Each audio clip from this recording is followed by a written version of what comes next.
I'm having a moment, it's fine. Oh, it's Cassini on the first! Well done.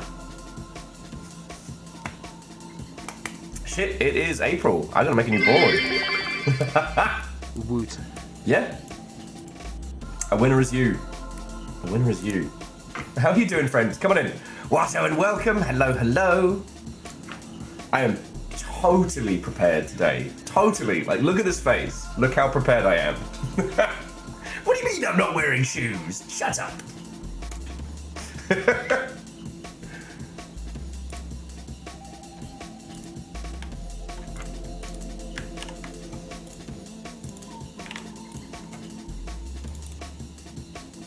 Okay.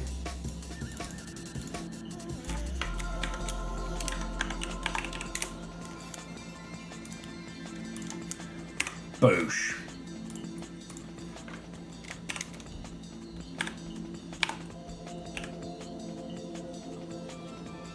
I can't spell today. Alright, there we go. Mechanoel, Watto and welcome. Hello, hello. And a good morning-y, time zone-y flavour of nonsense to you all. Coming in, friends, coming in. Reactor online. Hey. Sensors online. Weapons Watto online. and welcome. All systems nominal. Soon. Ooh. A large thank you. Jeez. How is that 33 months already? And Ultrazina, yours is nearly 60. Holy crap. Sauron, good morning. Watto and welcome. Got a little message that my watcher slug cat has been shipped. Soon he will be mine.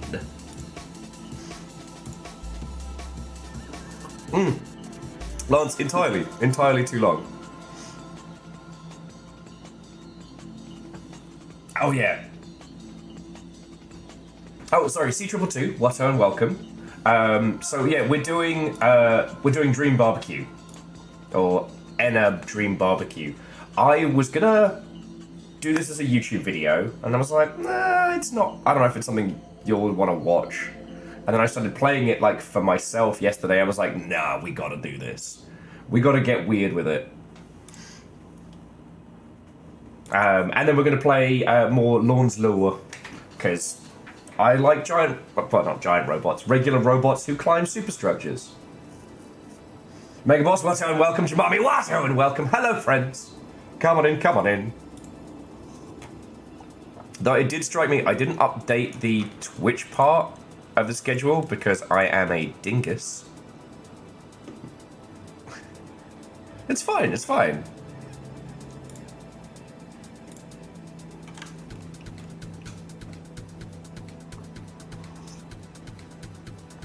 Nice.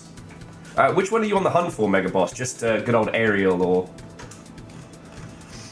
Because I keep getting mixed signals on when the G-Quacks kit's dropping. Because I fucking love them. And I also kind of like how, much like with Witch from Mercury, G-Quacks seem to be annoying the neckbeards in terms of its mechanical design. And I'm like, fuck yeah! Captain Stephanie Barnes, Watto and welcome.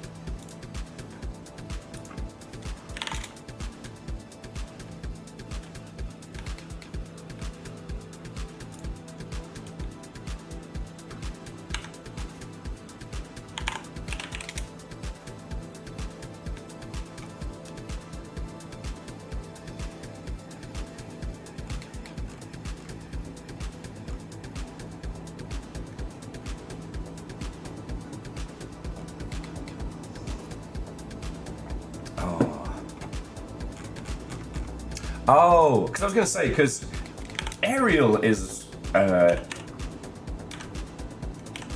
aerial I can find for you. Oh, shit. If it's specifically... If we're talking about the purple Goyles della Zena, or however it's said...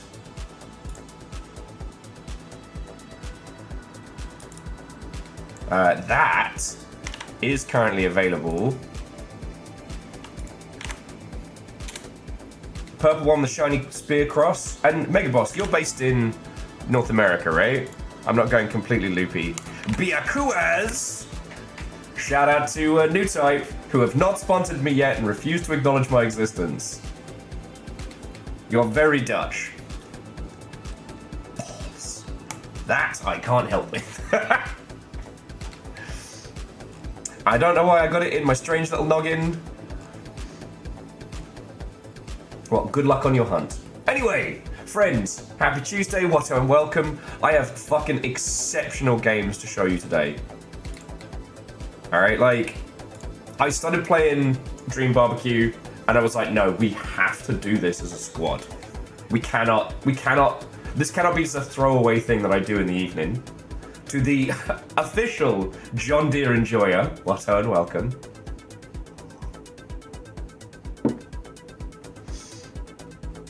You know what, Mega Boss, that's probably it. I just got the time zone thing locked in my noggin. Anyway, how have you been? It's been 2 days since I've seen you all. I hope you are doing splendid. I was exhausted in the good way after our fucking superb stream on Saturday.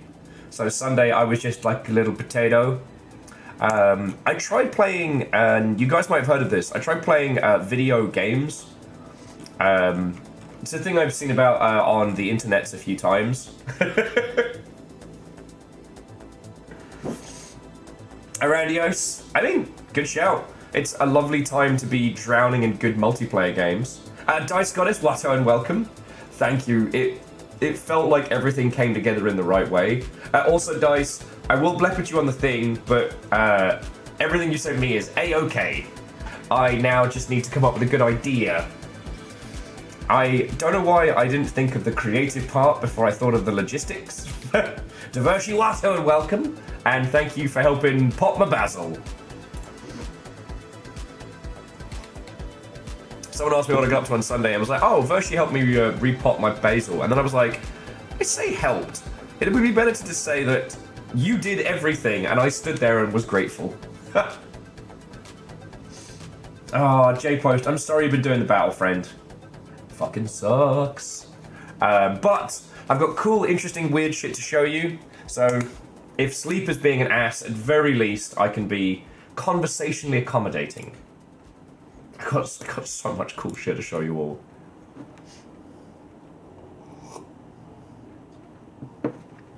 Yeah, no, video games. Apparently it's the future. No, I tried, what was it? Not Atom Storm. Atom Punk? Fuck is it called? Atom Fall, that's it. And it was fine. I kind of had to have a little sit with myself and be like, look, Will, not every game is lightning in a bottle. Not every video game has to, you know, rework the paradigm and how you observe the medium.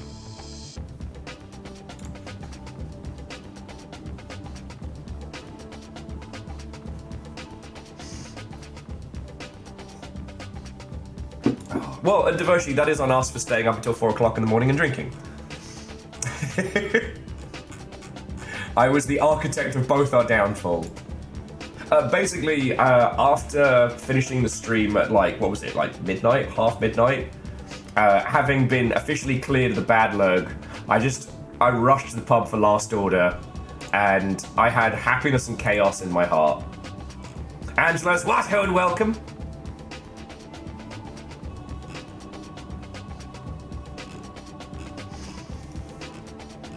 So, I had the good kind of hangover for Sunday, you know? Nothing hurt, but my brain was nice and quiet.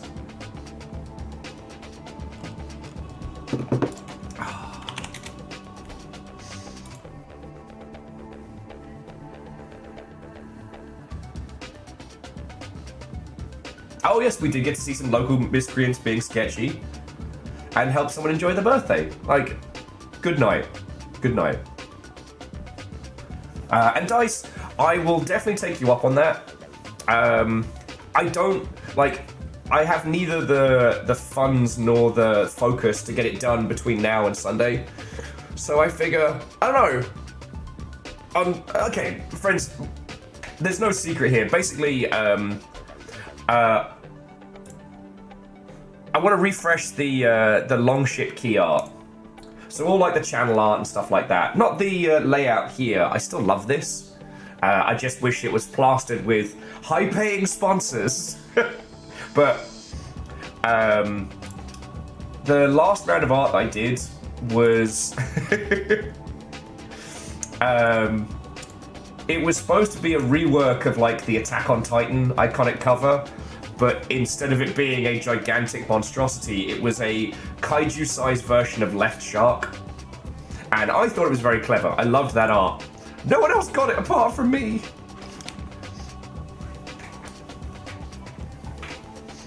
So I'm chatting with Dice Goddess about the next bit of like Longship art, and maybe refreshing the little Longship emotes and stuff. Well, the little Longship boats, because Twitch is a lot more kind in terms of how the sub badges and stuff look.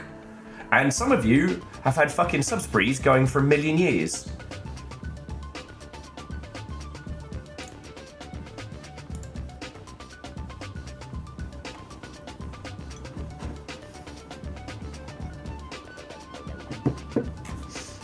And Dustin, it goes good. It goes good.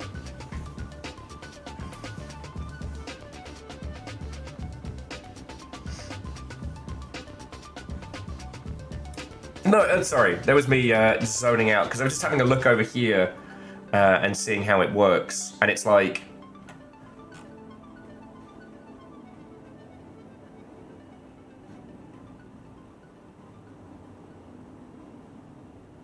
Yeah.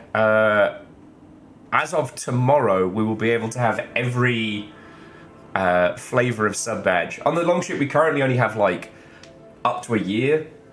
We can go up to, I guess, what will be 7 years as of Reactor tomorrow. Online. Sensors online. Weapons online. All You know, it's some systems good nominal. stuff. 28 is the square root of 784. You could have made that up, and I would have agreed with you. Yes, legend, that is entirely true, and I am not going to check. What? Oh, and welcome. Hello. Sorry, that's 28 months. It's fucking brilliant. How are you all doing, friends? Game news has been real quiet today, except for the teams working at What Remains of Bethesda are going to be going on strike, and this is a union house. Union strong. Which is lovely, because Microsoft said that's cool, and then just haven't talked to them for 2 years. And so, like, look, if you're not going to take us fucking seriously, we're going to strike. The sequel to Edith Finch. Edith Finch Super Bath Time Adventures. But that's the only real, like, news of the day. April Fool's hasn't been too egregious. But it's also been... I don't think anyone's got the... I think anyone's got the steam in them right now to go full-on silly buggers. And that's okay.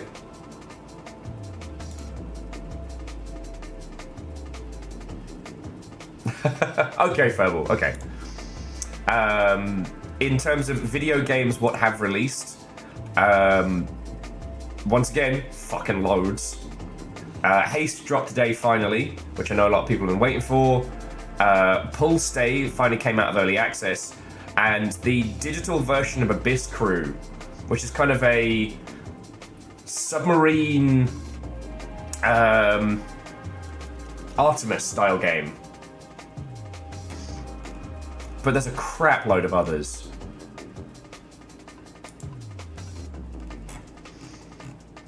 But...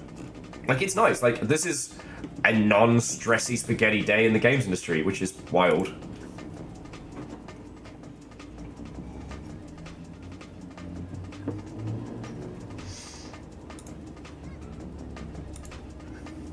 Oh, did they? Oh, yeah, they did. Good on them. John was just saying that the repo art is now slightly less horrifying. As it currently stands, Repo is zoning in on 70,000 positive reviews on Steam. A redonkulous amount of success.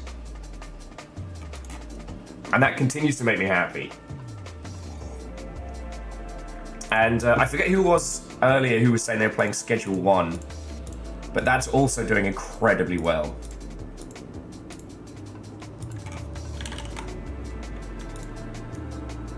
Yeah, Schedule 1, having only been out for like a week and change, is creeping up on 40k. Age Kalina, I'm like Batman, in that I have dead parents. No, that I know when I need it.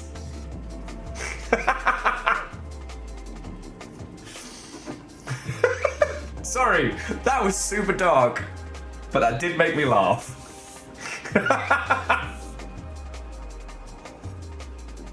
Look, I'm just saying, I didn't make it everyone else's problem. Bruce Wayne did.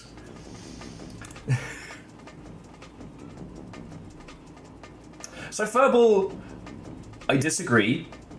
There were definitely a lot of like cooperative horror titles that were taking like Phasmophobia's format. The thing was, what we've seen is there is a genuine hunger for group experiences. And I think this is partially because we're in a post-COVID world and we all got used to playing these fun, silly games together. But the shelf life of these games, they're evergreen in terms of when they sell, but in terms of how much you can play them with people, right? Like, Phasmophobia still sells, but you can't really... Yeah, so let's have a look at Phasmophobia. Yeah, so Phasmophobia, you know, I was saying that, like, Repo has done, like, 70,000 positive reviews on Steam, Schedule 1 has done 40. Phasmophobia, having released in 2020, currently sits at 619,000 positive reviews on Steam.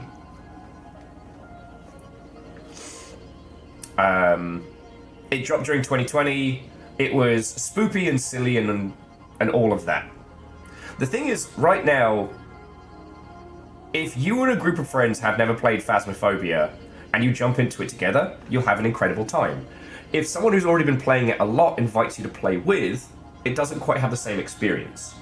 But new experiences are dropping all the time, and here's the thing, is like, I mean, Schedule 1 is $20.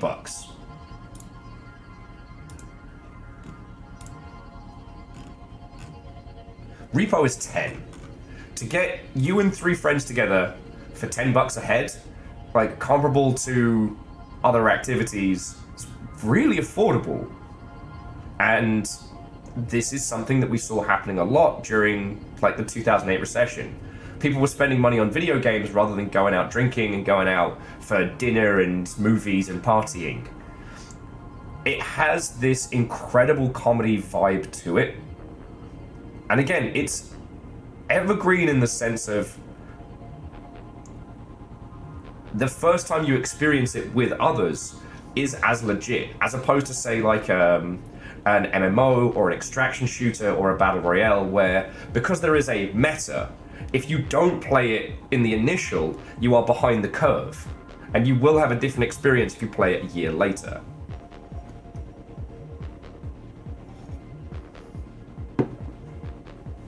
And Furball, with love and respect, that is the wrong way to look at it if you're analysing it, but it is worth noting that Phasmophobia set a repeatable concept that is being demonstrated now.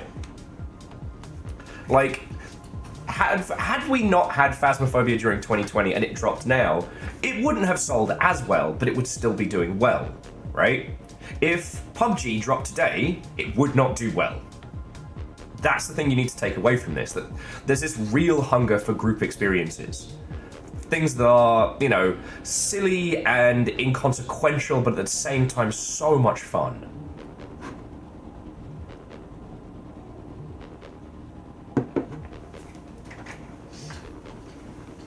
You know? Because, like, you can't just release an Undertale-like title and see the same level of success. Like, the quality threshold for anything around that era is so huge. But with these, the jank is also the comedy. And a little bit of spice can really make it pop. Like, Lethal Company's in-game voice comm stuff was inspired. That combined with the floppy, ridiculous animations made for an absolute banger. Right? And if we have a look at Lethal Company, also the $10 price point, yeah, Lethal Company is creeping up on 400,000 positive reviews.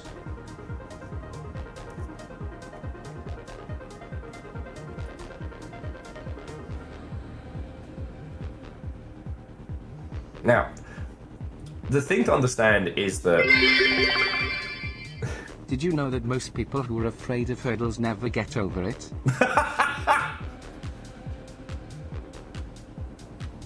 I always hate doing hurdles. Ehrman, thank you kindly. How are you doing, friend? The Yaldum is yours! First Yaldum of the month. What will you do with it?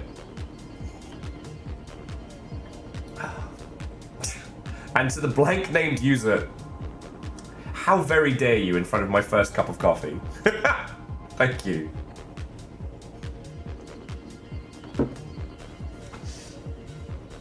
Eagle lives. How you like my jacket? Oh, you like my jacket? That's even better. This was a gift from Camille, and I've not had the courage to wear it out very often because it's very authentic looking, and we don't get bike gangs too frequently, or biker clubs or what have you around here. And I've not really checked on if there's such a thing as like stolen valor for bike gangs. But it's really fucking cool. I actually have a translation of all the runes across the stitching.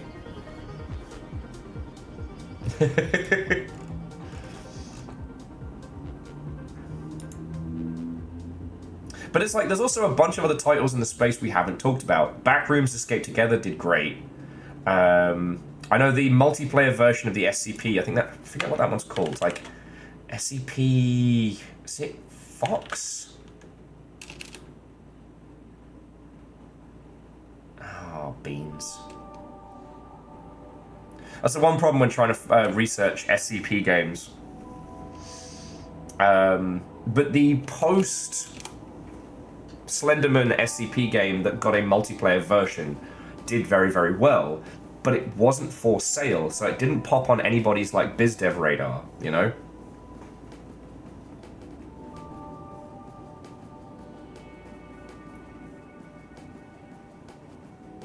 Well, Divershi, I did not know that. Thank you for telling me.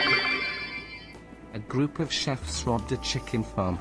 By the time the police got there, they sadly said, "Sorry sir, all your eggs were poached." That's so bad. That's so bad, and you know it. Oh, that was the thing I was going to do on the weekend, was try and get some covers for these. Man, I am so behind.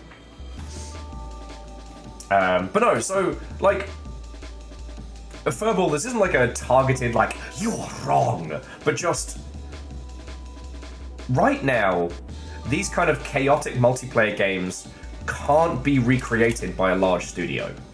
They're too broken, they're too weird, right? There's no way, like, Ubisoft could produce something like this. EA would never be able to create something like Repo. By the time, even if the vertical slice was fucking funny. Oh, was it Containment Breach? That sounds right. Yeah, SCP Containment Breach multiplayer. God, that's at 25,000 positive reviews, but that one is free, meaning it doesn't show up on people's radars, you know what I mean? Chumbert, thank you, because that would have driven me up the wall. So I guess the other one is the Shooty Gunbang one? And like, sorry, I know we talk about this a lot as a group, but these data points are really fascinating because nobody fucking else looks at them like we do. Because something like SCP Containment Breach doesn't make money. So money people don't give a shit. The SCP is kind of like an IP black hole. I know you all know this, but like, anyone researching the shit can't just quickly pull data out of it because the SCP doesn't belong to any one person, meaning that it's an amorphous blob of different studios and concepts and ideas, meaning that if you don't know it, if you don't look at it shamanistically, you can't glean any data. And then the money people get surprised when something like Abiotic Factor does great.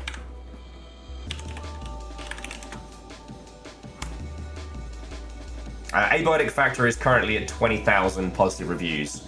Overwhelmingly positive and still in early access. I believe they're looking to finish up this year. But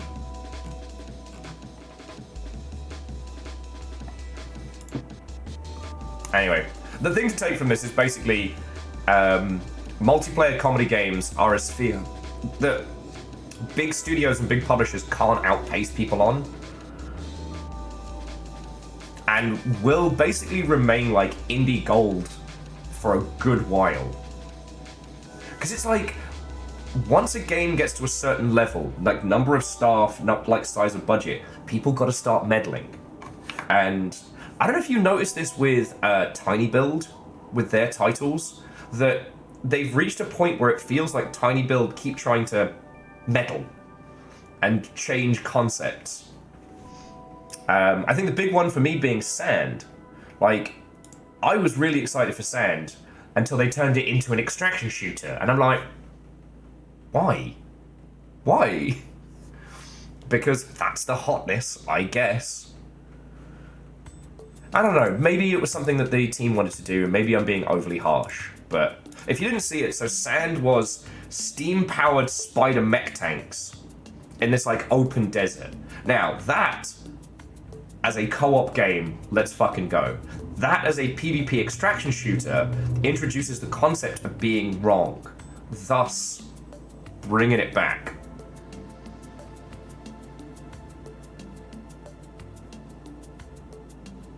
Well, and Furball, I understand what you're saying, but at this point, this is where you have to separate, like, personal taste from, like, industry analysis. Like, if you're finding those kind of, like, comedy group games are grating, that is entirely fine. But the point is, they're still selling like gangbusters. Web fishing has done incredible. The sledding game's gonna do great. You know?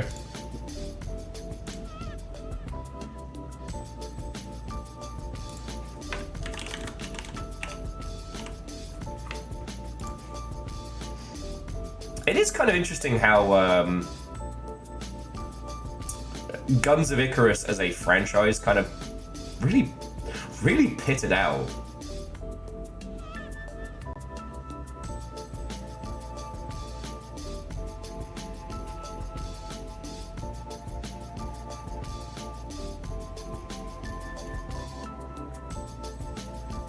Like, okay, I'm not saying that it's an absolute, for sure, like, guaranteed gangbuster, but it's worth noting that with these, like, co-op chaos games, they can kind of be rediscovered at a future point. Because I was like, why did Guns of Icarus keel over? Well, it's because they went all in on Guns of Icarus as a online experience.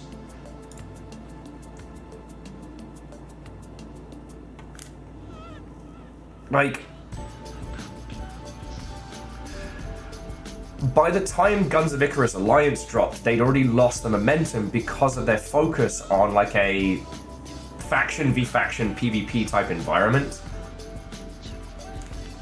Anyway, in case you were wondering, Muse Games did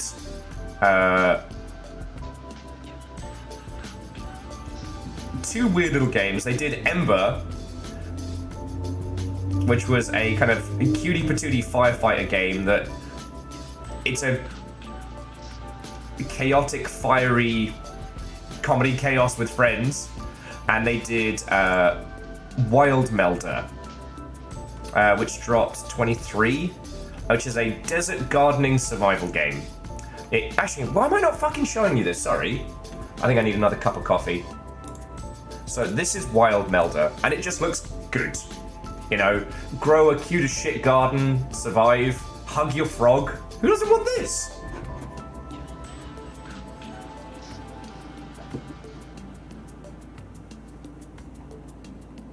And Angelos, I do agree, like, Overcooked I still think is genius because it's funny until you want to take it seriously, and then it can be quite a challenging game. I found that with like Humans Fall Flat, there wasn't anything to do beyond the comedy elements, and the Gang Beast momentum kind of dropped off. There was no high tier play on that one, so it was like even whatchamacallit, like Dive Kick had the potential for like high tier play if you wanted. Humans Fall Flat didn't fall flat. It didn't have as much longevity as other things in the same space. Overcooked is still selling.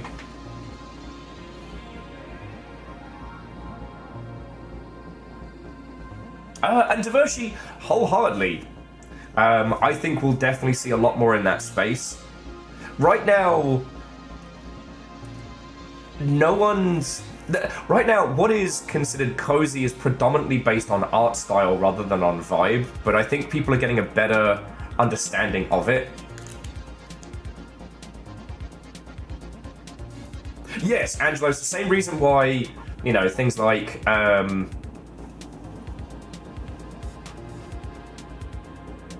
not eggnog, that's a drink. Nidhogg! The same reason why kind of Nidhogg dropped off. Not just because the sequel was fucking trash, but also, like, the post-pub gaming kind of stopped, you know? And it may pick up again, but right now people don't want to play... People don't want to go to the pub and then go back to someone's house and play video games. They want to play Repo with their friends on a Friday night. And that's real kind of cool. That's real kind of cool. Anyway, like, if you started working on a game like that today, it would probably take, at a breakneck pace, like 2 years. So I think we'll see more stuff happening, but the reason why I think there's still some value in it is that it's not something that can be done at scale. Like, Microsoft can't make their own repo because it needs to have a certain level of jank in it, which goes counter to the large studio model. Like, fuckers can't even make a good April Fool's Day joke, you know?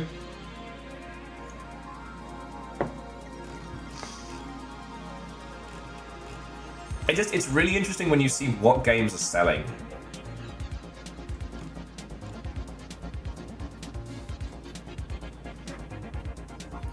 And Angelos, I am still amazed we got the Sea of Thieves that we got. I think it was just lucky that they were pitching it at the time when Microsoft were going hands off.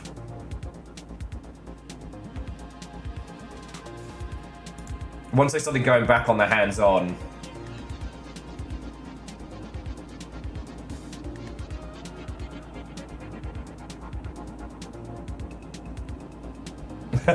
Gary's COD. I like that. Well, hey. Okay, and there's another thing, is that I don't know what its state is. I haven't checked in on it. But the Gary's Mod game engine, like, I do not know how it is to work with, but, like, that does have that core chaotic multiplayer kind of built in, and would be a very good way to start, like experimenting in that space, and then possibly create something that you and your friends can fuck about with. Oh, the only other thing that, just to put in your wheel well, I forget when this is dropping, but this is more, okay, this is dropping tomorrow, so you'll probably see this doing the rounds. This is Paradise, I don't know, it's claiming it's going to be a GTA 'em up. It is definitely riddled with crypto shit, and I know a faked trailer when I see one. Hang on, let me wind this back just to show you.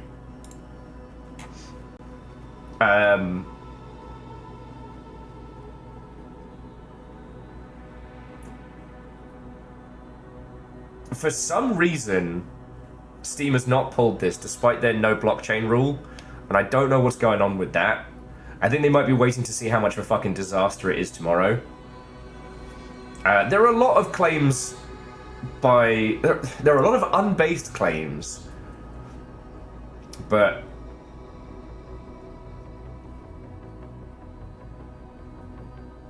TLDR, this is probably going to be like the drama llama of the week.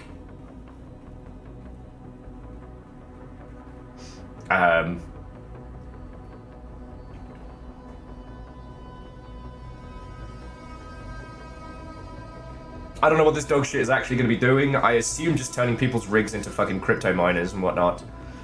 But this isn't the kind of title that usually comes into the Longship's wheel well. But even from this like faux generative AI conversation system.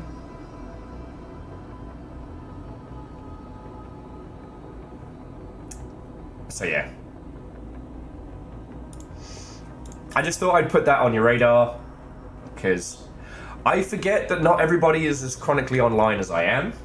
And it has been interesting with the, what is it called? The fucking Sims clone that's been doing the rounds. Oh.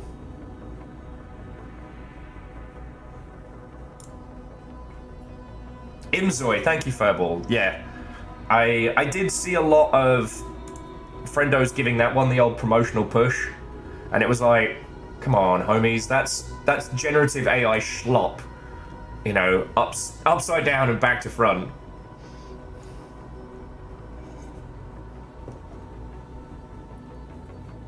And Elnest, I mean, absolutely.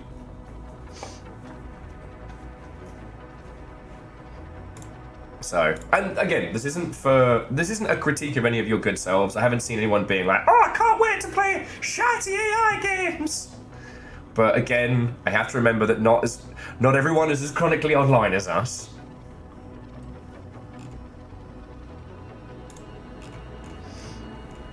I did see that. Reactor online, sensors online, weapons online, all systems now. Are you talking about me? Was I the AI schlop all along?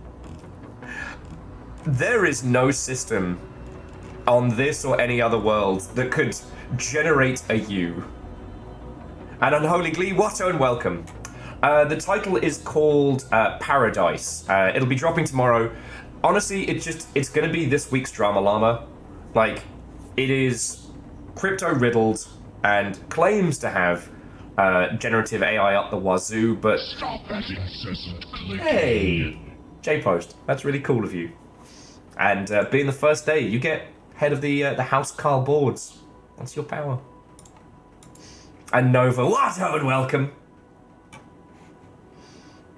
Yeah, well, John Deere, just, you know, if it runs like dog shit, tell your friends to refund it and play anything else. Like, but again, I don't want to sound like I'm gonna be like ripping people's heads off for trying it. You know, they did a good job of hiding the AI bullshit. And that how it be.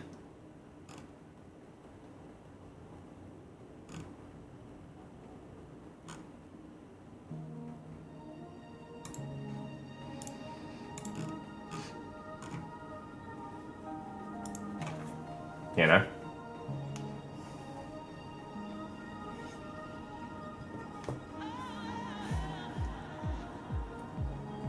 Yes, Alice. It's easy to add complicated features if you're fucking stealing them. Ooh, and on the subject of the plagiarism machine, it's not an April Fool's Day.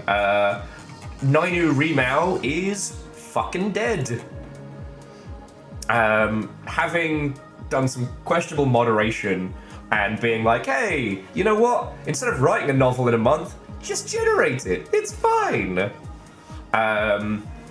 The novel writing contest month thing, the non-profit behind it has said, yeah, we fucked.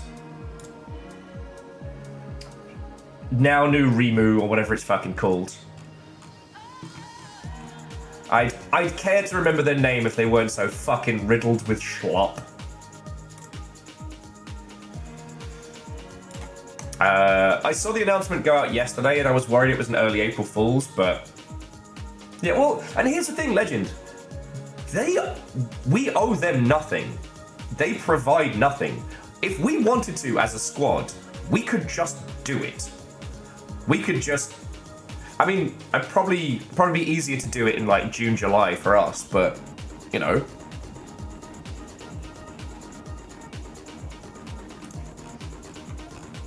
There's literally nothing stopping someone from doing it. But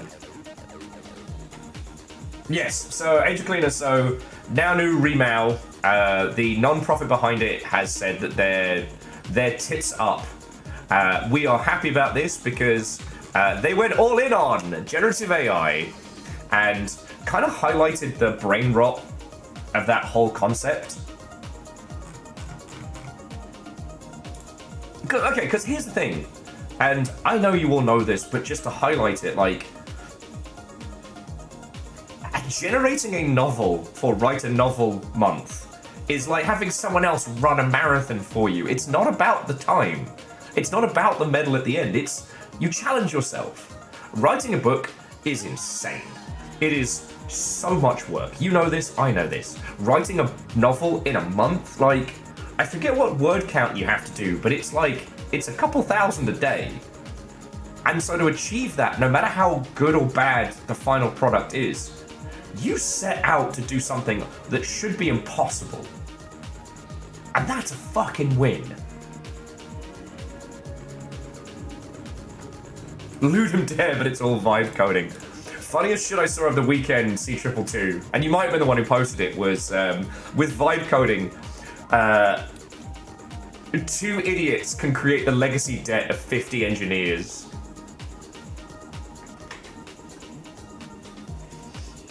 But yeah, no, it's like the novel writing challenge is about the journey, and the brain rot that's infected like the tech bro space is definitely this idea that it is all about the output, and it's not. It's about the fucking journey, like art for art's sake, rather than art for the commodification.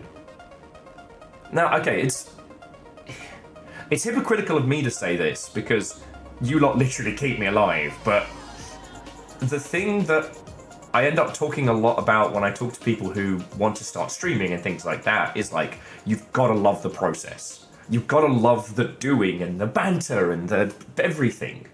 Like, I got stupid lucky. You lot found me and you keep me alive, and look, this week I'm going to be a bit of a mess, and we're not going to focus on it, but, you know, we're coming up on 7 years of this. That's fucking huge.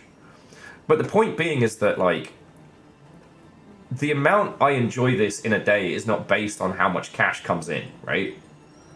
And the cash that does is, its sole purpose is to facilitate doing it more. I fucking love streaming. I love getting to be here with you lot. I love the weird days. I love the fun days. I love it all, right? And I would still love it if there was only 4 of us hanging out. Does that make a weird sense? Like, oh, I'm back at you. I'm back at you. AI coding tools are just tech debt loan sharks. I mean, when you have to outsource even your tech debt. Yeah. Well, and cold ankles, and it's things like, admittedly, it was the little Gundam models that helped, you know, get me into that mindset. And it's such a dumb thing to say out loud, but to internalize it is so hard that, like, love the process and love what you make. It's not about what everybody else fucking does. You know, I think that's why I haven't been able to get into miniature painting because, like, you know, Warhammer and White Dwarf broke my little tiny child brain into this idea that, you know, the minis must look a certain way. With Gundams, I like getting fucking weird with it. Like, really weird with it. And I love what comes out of that, you know? And so, like, the Nainu, Renu, Mumao, whatever the fuck it's called, completely missing what made its own process brilliant in pursuit of fuck knows. Like, you know? I also, one thing I didn't like was that their argument for including generative AI was as an accessibility tool, and the fuck it is. text-to-speech, that is an accessibility tool. But believe me, friends, believe me, talking a novel's worth of content into existence is no small feat. Oh, and Shadows, what and welcome. Hello, hello. I don't have an official date on next Memnal, but the Memnal finale is coming this month.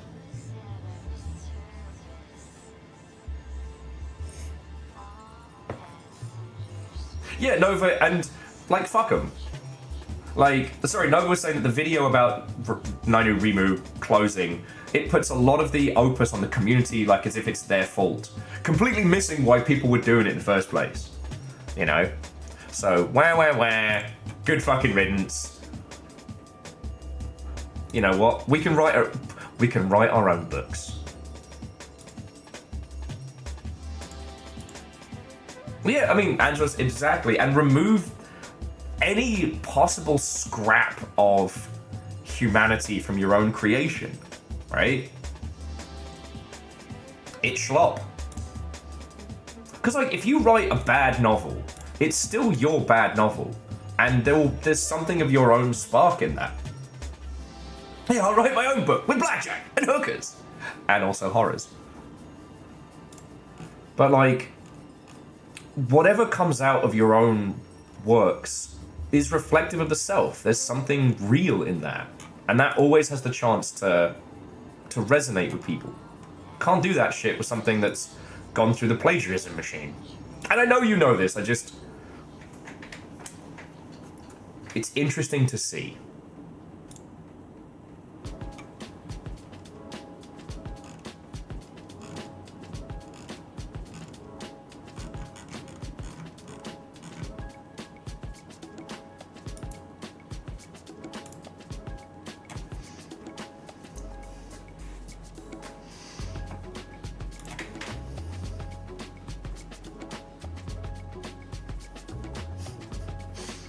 Anyway, sorry, let me get off my my little soapbox there. It's not a very big soapbox. If you take two things away from all this nonsense, it's that one, make bad art because it makes you happy.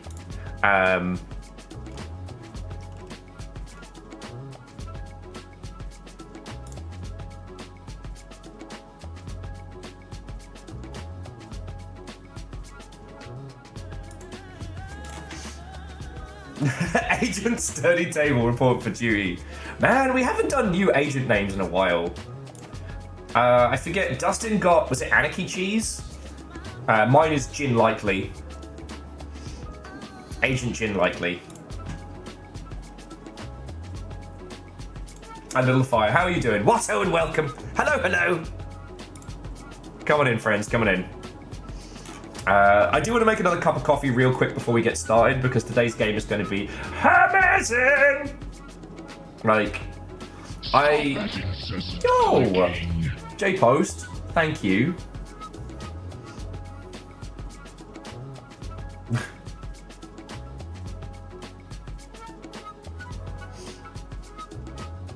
You have promoted Shadows to current Jarl.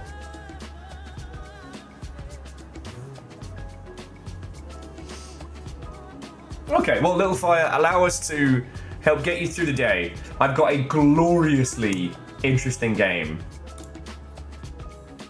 Actually, let me get a little preview. So this is what we're going to be jumping into today. This is Enna Dream Barbecue. Now, I was going to play this just for myself last night, and the amount of, creativity per minute was so fucking wild. I was like, yeah, no, we got to do this. Now, I know quite a few of you are already aware of this title. Like, this isn't a hidden indie gem, not like some of the stuff we dive into, but this is a great example of making a game because you want to make shit. The amount of, like, artistic ridiculousness in this that's wholly unapologetic. Like, we're going to the weird place. And then afterwards we'll play some Lorn's Law.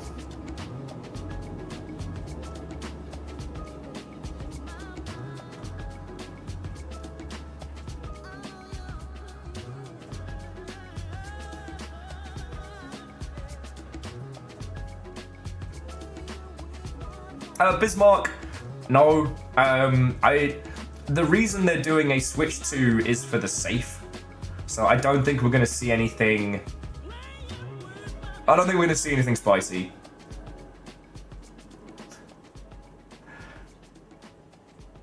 Oh, and this is all what we're going to be playing in a bit. This is all in-game.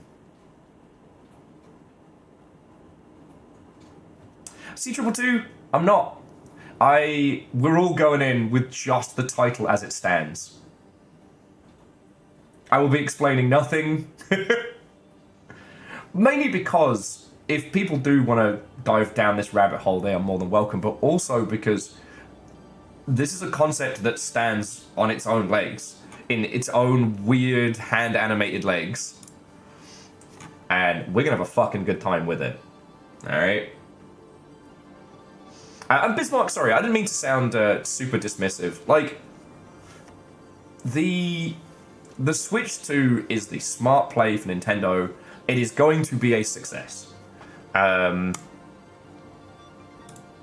don't know if they've announced a full release lineup yet, but it'll be interesting to see. Yeah, Angelos, it's wild to think how much more accessible it is to make weird shit like this. But yeah, this isn't as obscure as we usually go into.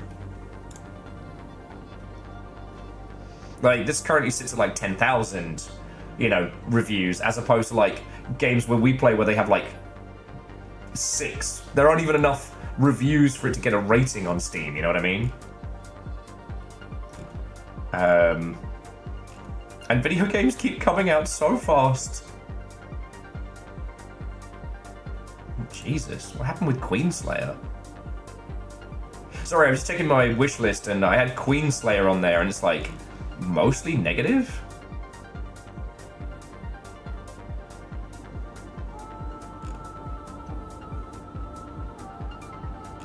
Damn.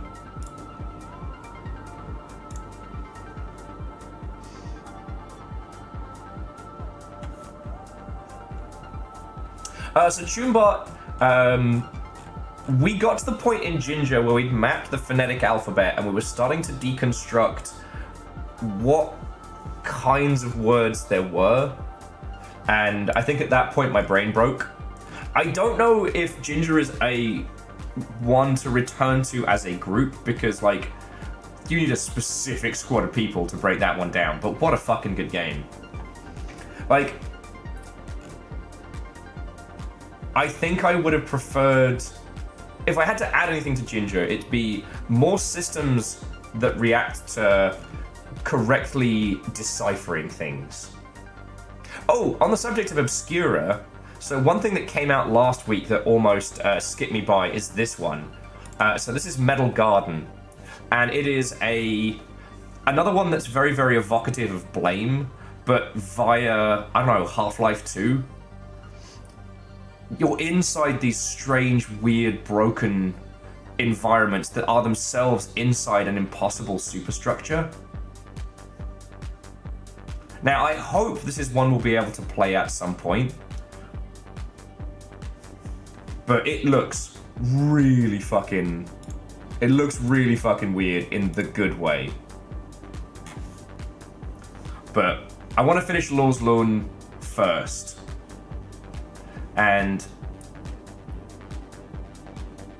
one thing that's been really interesting about this is most of the comments I've seen around it was like, this is created by somebody who understood the power of original Halo. And I do love a good megastructure.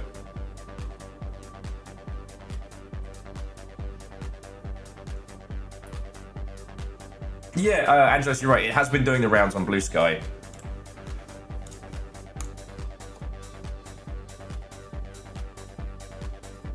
Now, obviously, like, the anims for shooting and stuff like that are very indie. And that's okay. You know, considering the ubiquity and conformity of a lot of the UE4, UE5 shooters. Like, I'll take something that feels different, a bit janky. There's one coming out that's like a full bullet simulator with like a, you know, single color pixel art style that I am very much looking forward to showing you. And you know, Alnus, I absolutely agree. And obviously it's a simple trick, but getting it to work and getting it to feel good, that ain't nothing. Hang on. Just very, very quickly, let me pour that other coffee. So what have you lot been playing over the weekend? Because we don't have drama to talk about. So, how about them video games?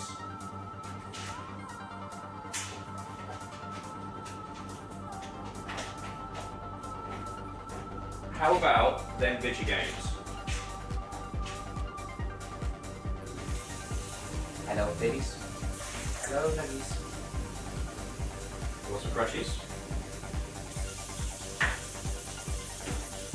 I want 3 grazing fatties.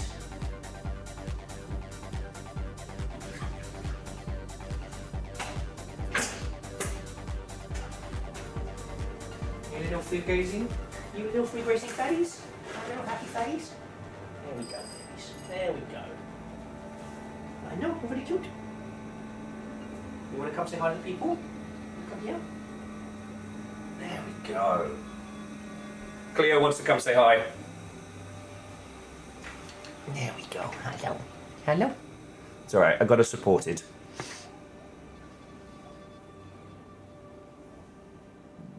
Nova Corp Part 1 on Severance Season 2. Right. One of my friends was in that grand finale, which blows my mind. Legend finally picked up Terranil. Oh, good shout. And Fearless, Lotto, and welcome. We are talking about video games. We're about to start playing one. I'm just pouring another coffee because I am gasping. Jamami finally started Leica, Age Through Blood. It's a happy game where nothing bad happens at the end. A brilliant game, just a combat system so complex I can barely hold a conversation while playing it. And Holy Glee's been on 33 Immortals and the Rise of the Golden Idol, lovely. And Phyllis is back finishing Amnesia the Bunker. You know, I think you're the only person I know who's really gone hard on that. Like, I know loads of people gave it a little trundle when it dropped, and then didn't really continue with it. Hello, look at this little face. Look at this little face, hello. Hello, it's my little cutie. You eating my hair? You eating my hair? And to our Snail Sim Dev, how are you doing? I hope we helped on Saturday with the 100 Snail Challenge. I didn't even know you were doing that. Okay. There you go. Who's good, baby? Yeah, I hope we helped with that. I've just given you food. Getting bullied by guinea pigs, that's my life. We peaked at 170. Fuck yeah. Nice. And Snail Sim. So we've been talking a lot this morning about like third space games with the good vibes and the ilk.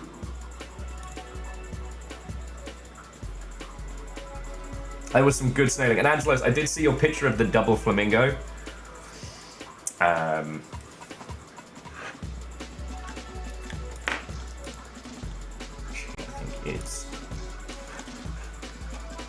don't think a shout out is the correct maneuver. I do think, dear friends, that if you didn't get to see Snail Sim on Sunday, if you haven't seen it before, check it out, pick up a copy. I mean, it's $6 on Steam. It is an everybody in one server snail game, and kind of ideal for squad play. Like, I don't know if you saw to our Snail Sim Dev, we managed to navigate the upwards maze, and like, Damien's just got a knack for that. Like, I'm good. I mean, I grew up playing, whatchamacallit, Descent, and that'll teach you how to navigate a grey box But I'm good, Damien's better. You know? Oh, sweet mercy in a cup. Oh, I might have some noodles in a bit.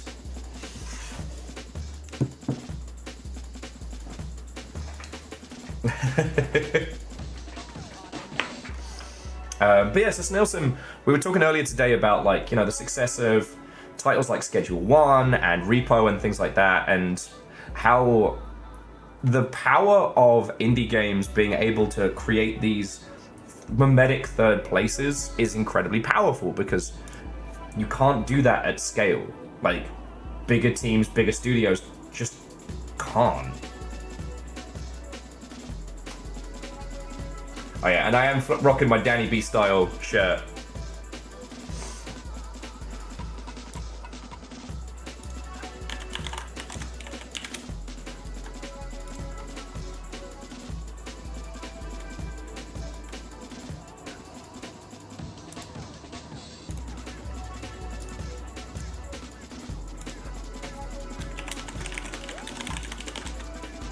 Yeah, Kind Words 2 is a very good one. And I will say Kind Words 2 does feel more like being part of a community rather than just being, you know, throwing words out into the ether.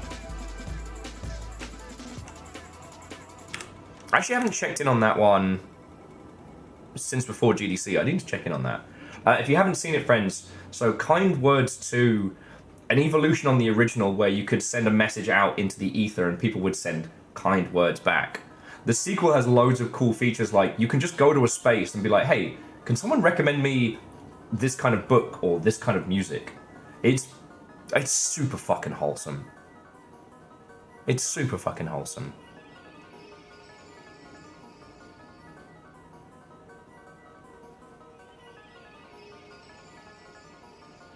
Dustin says the next Warframe quest on deck is the Sacrifice.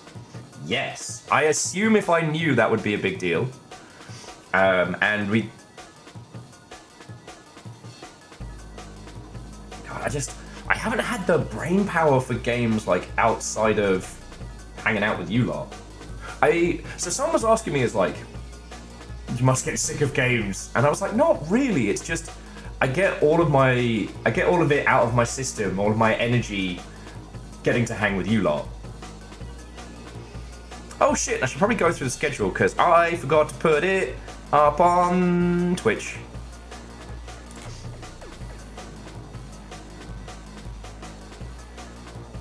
Oh nice! Fearless. That's a real good recommendation as well. So, this week's going to be a long one. Alright, so today we're kind of doing a bit of a double header because I'm a masochist apparently. So I want to take you through Enra Dream Barbecue, or ENA. It's going to be weird, it's going to be interesting, and it has gorgeous animation stuff. It comes from a very curious place, but again, I want to show this to you in isolation before we talk about the things around it. And then after we're done with that one, because it'll either take us, you know, an hour and a half or 2 hours, we're going to be doing Lorn's Lure. God, why do I always trip over that? It's like the name perfectly designed to fuck up my pronunciations. Because I'm really enjoying that one, and I think it's a good banter game. Tomorrow. Now, this week, the way I've laid it out is we've got Rain World on Wednesday and Dread Delusion on Thursday. If you'll want to swap those round, we can. But I think that's a better way of bringing it together. Because I thought about doing Rain World on Thursday, and Thursday's usually the lower point of the week. But I'm enjoying both of them so much.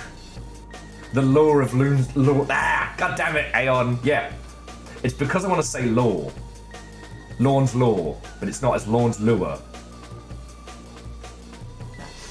But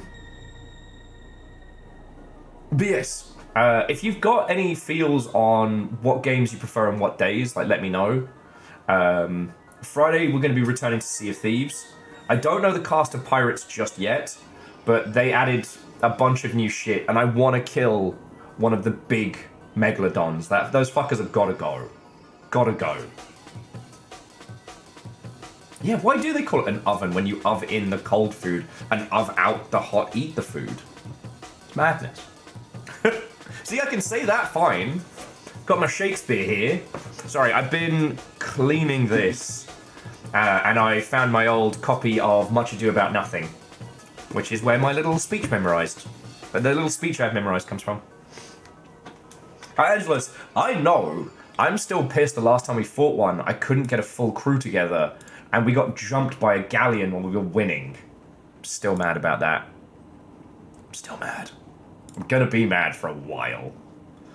And then on Saturday, Monster Hunter Wilds, because we haven't hunted together, and this is like, you know, we're coming up to Longship Day. I'd like to hunt with you all. I'm fucking behind, alright? Like, I get that. Out of everybody, I think I've played the least in the Longship.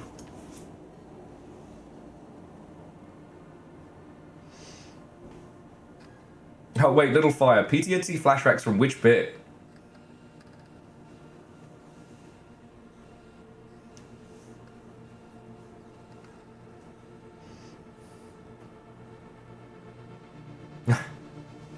That, I mean, Mega Boss, that is an absence of Monster Hunter.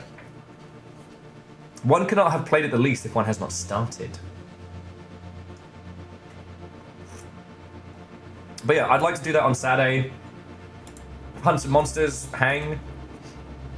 I'm definitely... Oh, getting jumped for a shark. Yeah. And that's the thing, Little Fire, if we'd had a galleon, if we had one more person, we could have done it. Like... And here's the thing, if we hadn't gotten jumped by those dickheads, I also think we would have claimed that kill. I definitely need a better way to organize my pirates and my scientists each week. I need to think of something that's not super intrusive to everybody.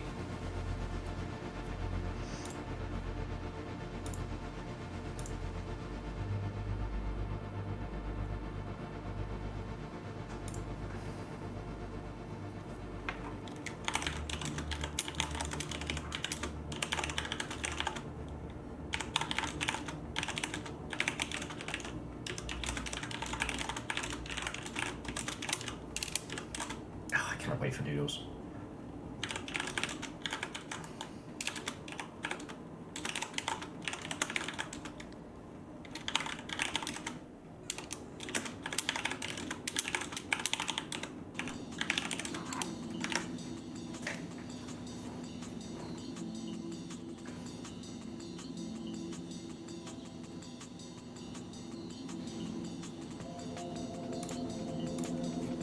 Well, Andros, the problem wasn't beating it in a sloop. The problem was getting jumped by a galleon and whilst trying to fight the lightning megalodon in a sloop.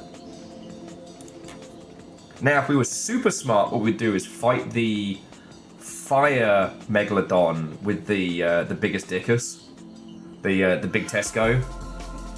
That's the power play.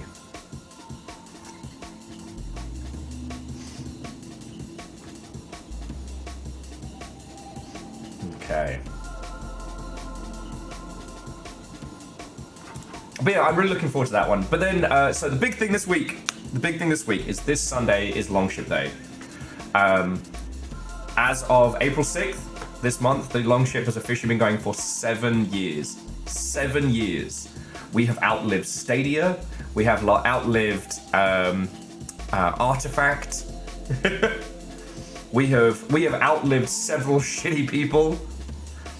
And for as long as you lot will have me, we will keep fucking going. We outlived E3.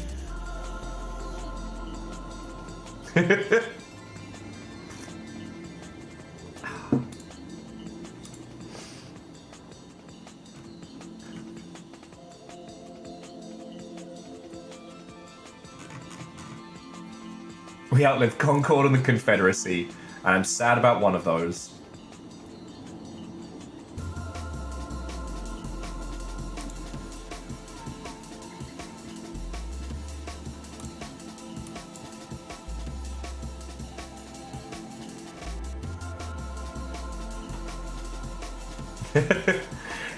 It isn't as hard as it should have been, like, Fearless. It shouldn't have been as easy.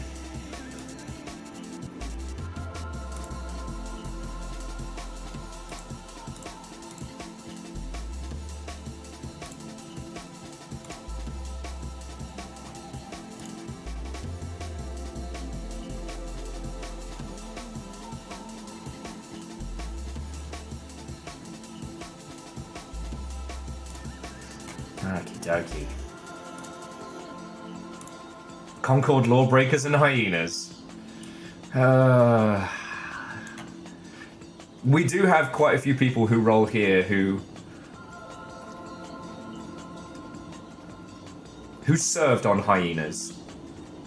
I don't think we have anybody who served on Lawbreakers.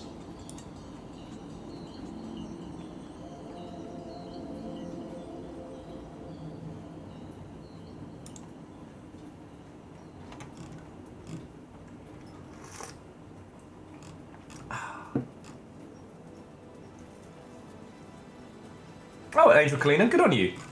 Knowing us, it'll be going pretty late. Now, I haven't fully locked down what we're going to be doing on Sunday, but whatever it is, it'll be very us. You know, it'll be very us.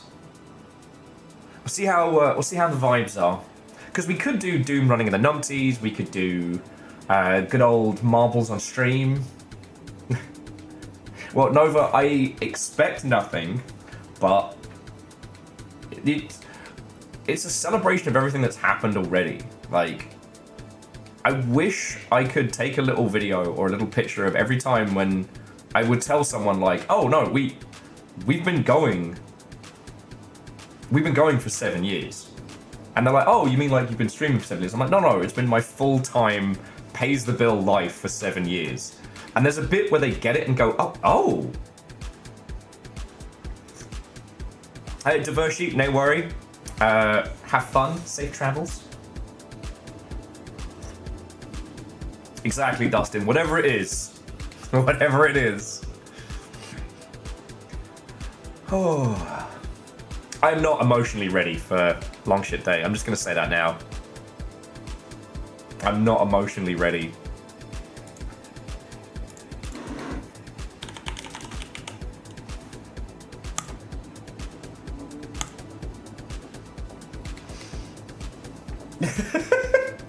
Angel and Nova immediately being like, are you ever though? I could be. Maybe.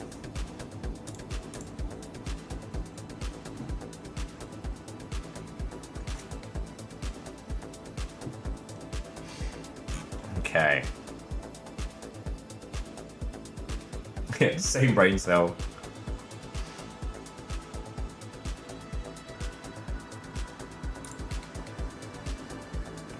Okay. Alright, Twitch is updated. Alright, let's start getting this game set up. I need to get the audio levels balanced and stuff like that, so there's going to be a little bit of faffamancy.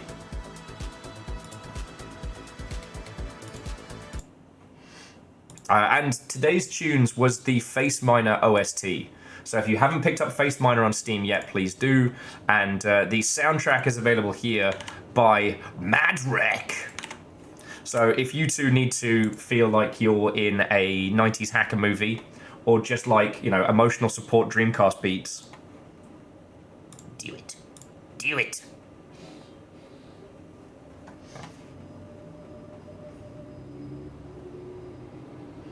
But yeah, so with today's game, I started it last night, and before I was even done with the introduction stuff, I knew I had to play it with you lot.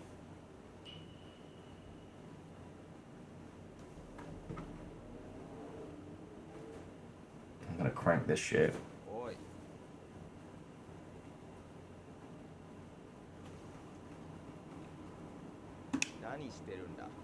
Oh yeah, I gotta crank this. さあ来い。その目を労働に向ける時が来た。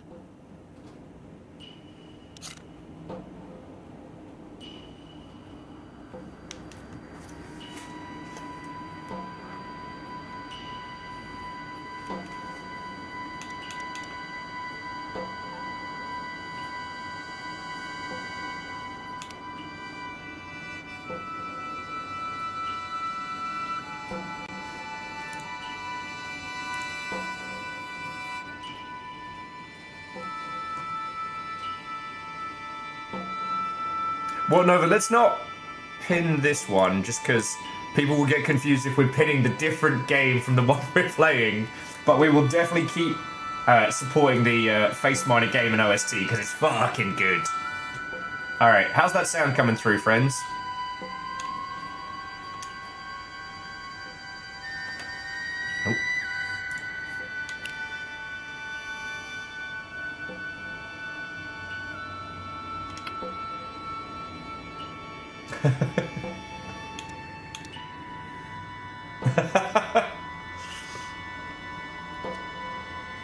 Thank you, Nova.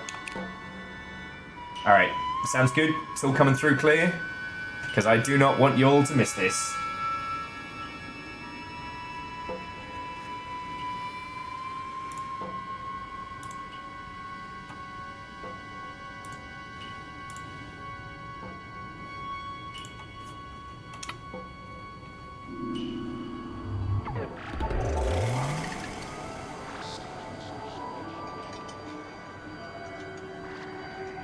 This is a totally normal video game.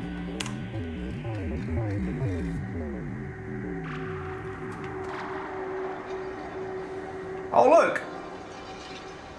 Gigantic sky hands. I love that for us.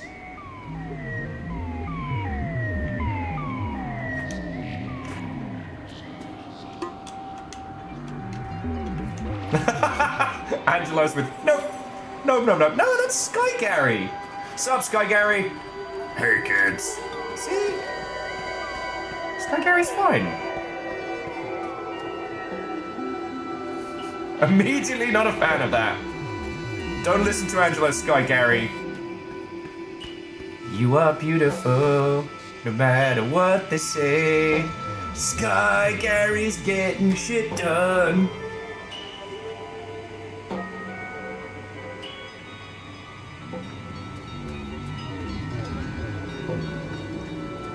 Oh man. Fucking nap time. Yeah, Sky Gary taking a swim in the sky.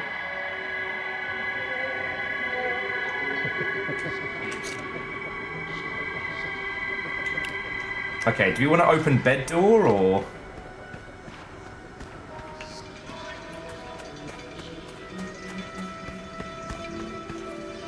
Just keep running. Ooh, I see a thing. Oh, that was mildly unsettling for a second there. Oh man. Yeah, I can't believe I still have to do a fucking full-on work day at the end of Evangelion. Sup, Sky Gary's crotch?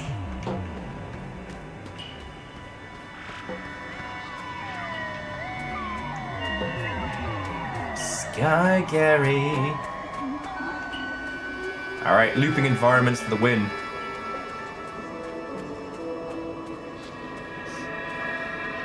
Yeah, Sky Gary. Scary. Alright, nap time.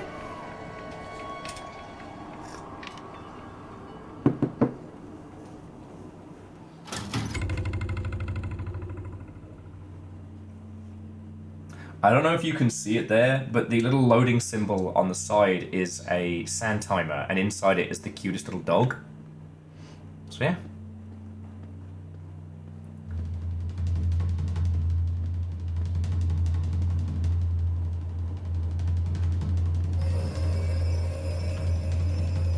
Now I understand bringing you something that's gloriously weird at 3 o'clock on a Tuesday afternoon might be slightly jarring, but as I said, I had to play this with you all. Right?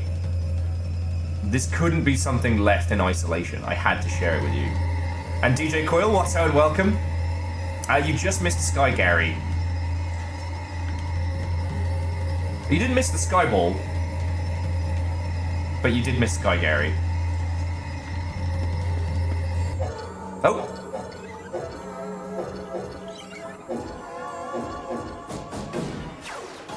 Hope you don't mind, but could you tell me Where the hell is the boss? Yes, I am the boss. そんなわけないだろアホか真に受けるなよえなこいつはボスなんかじゃない Okay, you got me. I am not the boss, nor a penguin, but in fact, the great Dracula. Excuse me? ああいったくいかれた野郎だこんなやつとはもうやってられるか I am not nuts. I am Dracula.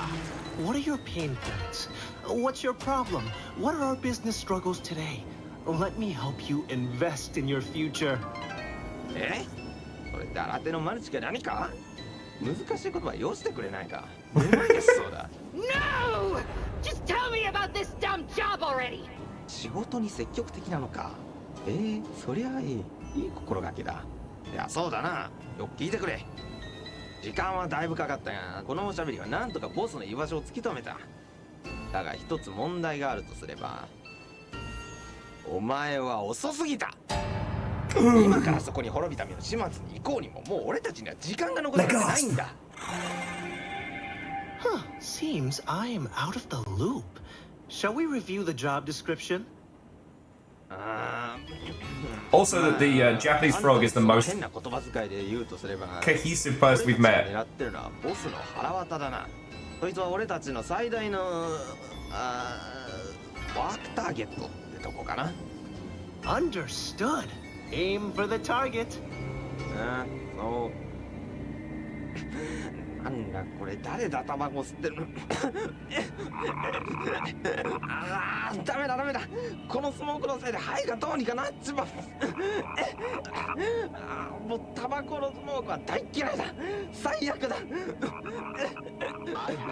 黙れ。 Let's arrange our next ambush at the scene. Could you point out the boss's location? こっちだ。こっちに来い。見ろ、あの島が見えるか。ボスはどうやらあそこに潜んでるらしいんだ。だがまずはこのスモークを消し去ることが先かもな。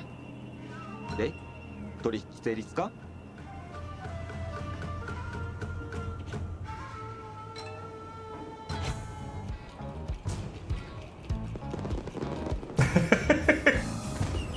？Let's fucking go!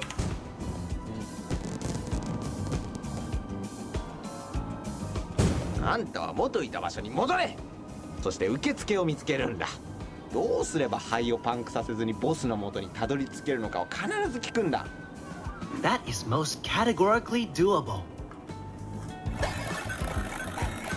Job started! Okay, Smoke builds character. What are the disco lasers? Who is the boss? What is going on? Look at that fucking UI.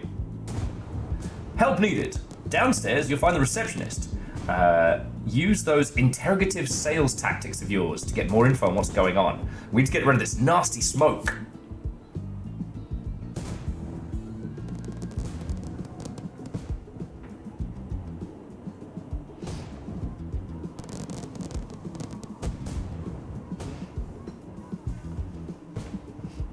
Yeah.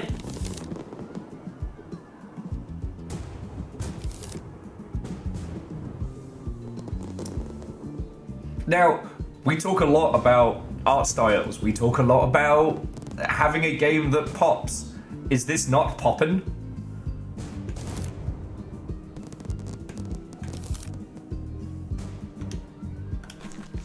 Right, DICE? And like, we've got 3D animation, 2D animation, we got the whole... Oh, lights welcome the aperture of the event. What a job. We can talk to this guy who's definitely not a penguin, definitely not the boss.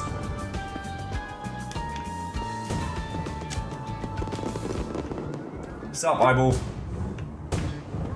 I wonder if we can shine it inside. And to the point, what the heck is over here? And okay, yes. This is a lot of holy crap, what is going on? But we keep talking about how you want a game to pop, it needs to be unapologetically itself. And what is this if not unapologetically itself? Like, what's on the back of the rock there?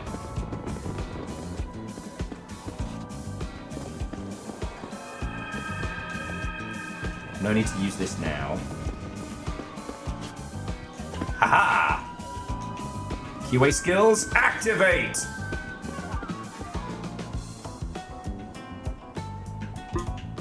Ah, beans. Let's just not talk about the soup.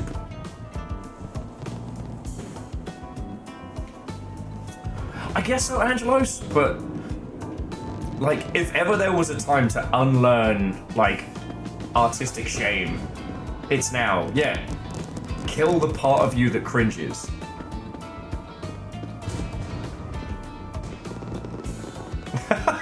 Are those legs in Super Dark Souls reference? It's all Dark Souls references. Ah, the door's out of order.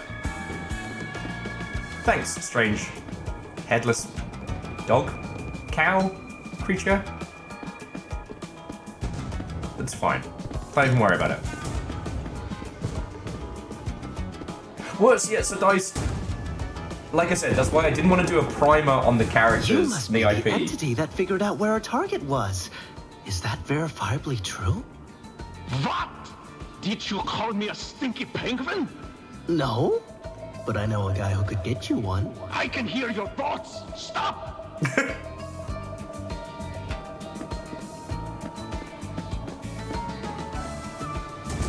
あんたが思ってる通り、ここに座って仕事してると息苦しくなってくるよ。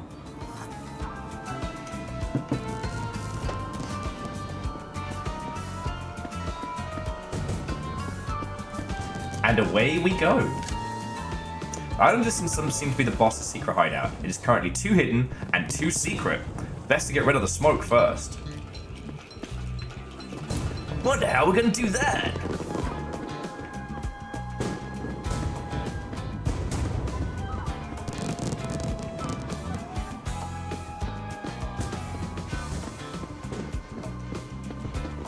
I guess we gotta get rid of stinky legs.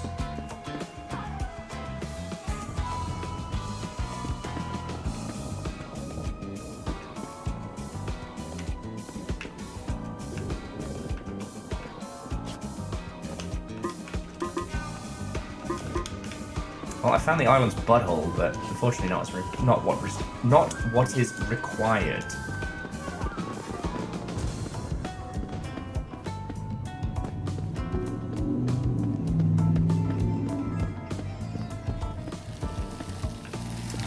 Which of you left the blood on? God damn it. My bill's gonna be through the roof.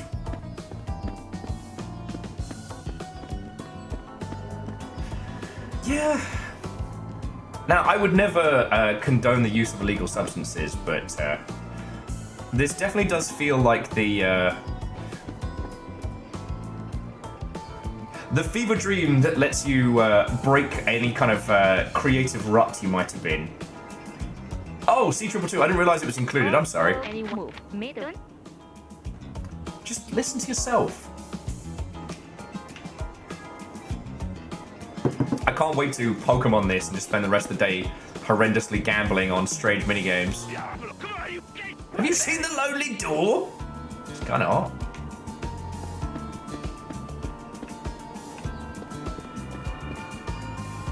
That's horrifying.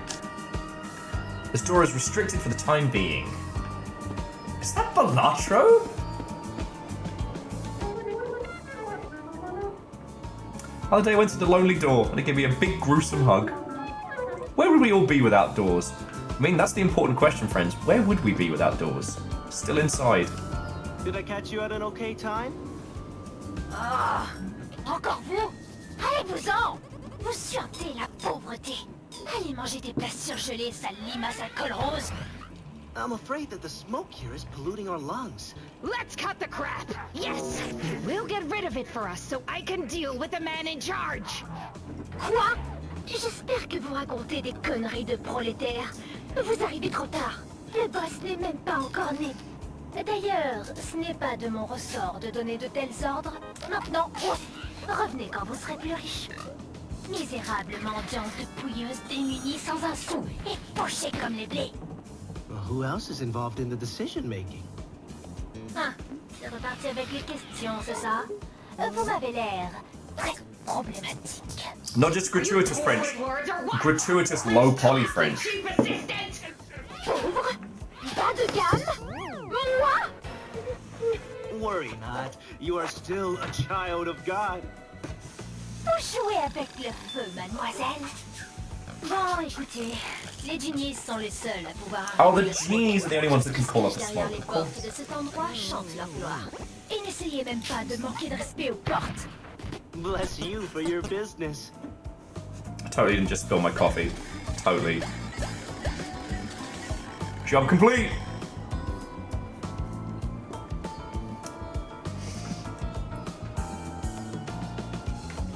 And Angelos, we'll look into it after we've... Oh, it's a swimming leg. I do remember this bit from End of Evangelion. If we see a ray head in here, I will freak the fuck out.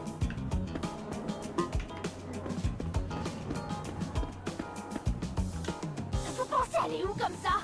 C'est pas un endroit pour les imposteurs tels que vous.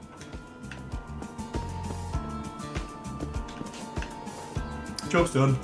Okay, so... Again. Explaining nothing that we would know coming in. Very much like, you know, we've seen with... Are those little mouths? What the fuck? Thanks, I hate it. I guess we gotta go find the genies.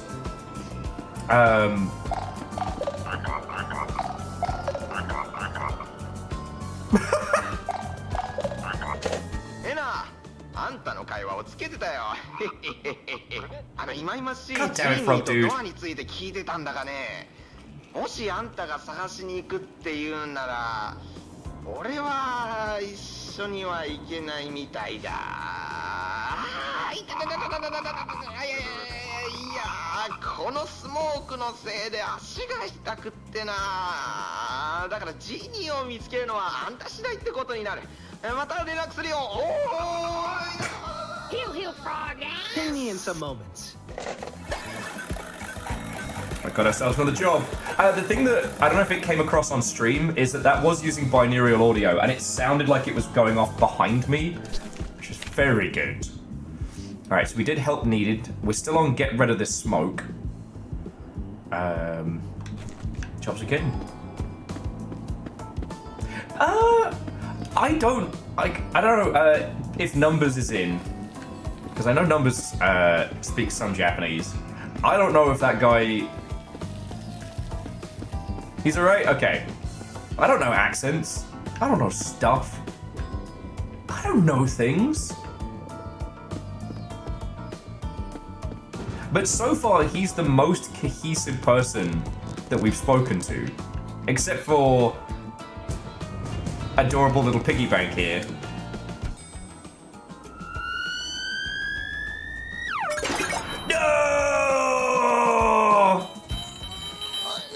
Oh! You're not fooling anyone, fraud! Ну да, твоя правда. Меня звать Кейт, а ты вот Энна. Я тебя тут миллион раз видывал. Тут что, фестиваль простаков и простачек? 5 languages. Ну да ладно. Ты видал уже одинокую дверь? Я от нее тащусь. Ух, не дождусь отправиться в плащ и добросовестно тусить, нарушая все законы. Gosh, are you watching that? Вот в этот раз я точно повстречаю туалет. Bathroom? You must be talking about the genie, true? Джеги? Как странно ты называешь туалет. But no, so the thing I wanted to mention, and again, this is pulling from something that, an existing IP. How authentic it is or is not to that, that's a conversation for later on today, but... Like, we keep encountering these great indie games that go fucking hard and fucking weird to start with, and then... throughout play, the world is itself explained and justified. Like... Undertale makes no fucking sense if you play the first hour and then never talk about it, right? Like, I was explaining to somebody the opening of Everhood, and it's so fucking wild. So you're an amnesiac wizard with a missing arm. Sorry, you're an amnesiac doll wizard with a missing arm. Cool, that's great, that makes so much sense. Also, gnomes are here. Like, the delivery is more jarring, but conceptually it's no less weird, right? Like, if you get the opportunity, get somebody to play Deltarune Chapter 1 who has never played Undertale. What's up, nerds?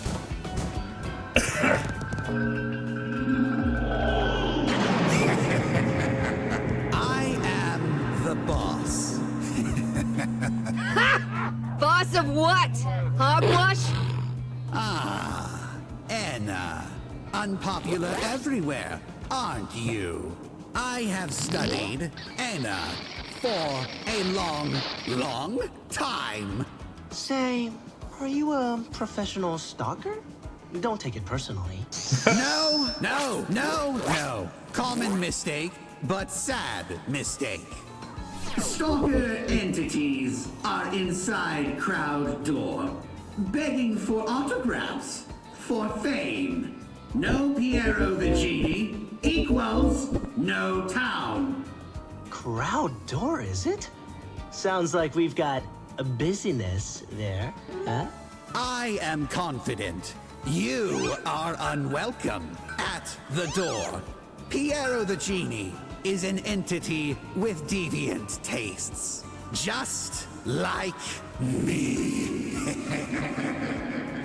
So maybe get the hose, mate. But no, like, and guys, the sheer number of different styles all coming together. Like, we've got the billboarding hand animation here, with his conversations being very evocative of, like, the old fucking Zelda game, right?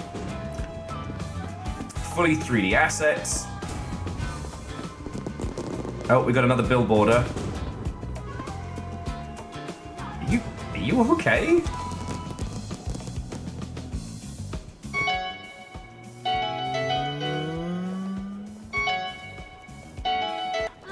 죄송해요.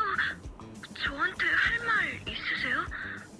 Do you want me to turn around and roll my window down? 혹시 얘기할 사람이 그렇게 필요하시다면 제가 뱉을 수 있는 단어가 몇 가지 있는 것 같습니다. You know, I 저는 believe. 여기 온 지 얼마 안 됐어요. 여기에서 사람들이 내가 해야 한다고 생각하는 일을 하려고 저를 고용했거든요. You look like a fellow entrepreneur. Let me shake your hand and collect your genius germs. 죄송해요. 제 업무표에 따르면 악수는 제가 하는 일에 포함되어 있지 않습니다.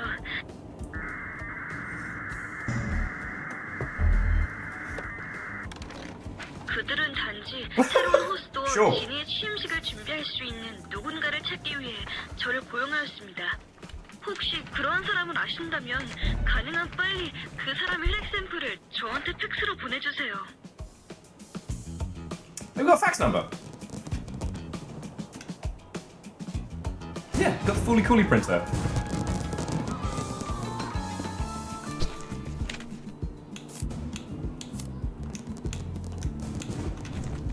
Hang on. Did we find anything else? Nah. Facts don't care about your feelings.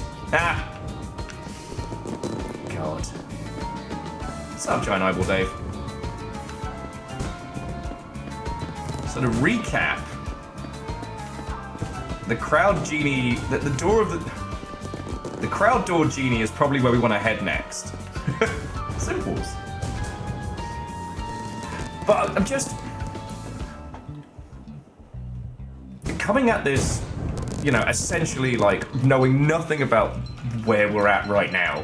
Or Xenuato and welcome. Think about how many concepts have been thrown at us in a short space of time. I fucking love it.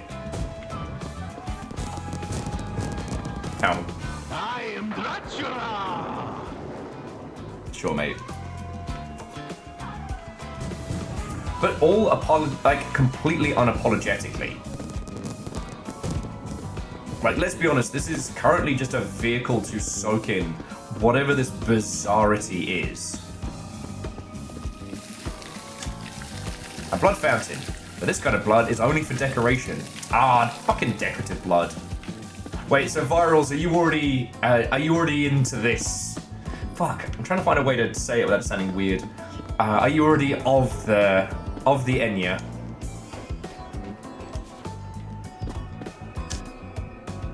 Oh, okay. See if the French low poly robot can. Bon retour parmi nous. Je n'ai pas de temps à perdre à insulter une sale escroc toute la journée. Posez-moi vos questions et dégagez. Oh, Orzine, what's own welcome? Oh, lovely. Okay, so about the crowded door. La porte des foules. La porte la plus mystérieuse. On dit qu'à une époque, cette porte était une partie du corps du génie de ce lieu. Jamami says, I can't believe they made a game taking place in an unmedicated ADHD brain. À l'intérieur, vous vivrez le tournoi de votre vie. Si vous gagnez 4 jeux, vous recevrez des billets VIP pour un voyage inoubliable avec le seul et l'unique Pierrot le Genie. Alright, well, Megaboss, have a lovely rest of your evening, alright? Abandonnez votre hideuse et misérable vie et... Attendez, vous ne pouvez pas aller ici. Kenna est bannie à tout jamais de cette porte. Oh, oubliez tout ce que je viens de vous dire. Beans, we got ourselves permanently banned. Je n'ai pas de temps à perdre à insulter une sale escroc toute la journée. Okay. Posez-moi vos It's about the lonely door and the horse La door. porte est solitaire.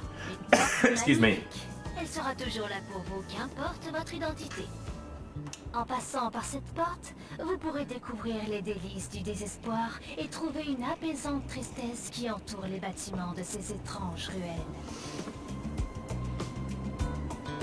Like, sorry, Angelos, apologies for like the 1,000-yard stare a little. I was just thinking about your like earlier comment of like, how do you break out of your own kind of like creative confines?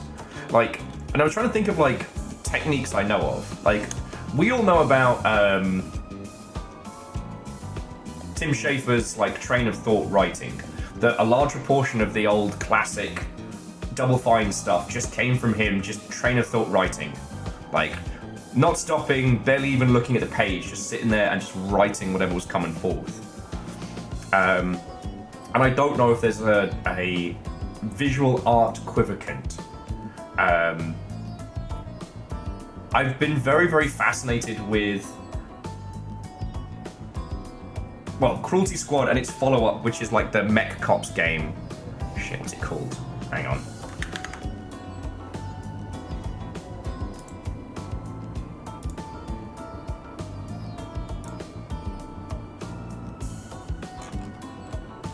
Where is it? It is... Dang it! What's the bloody name? Ah, here we go. Psycho Patrol R.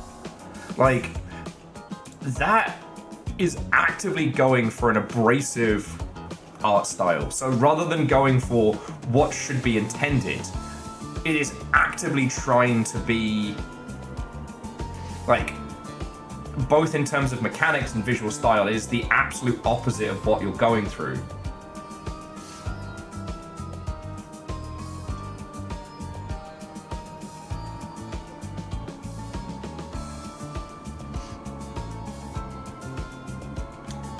Well, and I mean, Angelos, especially considering like what you can do with UI UX these days, you could create something that's like a nightmare trappings. Même si, suite à toute l'excitation que dégage l'atmosphère de cette porte, vous pourriez avoir envie. I'm sorry, Kestrel. I unfortunately left the French robot putzing with everything. And so Kestrel, this is Dream Barbecue. This is, well, Dream Logic incarnate, based on shit. To those of you who know Enya, like, how long has that been going for? The French bot is like us. I just wanted to ask about the horse door. La porte du cheval, le grand étalon, une sublime porte. Cette porte est malheureusement fermée en raison du décès récent de son génie. Je suis presque sûre que le professionnel auquel nous avons fait appel cherche quelqu'un qui puisse organiser le prochain événement de bienvenue. It's been going for a few years. Okay. Oh, I'd fuck with a potato salad today. I'm gonna make myself some noodles in a sec because I'm starving. And remember, friends, it's just decorative blood. It's not functional blood.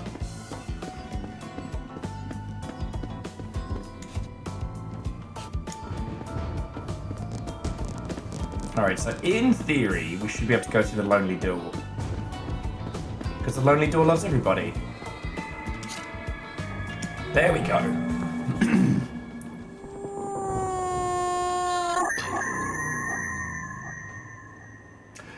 That thing is weird.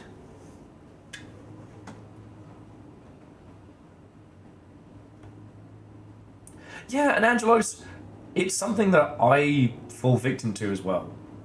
Like, looking at things only in a way that they can be, air quotes, successful.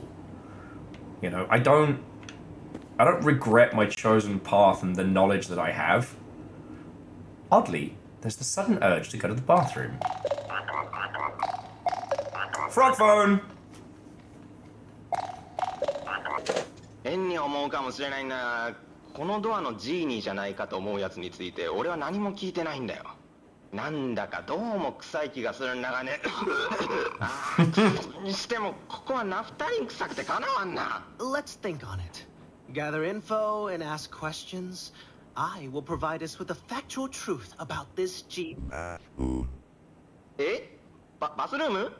あんた急に何言ってんだ？まあいいや。To whom am I croaking? ただし仕事をサボるためにそこに留まったりはするなよ。その手口を俺はよく知ってる。Yeah, Angelos, the little swap through, such a wonderful little touch.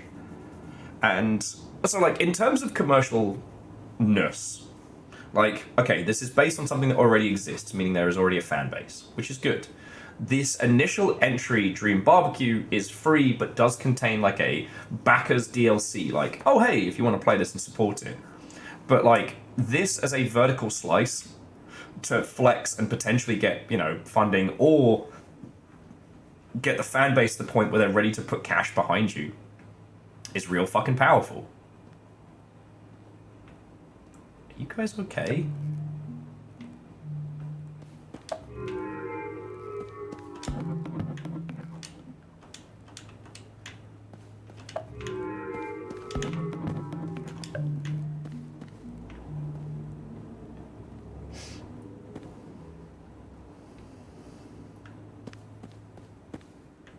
Also, look at that fucking effect on the chandelier in the common room, like the little skull face in the door. And as we approach, like, it's simple, but it's fucking masterful. And also, I mean, hell, the game's called Dream Barbecue, but the dream logic of it, where nothing is explained, it just is. Like, obviously, the genies produce the smoke. We get the genies to interact with the doors, then we can potentially ask them to stop the smoke so we can go find the boss. Of course, right? But getting to the point where you can create things that don't need to be a commercial success. Like, giving yourself the tools and the space to break out of any creative funks you may have found yourself in. God, that rotoscope style is so good.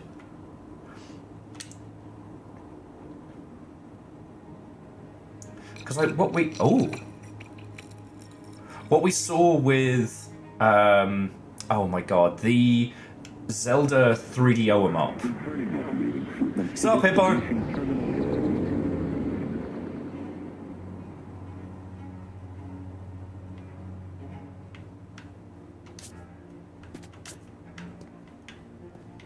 This seems fine. Can I put my face back this way quickly? I mean, that could be Angelos. Like, what would teenage you do right now?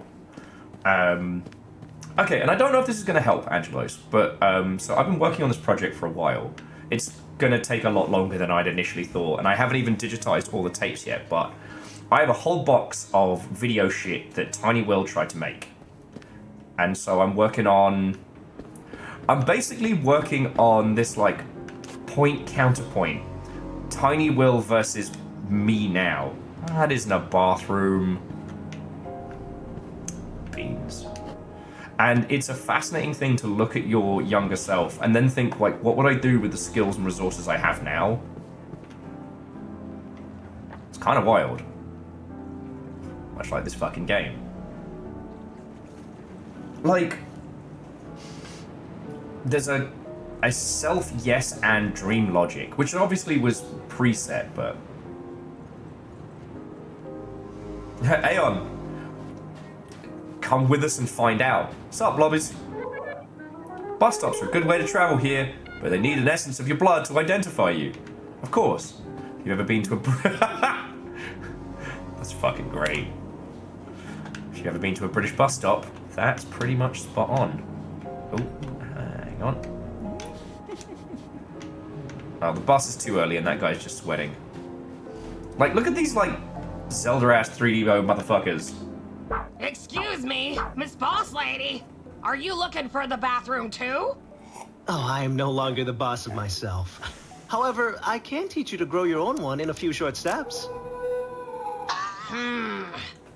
That is amongst the weirdest spells I've ever heard from a witch. Do you, by the chance of chances, know how to reach the genie?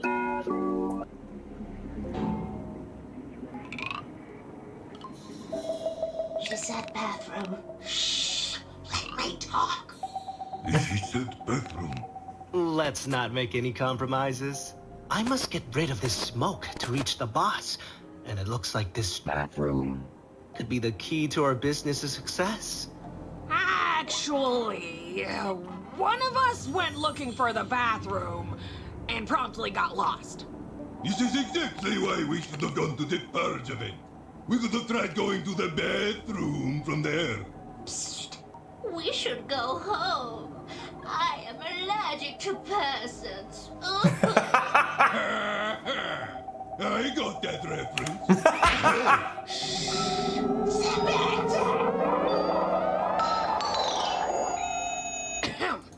Say, you seem like an entity who loves overworking themselves. Firstly, how dare We you? seem to share the same final destination. Kind of. Would you be so kind to help us find our friend? I'll reward your hard work with something that could be useful in that, business of yours you like so much. Dream barbecue, job accepted! Horrible choice, but precise. Anyway, the damn last it. time we saw her, she said she'd ask for directions inside of Seal House. Oh no! What if she's already bloodless inside there? Don't you remember? We saw her heading out from there to the complete opposite direction. Settle down, ladies. Maybe someone gave her fake directions. That's your cue, Miss Ina. Time to get to work.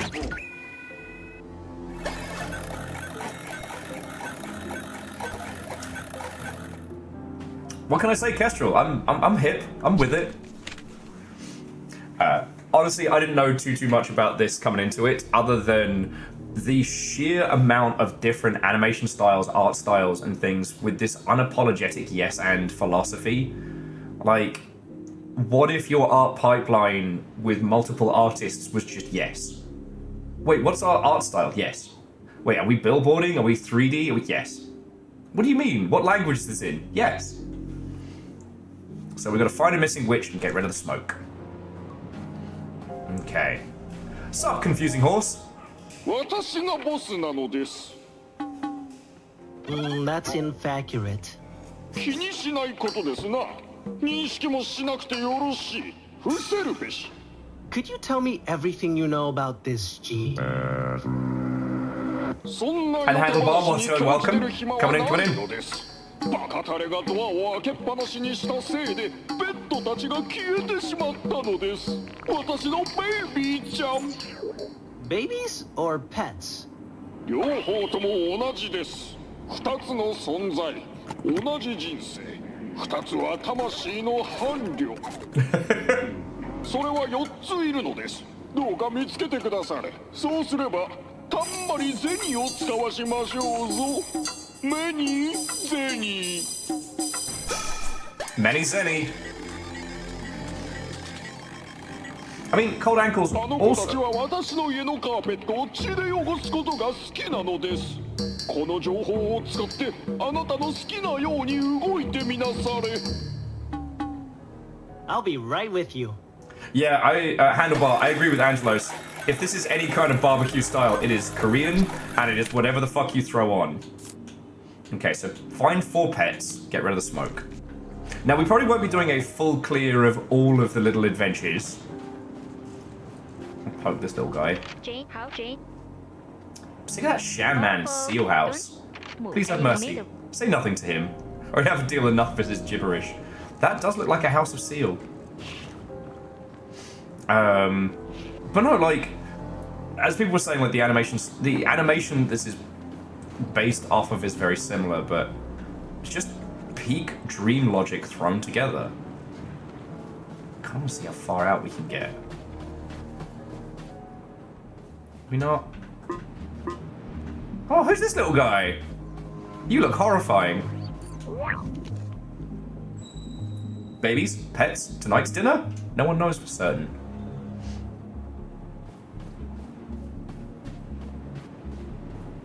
But like, at a time when the strongest foot forward that you can put is a distinctive art style, let's, like, how do you get more distinctive than this? You know what I mean?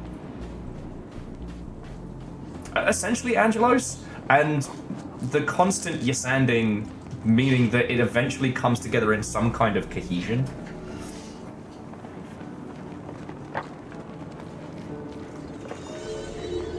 Well, and also, Dread Delusion is very much a world of its own logic. This is a world with a motherfucking wizard! Greetings! I shall be happy to explain everything to you. One person can be in two places at once. Although, the magician does not have to be in two places at once. It's a motherfucking wizard! One place at one time. God, Because he would be lost in the other person's mind. I'm glad we understand each other, Anna. You are here because you want to be. I can see it in your eyes. I'm here for pending business with your Stupid boss! Firstly, I need to get more info on this pointless shit! Ah, the bathroom. But of course, you are looking for it. That old witch is looking for it. Everyone these days is in search of the bathroom. Now, whoa! You didn't hear it from me, but the way to the entrance is... The way to enter the bathroom is through that giant orb you see in the sky past the bridge. But in order to reach it, we must create life itself. Now, go away, Anna, and get life. That shall be our quest today. No more orb pondering for this guy.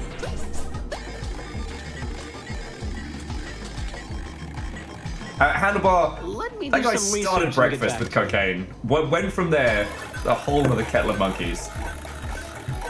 Kestrel, it is a bad place to put a bathroom, and that is a convoluted thing you gotta do every time you gotta pee. But yeah, so, looking for a life, I know the receipt. Find the missing ingredient, and have you seen this witch?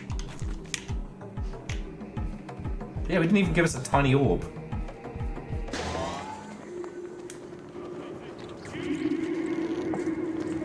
Well, so Rebels, this is one of those titles where, like, let it wash over you. Don't try and interpret it in clear terms, because it won't have them. We're just gonna roll around the environment and see where it brings us. Like, it's a Hieronymus Bosch Paradise Killer. It's whether it is logical or illogical, we don't know yet. We're gonna find out together.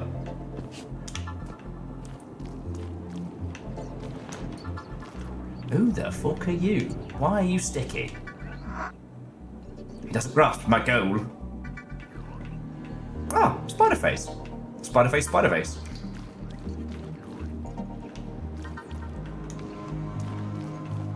We'll follow the trail of incoherent blood. What's up, you little weirdo? Alright. Go talk to Business Neck.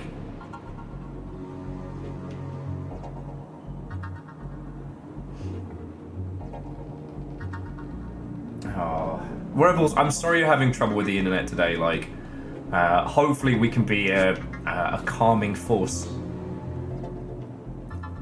Because this is one of those environments that if you try and make it make sense, it's just going to rebel against your noggin.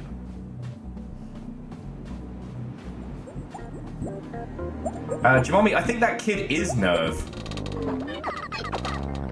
Oh, jeez, pissing Christ. I disagree.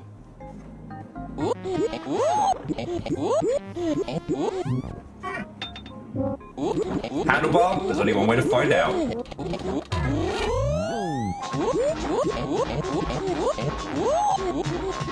Guys, wait! I'm not doing what you say I'm doing! I'm not doing anything!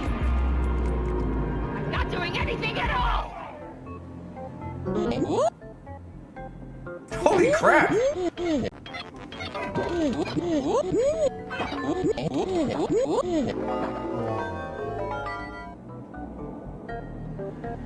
So we can buy mayonnaise. Not for Aina, not for Aina, not for Aina. Alright, well. It's only one thing. Oh. We don't have any monies, because we didn't find all the bugs yet. Of course. Perfect sense. What up, Spooky L? And sorry, where are my manners? Andorf, thank you for filling the pint glass. That's really fucking cool of you. Mayo only run, let's go. May I offer you a divestment opportunity? Divestment? Are you making fun of my unemployment lives? I don't care! Don't care! Go away! What? You are Aina? You have a job? It's more of a lifestyle. That's my destiny. What more could I do? God knows the rest. Ew, I am nice to you, and this is the thanks I get?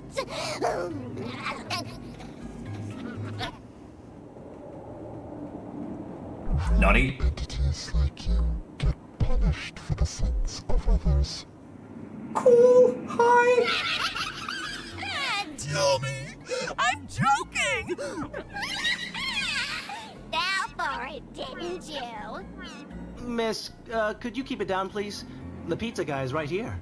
You know, I'm pretty good at organizing words. I should be the CEO of organizing events or something.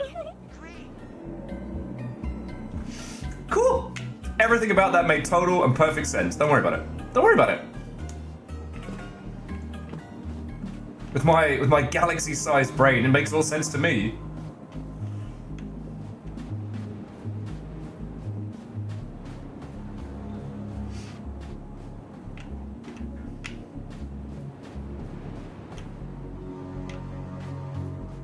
And Wolf, yeah, no. This game is currently free on Steam. It does have a... Sup, bin. It does have like a little like backer tier that you can pick up if you want to support it, but sup.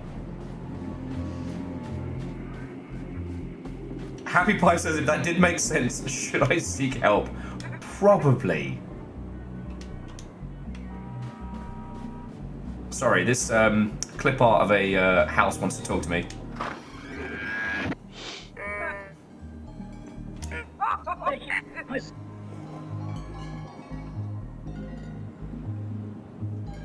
Oh no, what a barbarity. Who could dare?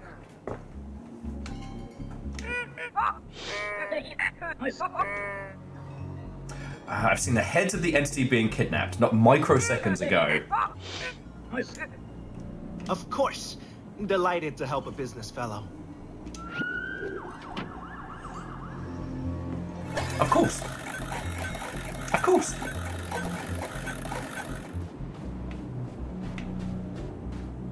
Ah, beans. Piss River. Wah, wah, wah. Be careful not to fall into piss.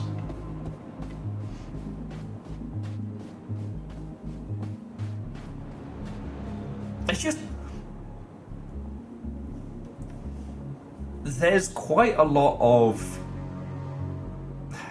We talk about art styles. We talk a lot about different titles and how they can be visually striking, and then, you know, the title that people are talking about is like a not quite Umari RPG type title with some sad kids doing sad kid things. This, whatever fucking happens, you won't forget this.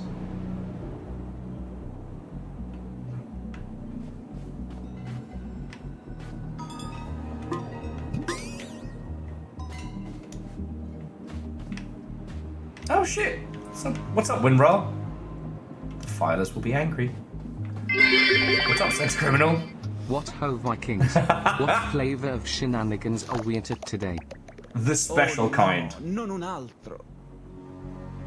Guarda, mia signora, non passerai. Possiedo questo ponte. L'ho acquistato stamattina. 7. The anthology anomaly! Step back, jackpot! Ehi, ascolta qui, cortigiana onesta! Ho appena vissuto il giorno peggiore della mia vita! Va bene? Ho combattuto 3 volte! No, 4! No, 5 volte! Mi sono lasciato con la mia ragazza! Ho ucciso mio fratello! E ora...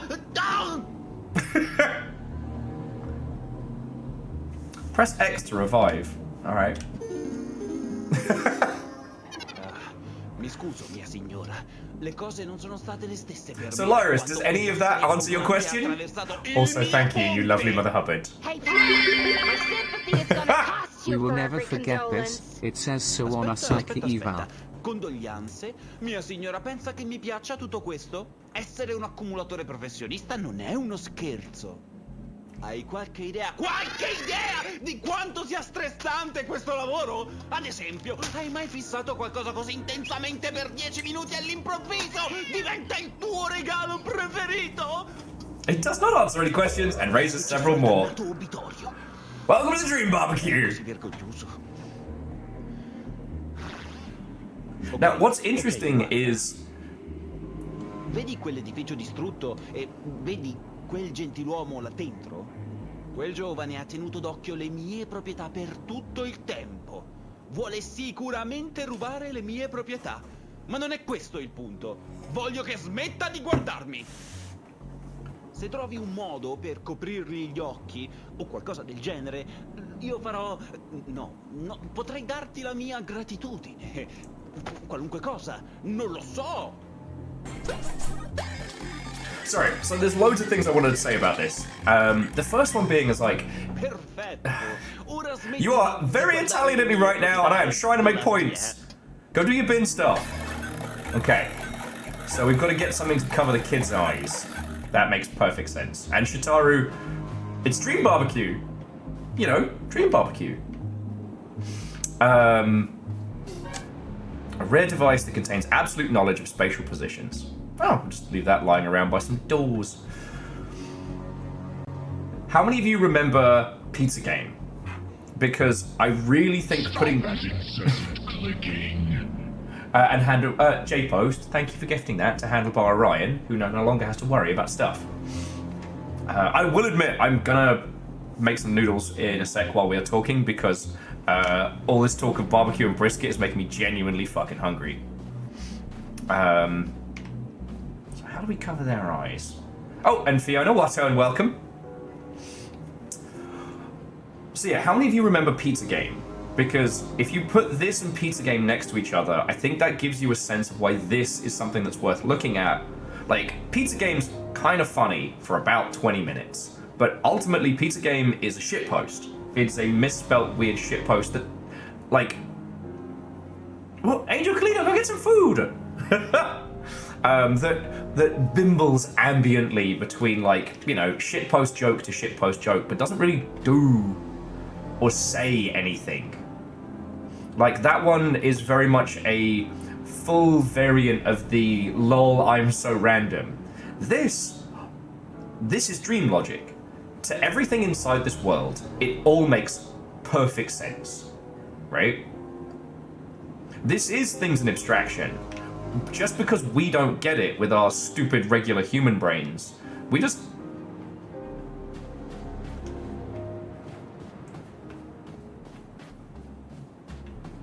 Like, it's almost like the opus, the failing is on us for not getting it.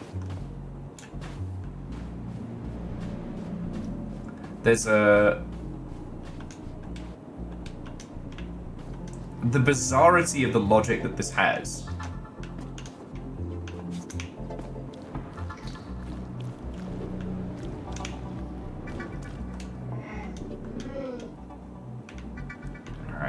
gotta get a fucking bag and put it over this kid or something.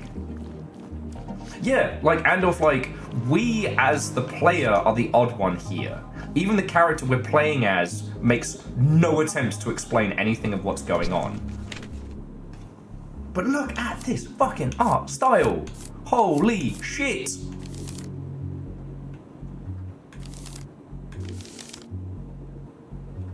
You know, we've talked about this a lot. Angelos has spoken about this a lot, that, you know, motherfuckers will say they want an interesting art style and then have you make something that looks like everything else.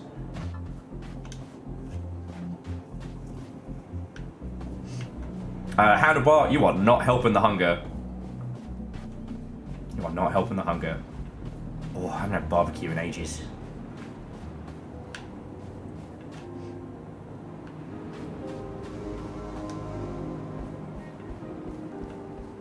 I really don't want to go talk to the wizard.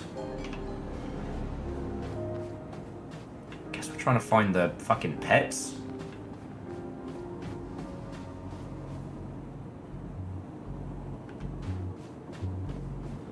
I mean, Happy Pie. This is alright. So far as I understand it, the animation this comes from is very popular with the kids. Oh. I could make toddler dinner instead of noodles. Toddler dinner. What a wonderful phrase.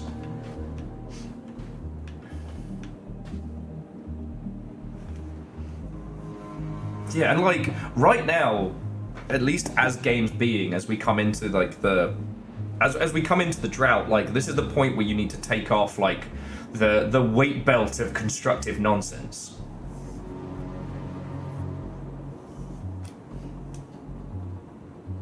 Yeah, and Rebel Gender, I don't know the source material well. I specifically did not look into it too hard, other than a cursory glance to make sure it wasn't going to be a cacophony of wobbly knobs. But it is a chaotic mix of like 90s internet and, you know, Japanese yokai and all sorts. But nothing in this is regarded with any kind of insincerity. And that's really what comes through. You know, when you think about, like, we talk about Cruelty Squad a lot, but Cruelty Squad, all of its art is in service of one concept, and that is giving you a fucking anxiety attack. This is, like, unapologetic dream logic. And what's so fascinating about it is that it is, but in abstraction. Also, I've changed my mind. I'm not making noodles. Fiona has inspired me to make toddler dinner. So I'm gonna natter and move. So things like, you know, that wizard ass like Zelda CDI / 3DO type nonsense, the clip art style guy coming out of a house.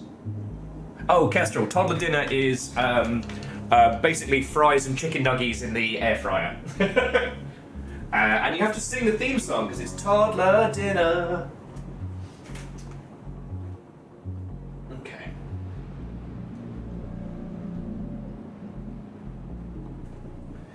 Baby's real cuddly because it is fucking cold in here.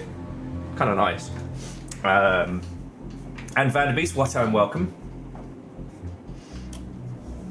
Yeah, well, and like, sorry, Angelos was saying that they get this feedback a lot, which is being too creative, and like portfolio reviews definitely can be valuable. If you haven't encountered them, basically, as an artist at, you know, well, it used to be very common at GDC. It definitely was not a thing that happened this year, but you would go to a stand and you could get a portfolio review. So you'd go, show somebody your art, and they would give you a professional feedback on it, which can be very valuable. But the problem now is that knowledge about like conformity of art to try and make something that will get you a job at Insomniac, for example, or Crystal Dynamics, like those jobs are now pretty much fucking gone. And here we have something that is doing very well because it is so stark. And again, whether you know the source material or not, like look at this shit. Look at this shit. It's gloriously weird. And it makes no apologies. Like, it makes no apologies. And Ludo, Watto, and welcome. And yeah, Fiona, I felt so bad. For those who don't know, Fiona got a 1 a.m. fire alarm wake up. Yeah, well, Kestrel, this comes from a series of animations. Like, again, I've not seen them. All I did was do like a cursory look up to make sure I wasn't going to skibbity toilet my way into a bunch of wobbly knobs, you know what I mean?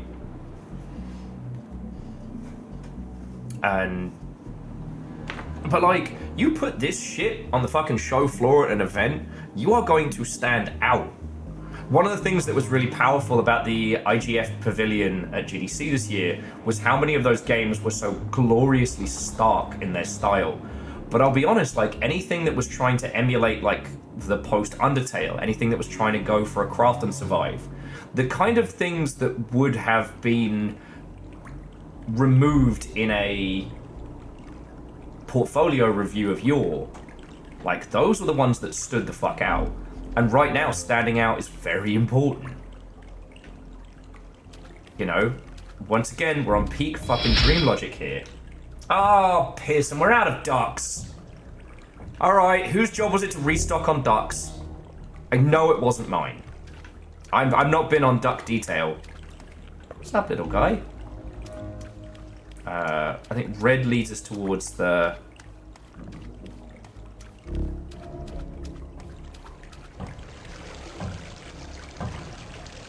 Oh, cool. It's like the inside of a haunting eyeball.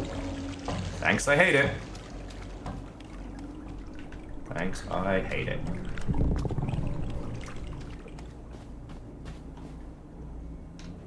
Oh, you know what? We can probably make the geese make sense.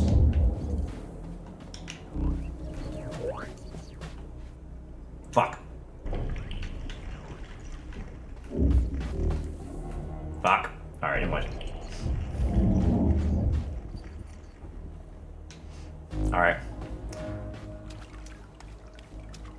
I guess we'll follow.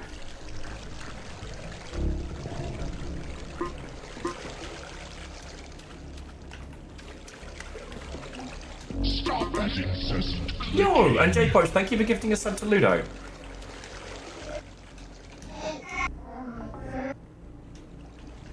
Okay, so we helped the weird little kid. Hopefully that helps progress. And those might be the ghosts of Sour Patch Kids past.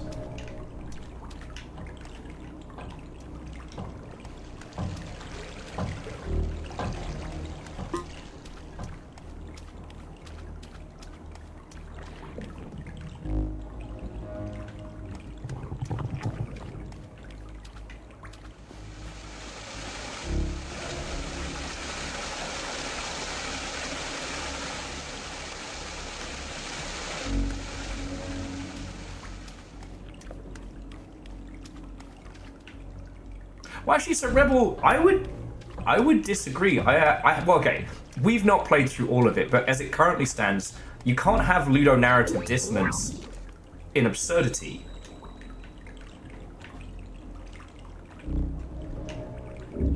Oh, no, not ludonarrative dissonance. Sorry, you meant just the bizarrity of it. My apologies. Yeah, no, I'm definitely going to make some toddler dinner in just a sec.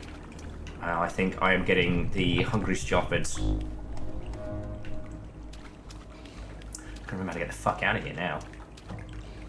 Yeah, that was the QI klaxon sound. I'm so fucking traumatized from the ludonarrative dissonance years in video game banter. I think this is the way out. Yeah, job's a good one.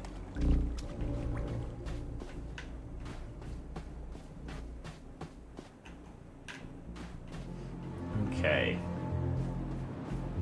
So in theory, Spider Kid should be gone. And I think we're up to 3 pets. Once we find one more pet, we can bribe that other guy.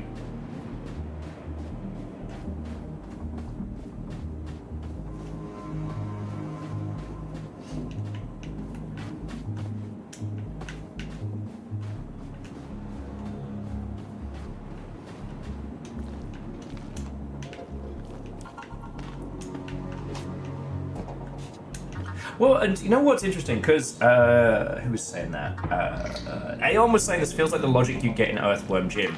Well, Earthworm Jim at least pretended to have the trappings of a cartoon, right? You know, there is an earthworm and, you know, he has his evil villain, Dr. Psychro. And then as you play it, it becomes more and more of an absurdist, like, unhinged in-joke, right? You know, the broadside of a barn gun, Peter Puppy, etc. I think it's actually why Earthworm Jim worked far better as a cartoon. This ditches the pretense and just fully embraces that, no, it's just dream logic. It's just dream logic.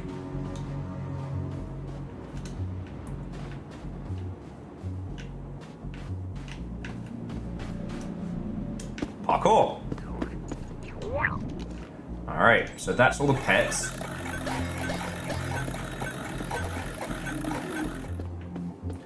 Because recently I've been playing a lot of Ultra Kill, and again, gloriously weird. That's got slightly more cohesion because ultimately Ultra Kill is based on one premise. It is a game where you shoot things. With this, the absurdism begins the moment you start it. You know, this game gives you a very simple premise: find the boss, which I guess is pretty video gamey, right? But with Ultra Kill, if you don't know the premise, hell is full, blood is fuel, you are an angry robot. Just keep blasting things and keep getting your fill. As it unfurls, the different spheres of hell, the stories, the narrative around it, like, unpack until there's a pretty fucking dense lore. Like, I've not finished it yet, the game gets real fucking hard. I'm currently in, like, faux London Blitz, where these gigantic horse mechs are doing something?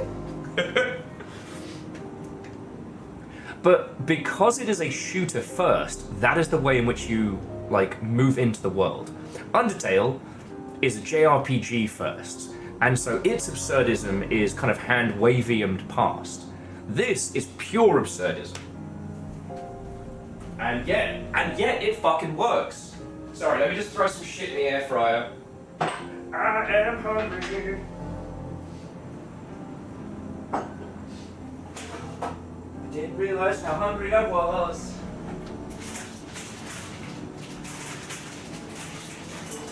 It's toddler dinner for lunch.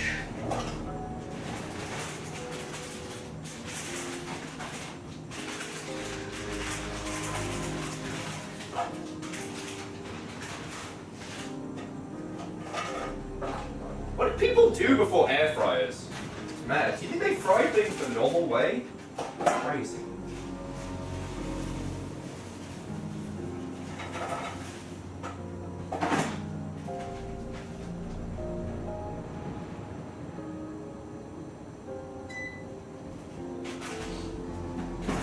Okay.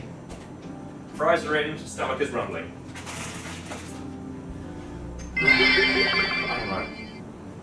Like, I guess the question is, how do we reverse engineer this? How do we create a process where we can let the ideas that we have get as batshit as this?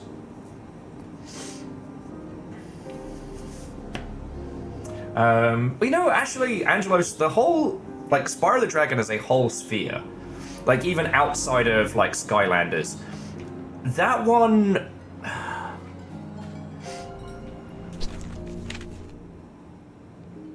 Okay. Oh, let's hand in the pets real quick, because I think the pets get us the mayo. The mayo we can use to blind the child. And then that should get us past it. なんと醜いサービスでしょう。来るのが早すぎる。おお、ありがたやありがたや。もう腹ペコなのです。これで食事にありつける。Bless you for your business. Job's done.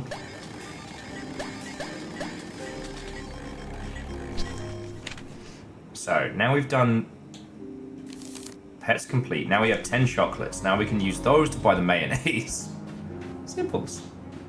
But notice that we're engaging with the dream logic on its own setup. Yeah. Yeah, except for Andorf, he's actually eating toddlers.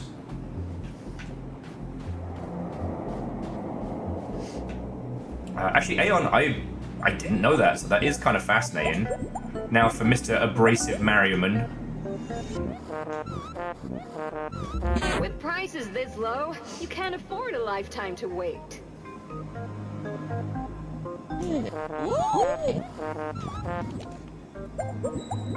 Ovium for the eyes. Then we blind the child. Job's a good one. Our own little blinding stew. It's mayonnaise. Oh, handlebar, that sounds nice. One of the things I've been doing is when I'm hungry and super lazy, I've been doing like budget bento, where instead of like cooking like a chicken katsu or something like that, I'll just replace that in a bento box with chicken nuggies. So I'll get like some tonkatsu sauce and some veggies and some rice. I just do like my own little like budget bento box.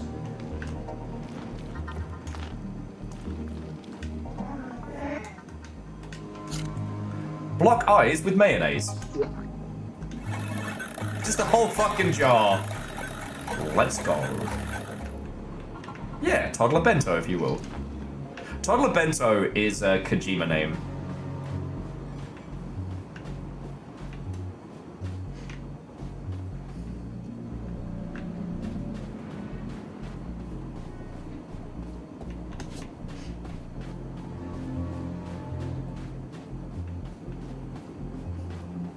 But do you know what's really interesting as well is like, we played a few, especially the Wadget Eye games, that have their own like point and click having a stark visual style. One of the things that kind of got lost when the CD-ROM era ended was the absurdism of like the experimental games. I mean, I only know about this because Peter Gabriel, who was the original frontman for Genesis, founded his own games company back in the 90s and started making weird-ass fucking CD-ROM games off of the music videos from his solo work, like Sledgehammer and things like that. He wanted to take the weird music video style that he'd become known for and make them into interactive things. And they weren't really a lot of anything. Technically, you could call them point-and-click adventures, but they were disjointed, unconnected dreamscapes that you would kind of solve and then get thrown into the next one.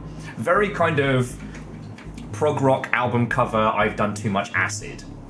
And he wasn't the only person making those kind of weird experimental stuff during the CD-ROM era, because suddenly we had access to full motion video. And that kind of broke everybody's brains.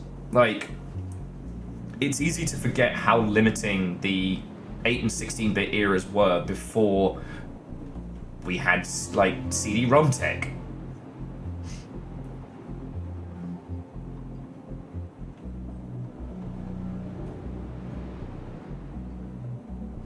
Holy Glee, it changes the subtitle text to match the original one.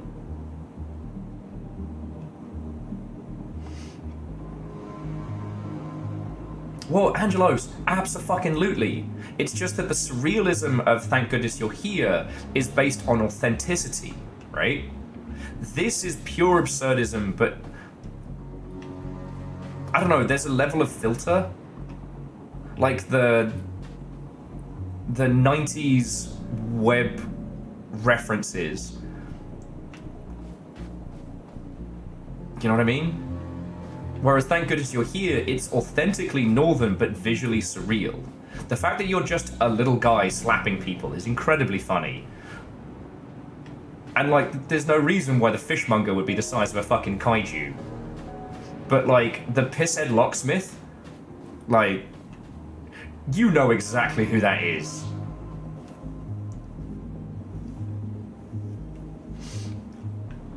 And Angelos, maybe that's it. Maybe that is where this is working, that this is authentic in its own way. Oh, l'hai fatto davvero? The fact that it's, like, we've counted 7 different spoken languages so far, because the internet's a big mosh pit of everybody. you know, due to the commercialization of video games and, you know, English language being one of the biggest spheres, you know, it's like what, the English language, Mandarin, those being like the two big money-making languages in games, tend to be our focus. Va bene, Rat. Cool. Cosa vuoi adesso? Pensavi davvero che ti avrei lasciato passare perché hai fatto una cattivazione? Ma non essere un idiota!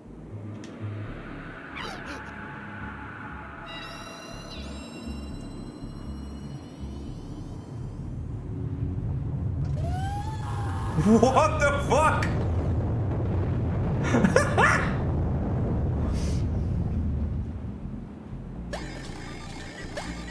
Job's done. Also, does everybody else see that Rebel basically unlocked the super fucking message?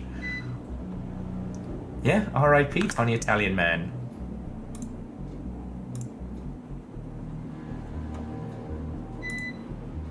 Oh shit, that was on the message effects.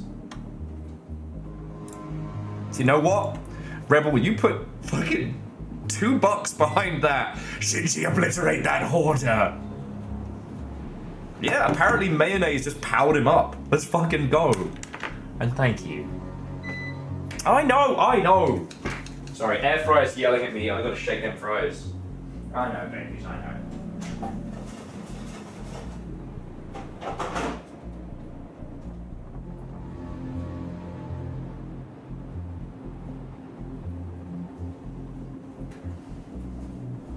So, okay, jumping back. So if we're going from a level of authenticity, like, if we start with our jumping off point and then create absurdisms based on that idea, that's a pretty good way to get, like, the beginnings of an art style, right?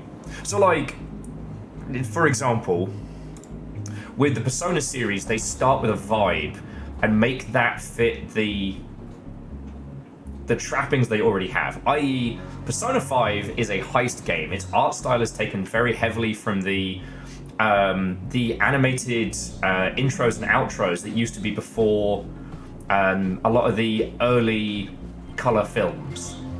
I'm trying to think of some good examples, like Rat Race and... God, this is my media literacy is causing me to fall over.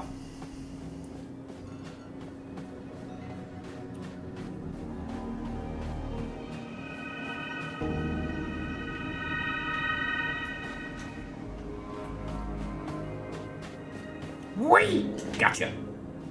Yeah. Guess who knows how to fucking leap through some environments. Fuck at this guy. Oh.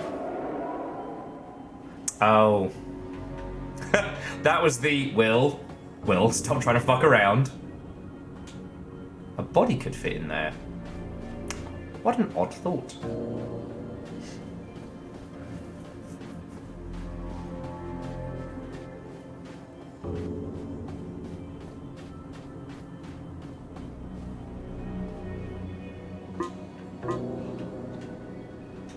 The bus does not seem to exist.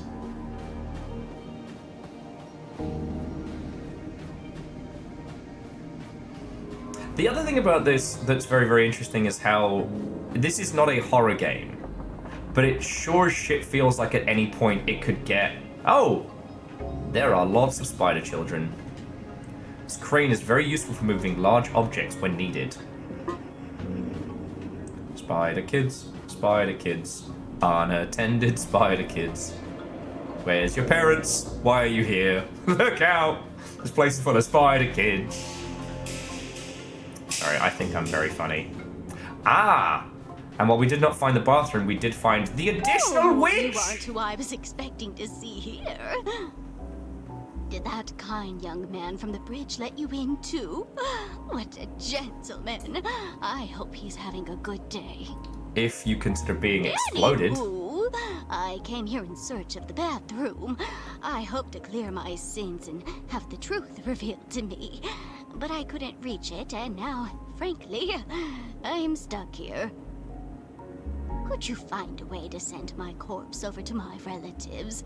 They must be waiting for me at the square near Seal House. And be quick, I'll surely be dead before the day is over. Yeah, Ludo, absolutely. My brain is drawing a complete blank. But I would say that that was where a larger portion of Persona 5's like vibes were taken. You know, those old heist movies and things like that. And you know, you combine that with...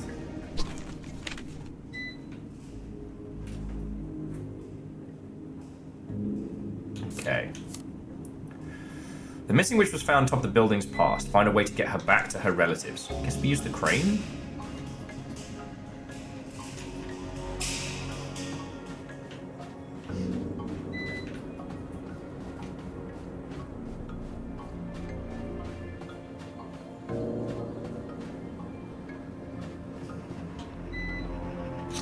Fuck yeah.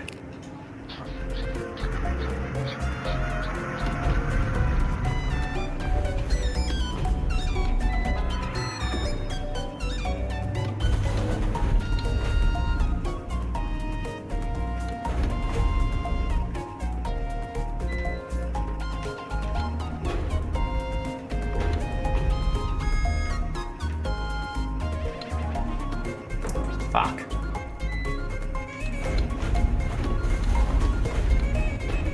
Pierce! Ice climbers!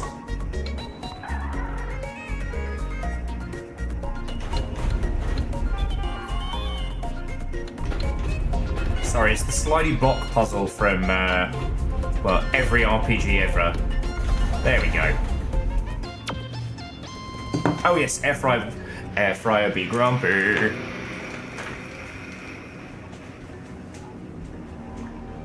Toddler dinner, we're half for lunch.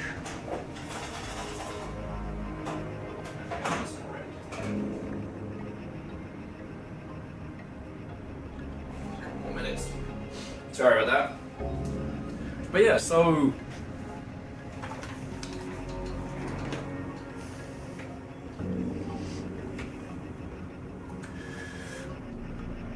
one of the things that's interesting about this is that it's not pulling from one specific internet community, right? Like, this isn't purely AOL core. This is not just taken from, I don't know, fucking something awful or some shite. It is... There's a larger portion of this that's pulling just from, like, the idea of old internet. Ludo, I'm sorry, I didn't mean to give you a... remembering a film existential crisis, but you know what I mean. But those two things together, like, because Persona already has an established language, right? The way the characters look, the creatures that you'll encounter, the experience is already set. So the rest is finding a way to reevaluate that. And they took the whole idea of the heist and they took it to the, like, 1000th level. I think you could do some very, very interesting things with starting with a different jumping off point, right? I mean, this essentially has two main vibes, right? It has the old internet, and it has the yokai flavor. Then combine that with dream logic, and you're onto a good setup. Wait. What am I doing? Oh, I'm gonna go get paid for the witch. Let's see if I can find this missing ingredient. Yeah, Angelos, I wholeheartedly agree. I'm sorry. I got carried away and tripped hard. Then why are you still alive? I was hoping to sing at your funeral. It's not too late. I'll kill both you noisy birds with one damn stone. What the fuck? Okay, it's settled. We'll visit the Purge event on a later date. For now, let's just head home.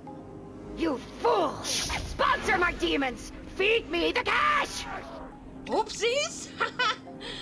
But of course, clumsy me. Let me see.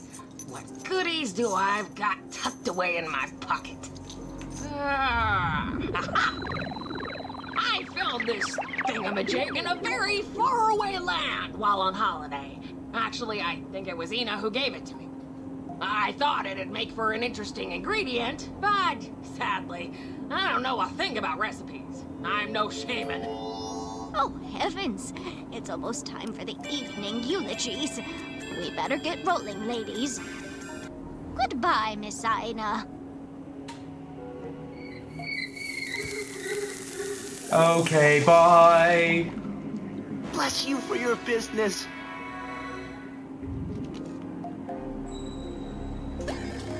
Shaman could give better use. I mean, the guy's a wizard, but we'll make it work.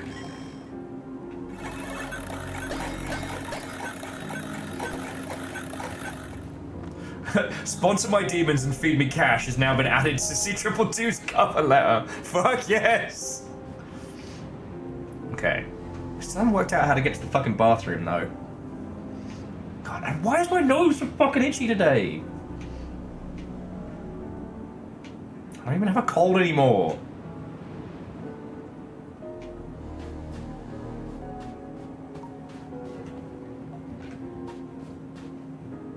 Well, let's see if this is the orb of wizard fuckery.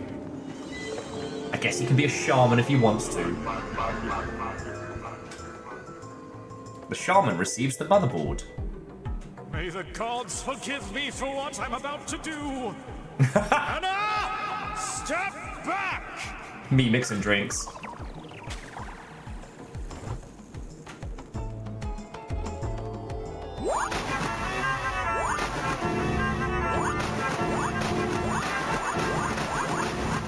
Oh, he's straight up prestiging those wizards.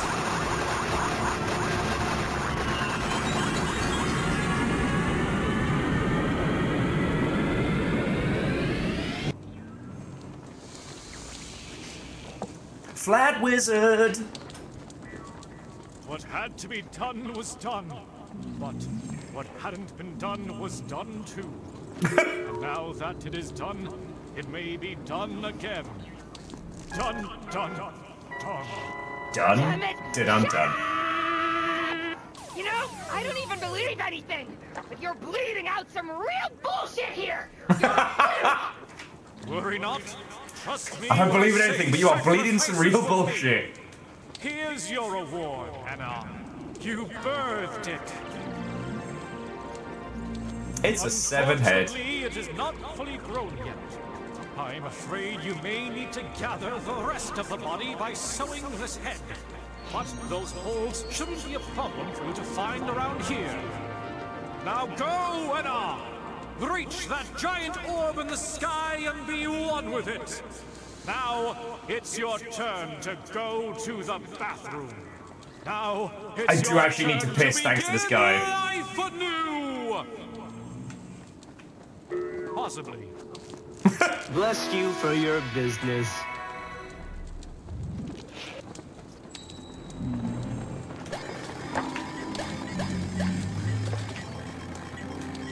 But we know where we're gonna go because it's the hole in the ground. Oh, swap tools.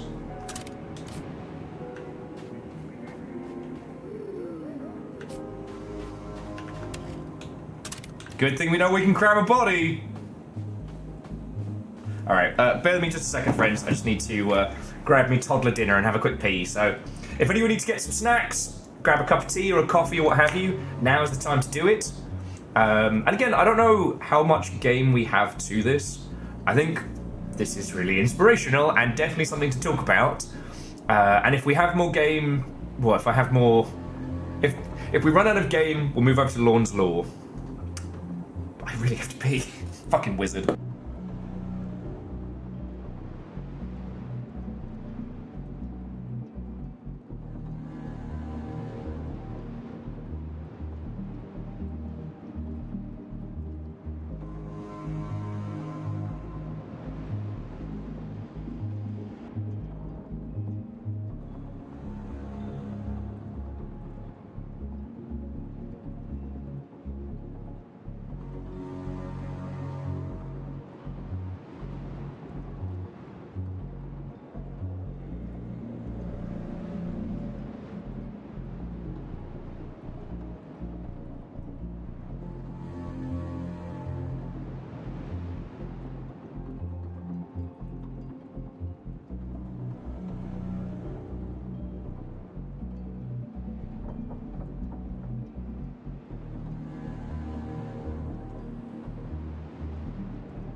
I didn't get to hear my toddler dinner song. I'm tottering around the flat.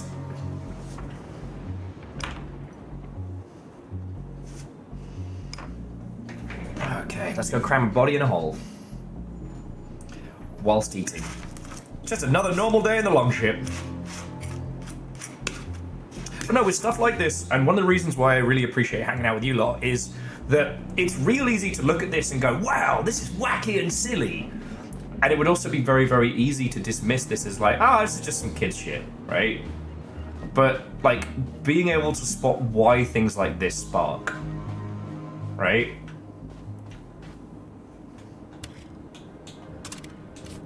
Like, it's this and...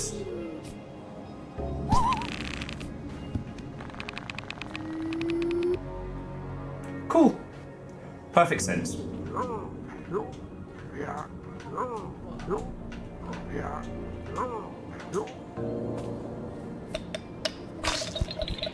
Of course. Perfect sense.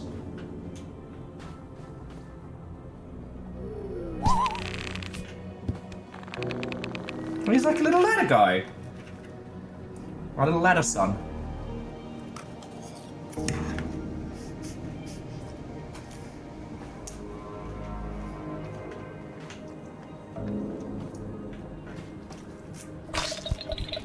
Okay, so there is a time on that one. Please speak to me through the body language of the gods.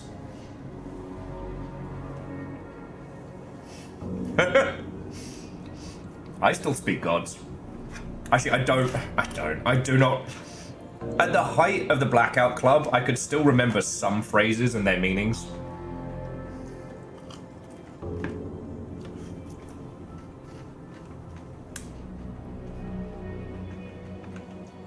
God damn it, the one I'm trying to remember is the fucking circus. We're not robbing a bank, Pomni. We're adventuring a bank. Fuck, what's that?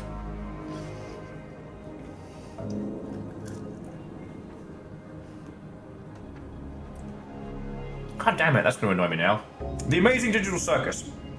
Ludo, thank you. That's another one that's definitely worth like a research on.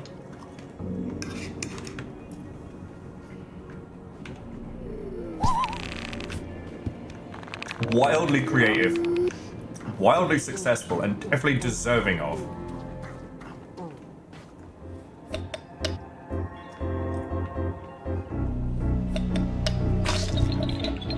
Boomerang head.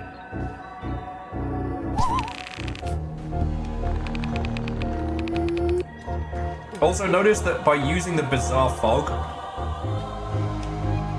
the shaman was right this whole time, and we called him crazy. Or maybe we're crazy for believing him now. Numbers, don't even worry about it. Don't even worry about it.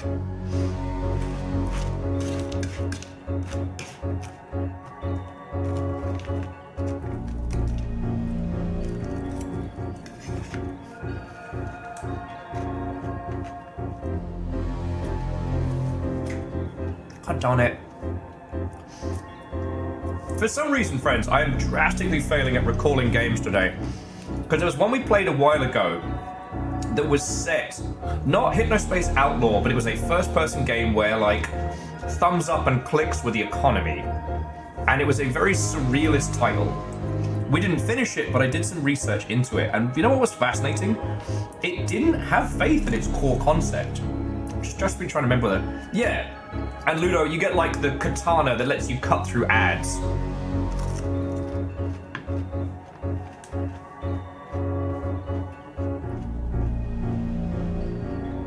Yes! Angelo's 100%. The way the characters are talking and interacting with us, kind of respecting the space, even though it's wacky and silly.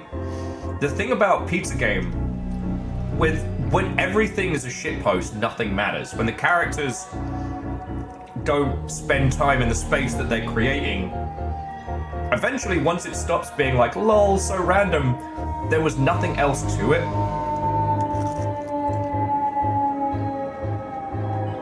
Alright, no, we're good. I thought from when we said Ludo narrative earlier, the cops were coming, but we're okay.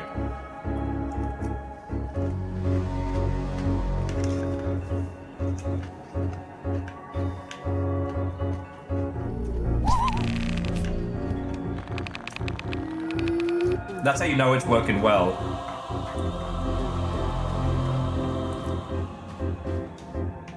Again, you know what's fascinating about this? I don't know which way we're supposed to go. Like, this is impossibly large compared to what we saw when we were bouncing around this way. Like, they're using the fog very, very well.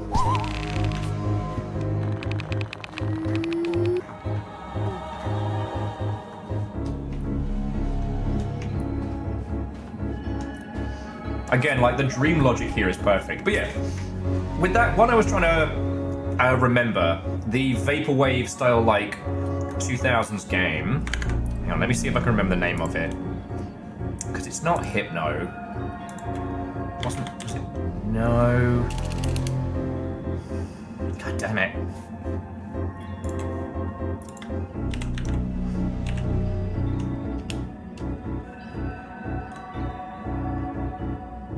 Apparently Vaporwave isn't a valid tag.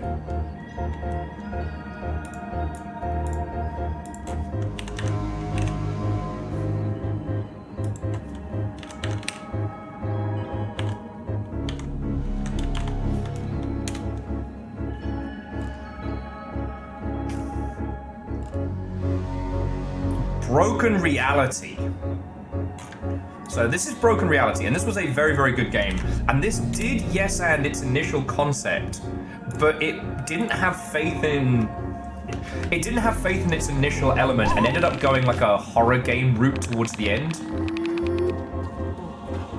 Oh. Which is fine, but, you know, they already had created this, like, world of 2000s, like, Web 1 goodness. It didn't need to then be surprise horror.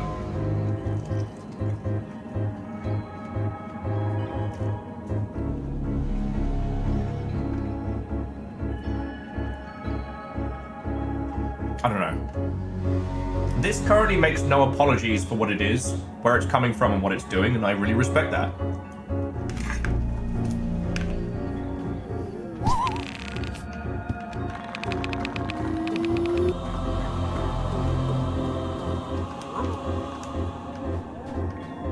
Alright, we're nearly here.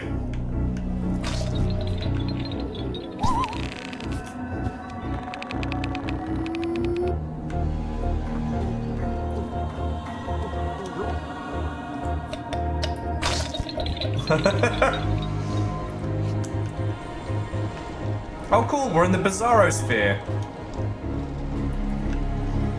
I love the Bizarro Sphere. I do not consider there to be anything wrong with the Bizarro Sphere.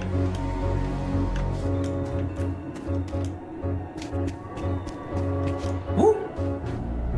Little wobbly fishman.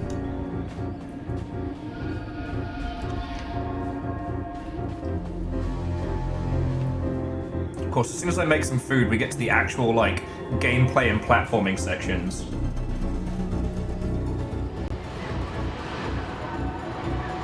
Angelos, it's an interesting one. Like, you know I'm pro horror. I'm all about that shit, but oh, fuck you.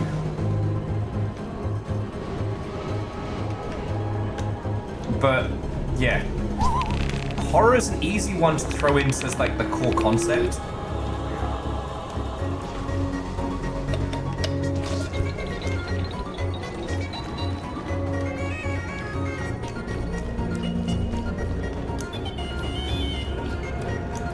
And you can use it as essentially as a crutch. Like, you don't know how to end your game, so, it was a child's soul trapped in the beyond all along.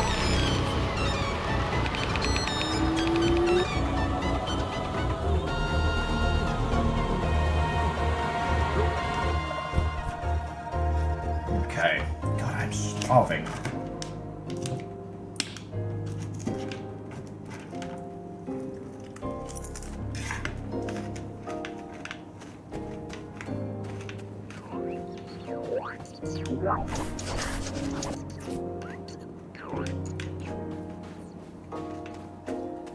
And we can pet the pets. All right, let's talk to Big Muppet.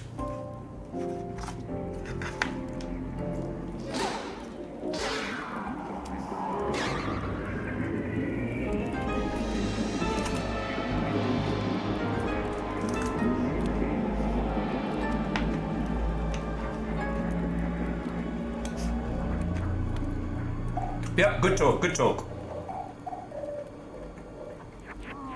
エナ、いつまでもたもたしてるんだ。ジーニーはどうした？ There's a wrong guy. あんたまだバスルームにいるのか？ I don't even do any fucking work here. あ、こら、そんなトイレをうろちょろするもんじゃない。恥ずかしいな。なんでそんなこと言うんだよ。いや、ちょっと待ってよ。あんたトイレで懺悔してるのかよ。ああ、もうこうなることぐらい予測しとくべきだった。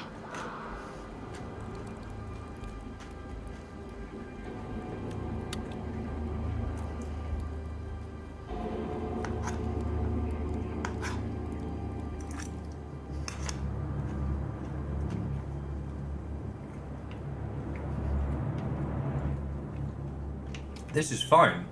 This is fine.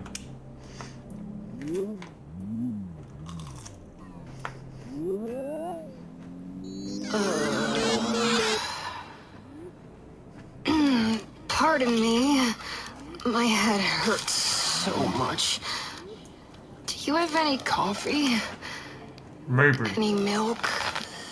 Any bathroom?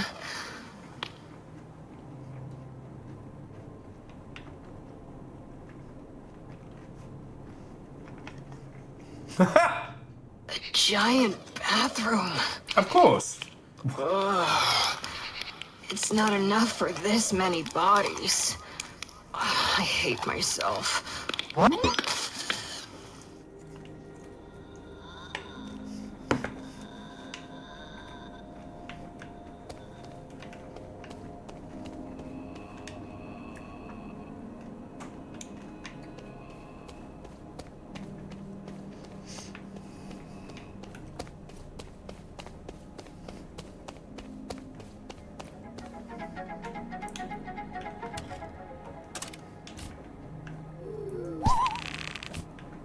Notice how the physicalities of our character has also changed.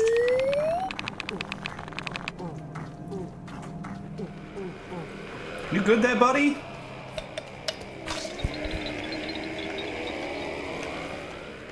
Gotta ease up on that, mate. Speak now, or ever hold your piss. 'Tis the shrine to Armitage. Armitage Shanks. And it's moving away from us. What does this button do? I don't know, Vanderbeest. Have you tried smashing it several times? Vanderbeest, feckin' thank you. How you doing, friend? We're getting weird with it. We're getting super weird with it.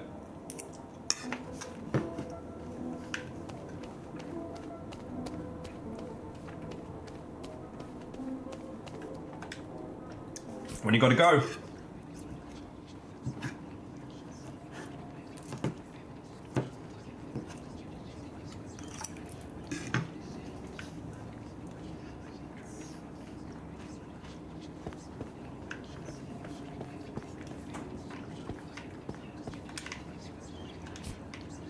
A sink to wash off the sin.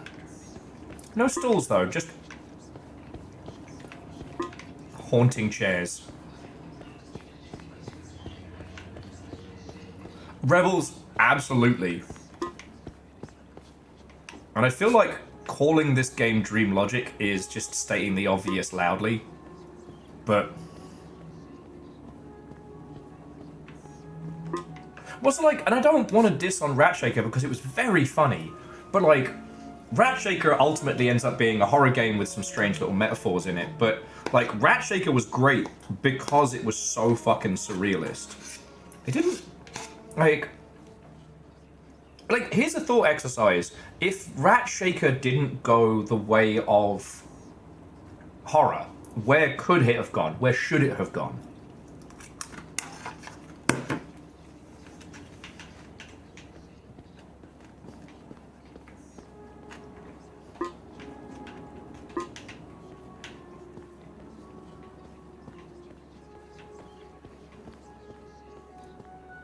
This seems fine and safe.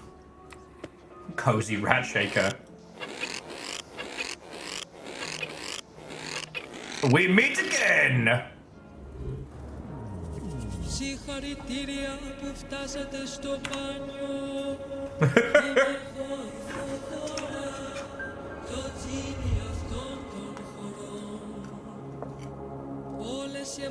σας έχουν πλέον ξεχωστεί. Ανεβείτε στην τουαλέτα του κόσμ και σκουπίστε τις ενοχές από το πρόσωπό σας, αγαπημένε άγγελε. Περίμενε ένα, στάσου είσαι ασυγχωριστός. Η δουλειά μου εδώ τερματίστηκε. Don't you dare hang up that phone! Θα παραδεχτώ ότι θαυμάζω το αφελές κουράγιο σου. Θα σου χαρίσω μια φιλοδοξία, εντάξει, τίποτα περισσότερο. Τι επιδιώκεις, τι είδους ζωή θέλεις να ζήσεις. The quality on that face is haunting.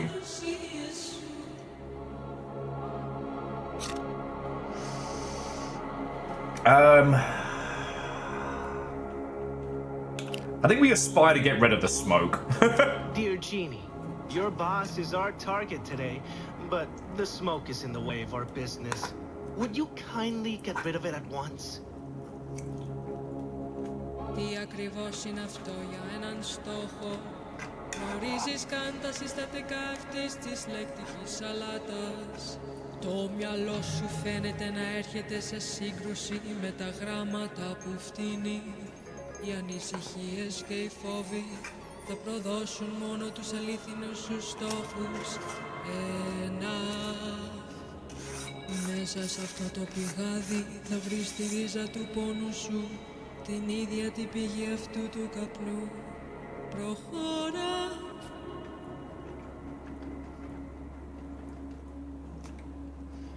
Into the well we go, friend.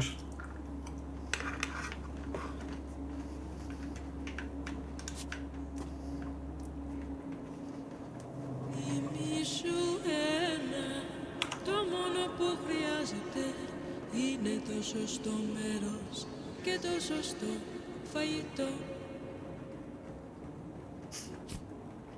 Everyone's got a well pun. And hey, and this does lead to anyone having surrealist dreams. They won't be spooky dreams.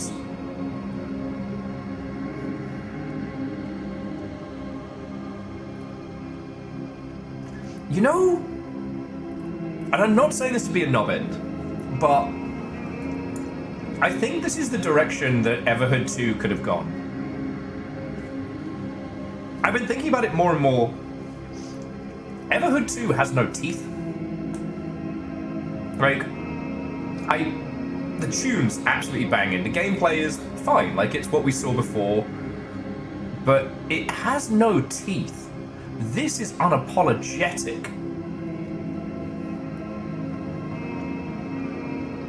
And I don't know, I've been trying to analyze why, when we played Everhood, it grabbed me and wouldn't let go. And we played Everhood 2 and I was like, what happens at the end of Infinity? Like, that's the question Everhood presents. And Everhood 2 just kind of goes, it's a cycle, don't worry about it. Like, I'm not saying this is where we go, but there's definitely a...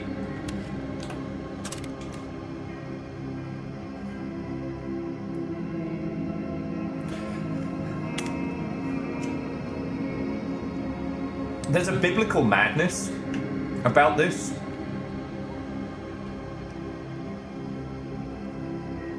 It's got real big be not afraid energy. Do you know what I mean? Can the business bear the liability of obliterating the smoke machine? Yes.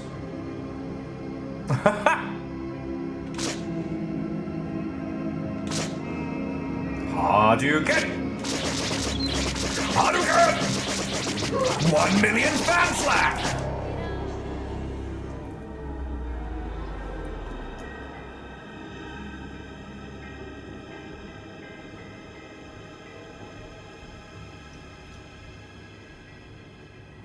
Now, Devoshi, a Kill 6 Billion Demons game would be incredible. And you know what's fascinating about that is that Kill 6 Billion Demons has its own, like, theological logic. But at its core, it's still a thing where people fight each other. So it would translate to a game very, very well. It no longer moves.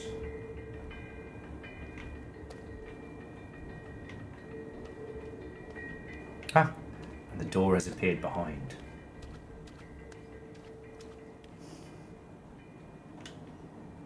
Yeah, I mean, Orzine, it's Kill 6 Million Demons is coming towards the end. It's one of my I check it dailies. A smoke machine will remember this.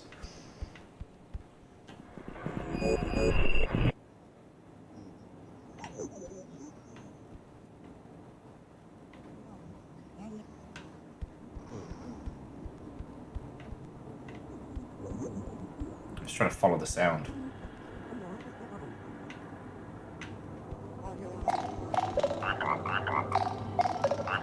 Frog phone! なあ、頼むよ。もうバスルームのたわごとはたくさんだ。The issue with the bathroom has been resolved. Our business with the boss is our next priority. He will be down the drain in no time. 何に降りるって？笑えないぞ。適当なこと言ってごまかそうたってそうはいかないんだよな。あんたの仕事は何だっけ？いい加減に一気に仕事を片付けるのに集中するぞ。はあ、もう二度とバスルームの話をするなよ。Agreed. Toilets are death traps. ああ、そうだ、言い忘れてた。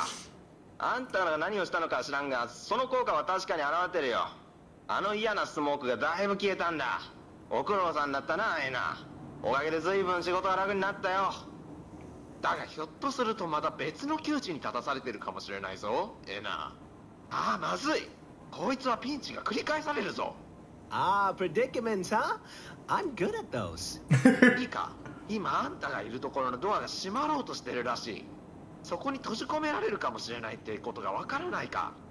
Well, it's time to be that one drop inside that ocean full of opportunities. Am I right? ああ、そうかそうか。あんたにはセールスの技とやらがあるんだったな。じゃああんた本当にやれるんだな。だから行ってきなさい。やれることは何でもやって戻ってくるんだ。Alright.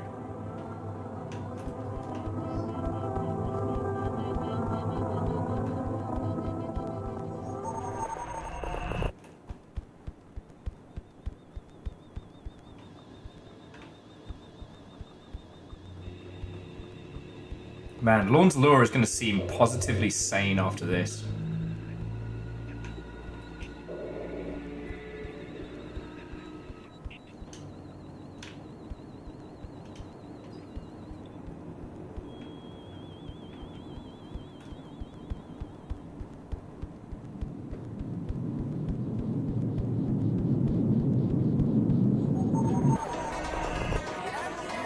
Beefcake Arms McGiant Toaster, what's up? Does anyone want to know how to get to the beach?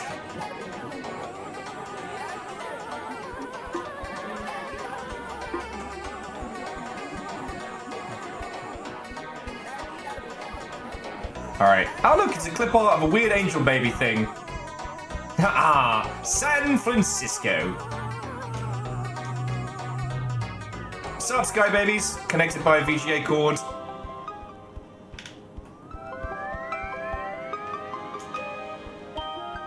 They just emanate their own weird song. Okay, cool.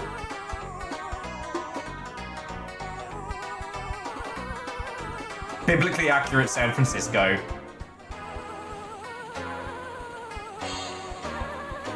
Let's get the fuck out of here. Oh, let's see if Clip Art Greg will talk to us. Was I meant to say this right instead? Cool, not helping.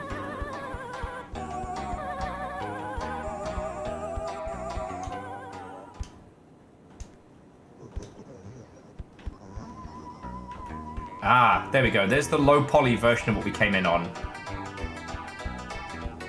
No, Verdun, it's been super normal while you've been gone.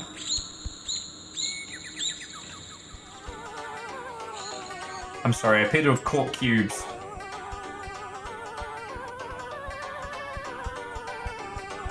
fuck out of here.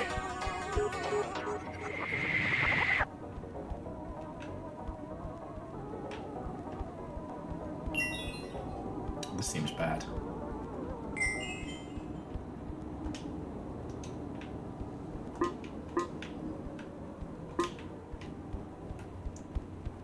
Make a fucking break for it! Give us a hug! This door is now closed. It's not budging. Come on. Ah, we're fucked. Ah, poo. Well, I guess we're getting all pixel eaten. It's been a good run. PVS, super normal Tuesday.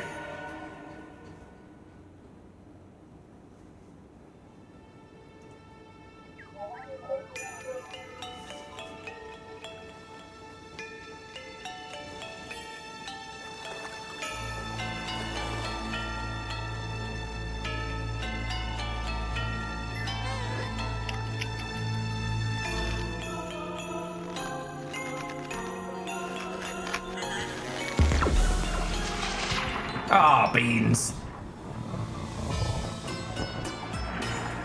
As a mannequin drowns in a sea of hexadecimal numbers, what could this mean for our hero? Remember, you can't think your way out of a trip, but you can solve puzzles in one. Find out next time on Dragon Ball Z! I threw a dude in the well. Don't ask me, I'll never tell. I will regret this in hell. But he was in my way. PVS, thank you for the 200. There we go! That was chapter 1. And this is how we became Sky Gary. Yeah, how's that for a lineup of artists? So salesperson Aina and meanie hangover Aina, 2 different peeps.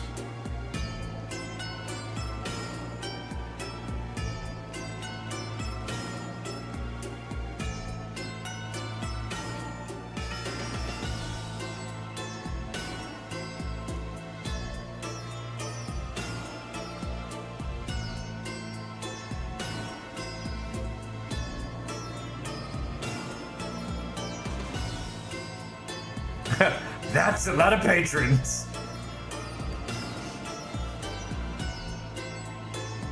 Now, obviously, you can't just say to someone, oh, how do you make something like this? Oh, just have a successful Patreon. But...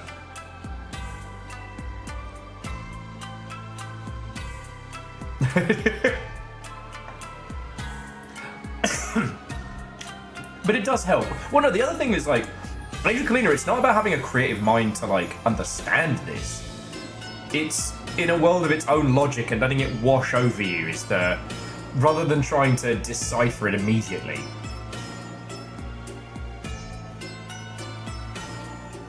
But like Angelos, if you think about how long it took to make any of the Homestuck games at the height of its success, like that was pulling in shit tons of money. Like, this has gone for the episodic idea.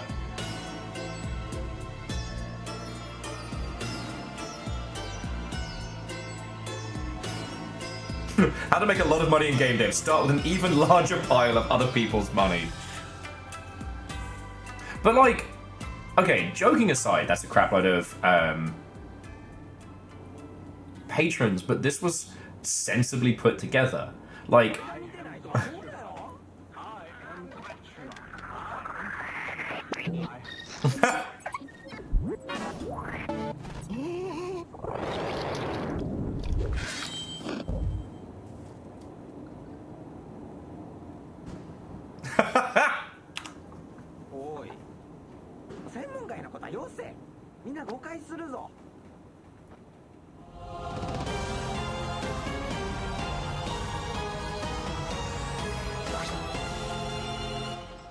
We never even made it to the barbecue.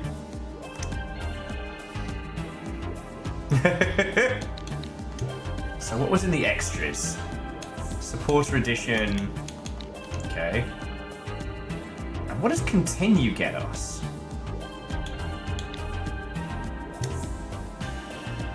The save file has reached the end of available content. Please reset the save file. Ah, okay.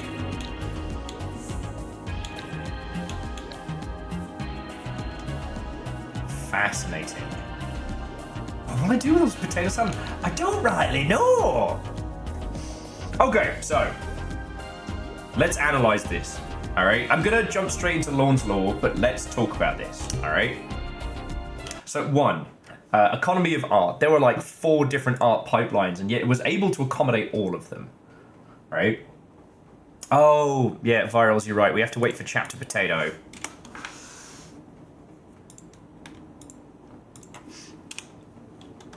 Well, so Rebel Gender, the supporter edition, I assume, is just for supporters.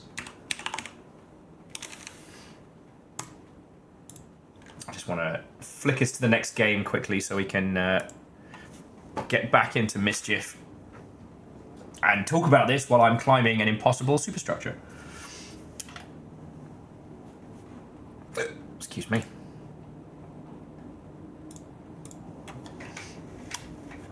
So, okay, to those of you who do know this or did know it before we started today, so what were some of the key things that we missed, or I missed? I guess that would be my first question. Oh, I can put bowls on the ground. Decadent.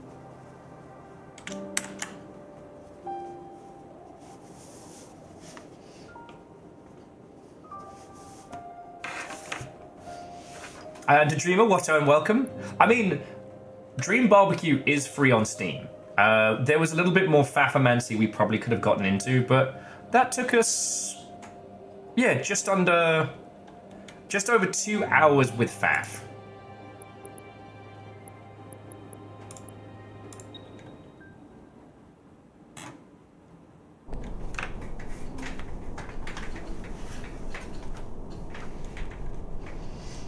Oh, we were doing the, it's time for more bastardry. We're doing the area that has the,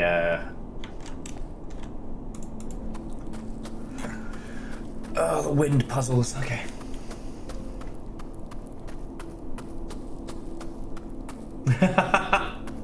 No, so it's just because I don't have the dogs here anymore, so I don't have to worry about Amos, like, hoovering up a bowl of fries covered in mustard and then pooing out his own little heart.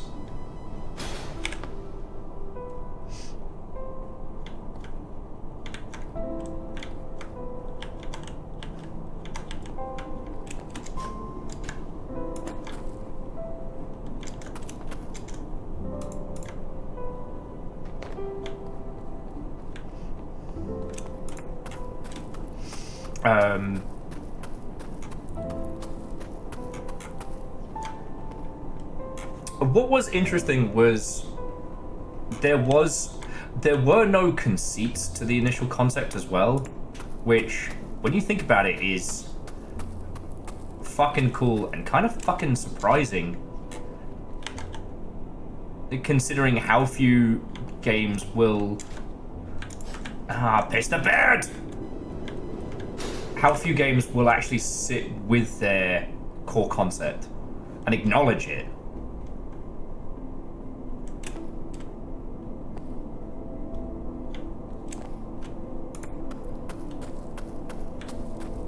That's the thing that struck me.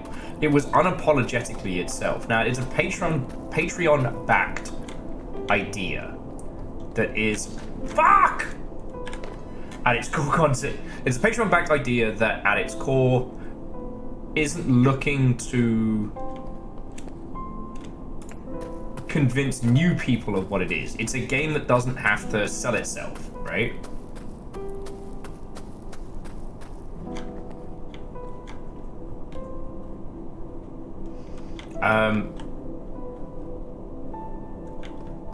Like, Angelos, I 1000% agree.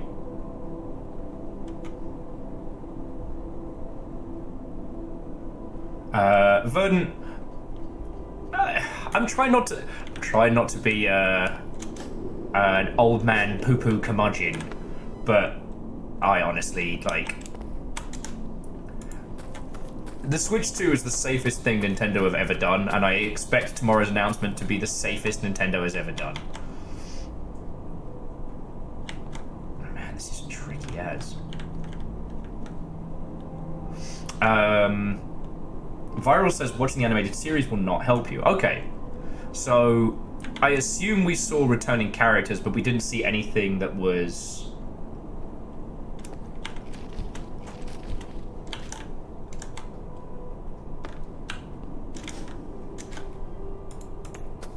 assuming we saw returning characters, but there wasn't any like inside knowledge that would have provided us with a clear through line. And Angelos, you are right. I think so. I played Atomfall yesterday, and it is one of the. I'm just going to say it's one of the safest games that I've played in a long time, and it's very boring because of it. Like, if you haven't seen it, so Atomfall is meant to be like this, you know, a lot of people have been calling it like British Fallout, but it's trying to go for this, like, you know, there was a special facility in the Midlands and things went wrong, and now it's its own locked off cornered zone. And it has neither faith in its concept nor faith in the user. You know, it is not as aggressively...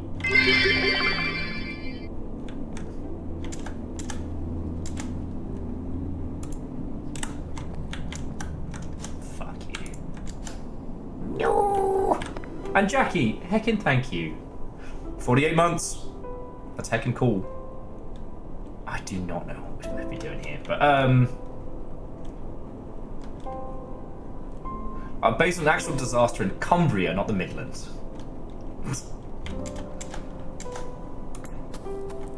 Is there anything more British than arguing about what is and isn't the Midlands?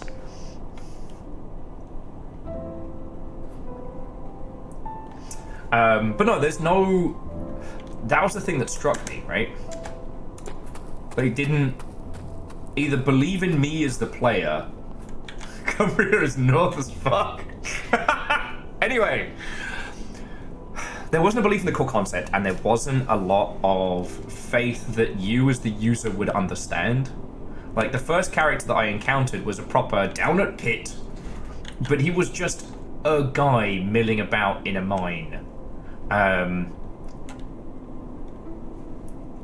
Like, the so-called outlaws that you encounter are all a weird blend of, like, Morris Dancer and, you know, the blokes from Clockwork Orange, but with nothing that ties them into the space.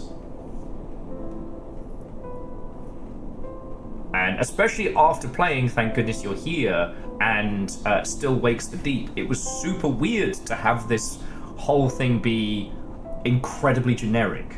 And again, Atomfall is not bad. You know, if you play it and you have a good time with it, then fuck yeah.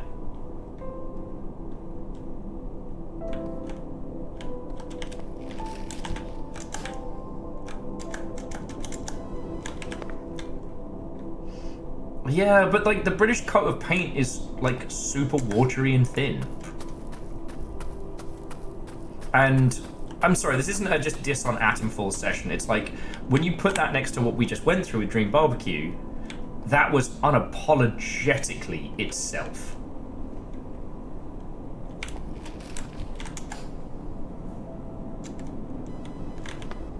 Right? It made no apologies, and it made no promises.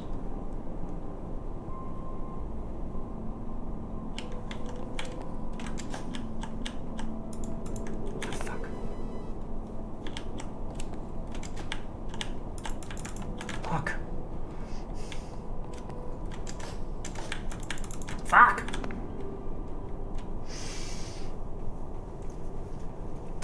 And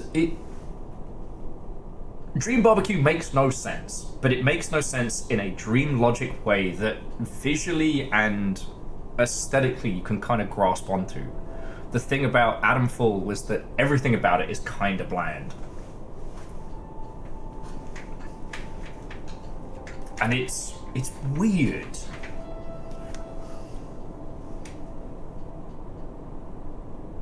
Well, Bram, this is the thing, is that when we analyze a lot of this stuff and we talk about authenticity, we have to remember that we are essentially discussing survivor bias. Inauthentic indie games don't end up in our discussion, you know.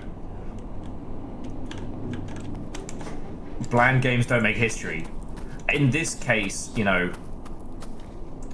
like, as the Longship, we have not spent a lot of time analysing the squillion of different Vampire Survivor clones that all just look fucking dull. See how high up we can get just on climbing. Maybe there's something here we can work with.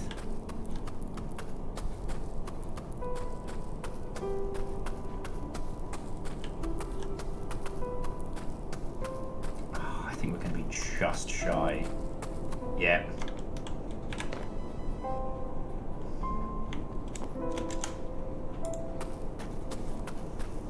So, it doesn't necessarily mean that it is weird, but it has to have a core heart to itself. So, like, Nubby's Number Factory is mostly, like, Encarta-era paint.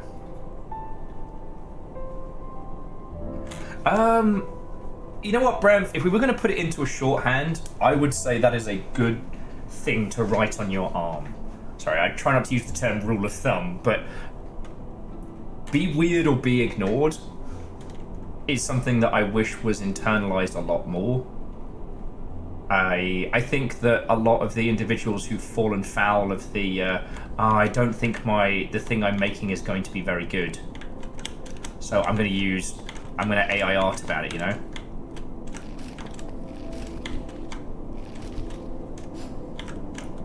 Darn it. I think that comes from this idea that it has to be of a certain style.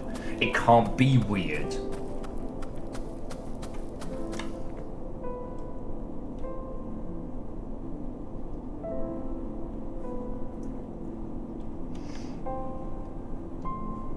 Now, this is something we've talked about in the AAA space before, because the advantage that AAA has is that you can be really fucking boring and then still release.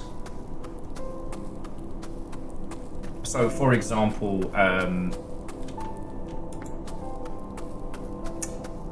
The Division still came out, right? The Division was not good. Okay, no. The Division was fine. But as we know, the original concept of The Division was going to be like New York DayZ. You know, you were going to be this secret agent trapped in like a quarantined New York with no hope of escape. Oh, fuck you, mate.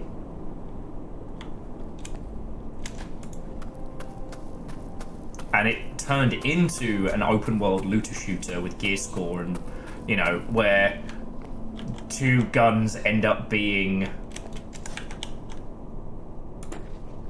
Okay. Nah, see, I can't make it across there.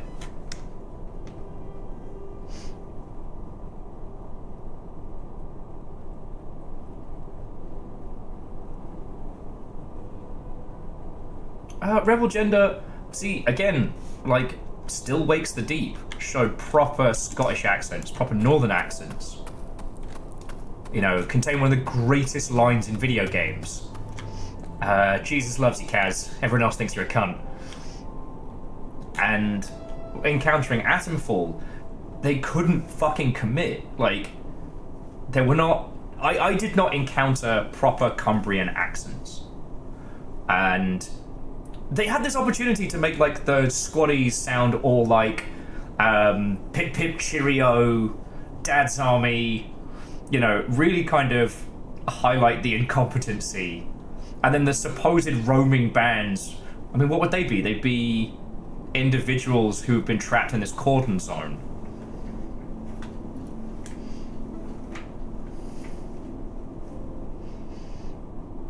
Sorry, you know what it is? I spent ages downloading Atomfall and I was really excited to play something authentically British. And what we got was, you know, watery nonsense, but watery nonsense from a team who is based in the UK. Like, if it was an American team who were concerned that, oh, well, maybe the audience isn't going to understand Scottish accents, you know, fine, but, you know, it's Rebellion, for fuck's sake. Anyway, jumping back.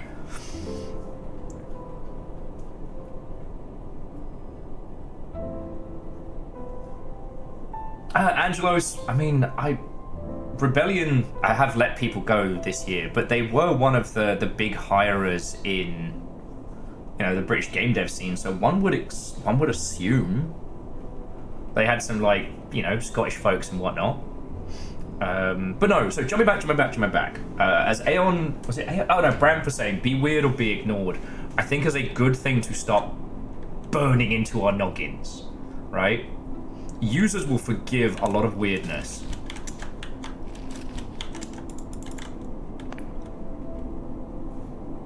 In fact, users are clamoring for more of the good shit. What ho, friendos?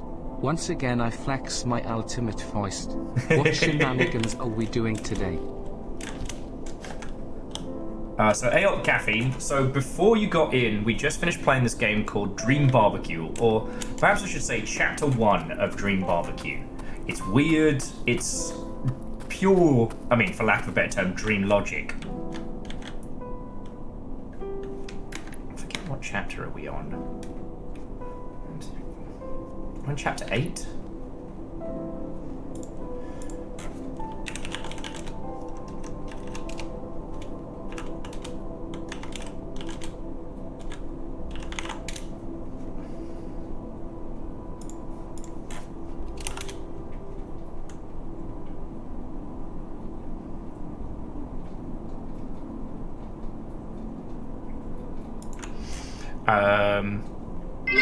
So how are you? Sorry, I just got this really fancy pen. It can write upside down, underwater and zero gravity. And other words too, I'd imagine.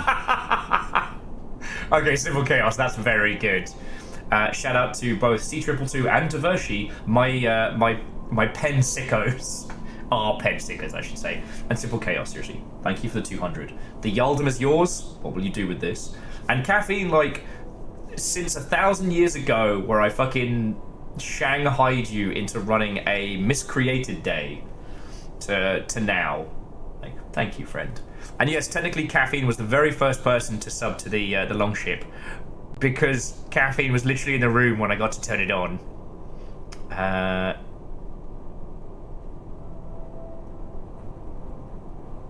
Jeff was mad about that for quite some time.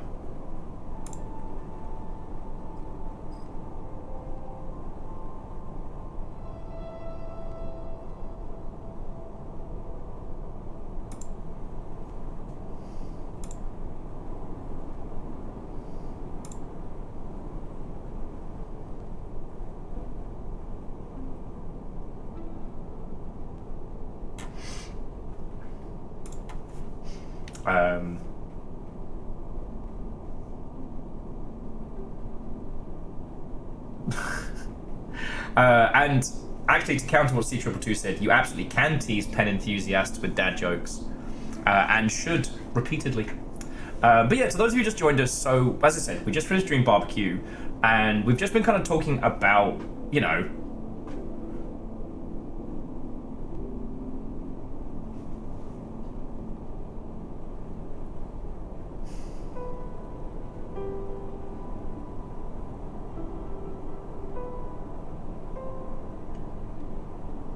authenticity. We've been talking about standing out, doing something special, and I understand that it's unfair to compare a large-scale title like Atomfall to Dream Barbecue, but, you know, both are funded projects, both with intent. Dream Barbecue is funded by patrons, you know, Rebellion is funded by Sniper Elite and 2000 AD Comics. Rebellion owns Judge Dredd and that whole sphere, so the question being is, like, and again, it's unfair to put these things side by side, but there's a lot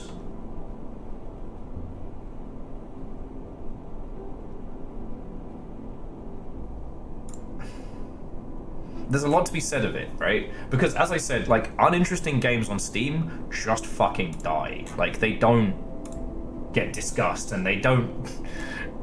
Like, if you make something that looks bland and uninteresting and has nothing to it, like, there isn't a sit-down discussion on what you did and what you were saying. It just doesn't get talked about, you know?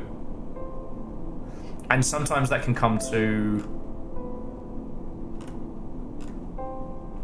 Sometimes that can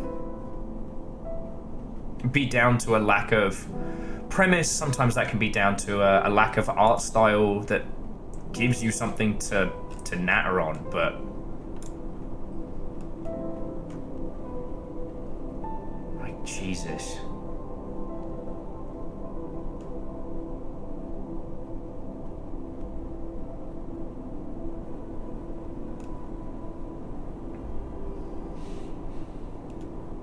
Jesus.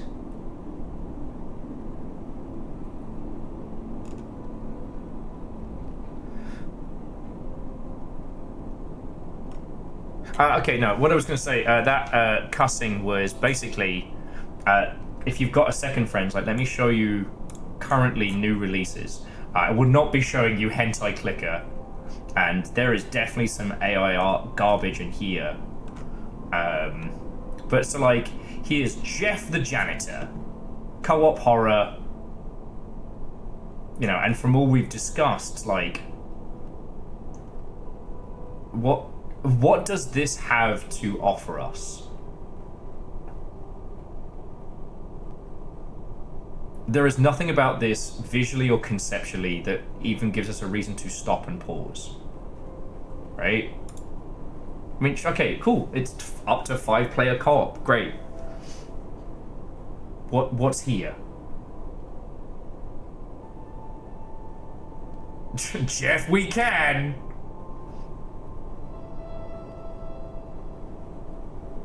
And we've talked about the quality threshold. We've talked about, like, standing out. There is nothing about Jeff the Janitor that stands out to us. Steam page, boring. Art style, boring. One of the game features is Jeff. That's the most interesting shit I've seen. The second best weapons in the game. Because the pen is mightier, making swords the penultimate weapon. I do like that. No, seriously, Divershi, thank you for the bits, friend. Now, next up, Conquest Clicker. And again, not every game has to be successful. Not every game has to stand out. It is entirely fine for you as a student to make your clicking game and put it up here. This isn't about that, but, like, if we just put on our user hat for a second, like... I'm not trying to shit on, you know, children's fridge art here, but... Again, page, nothing, setup, nothing.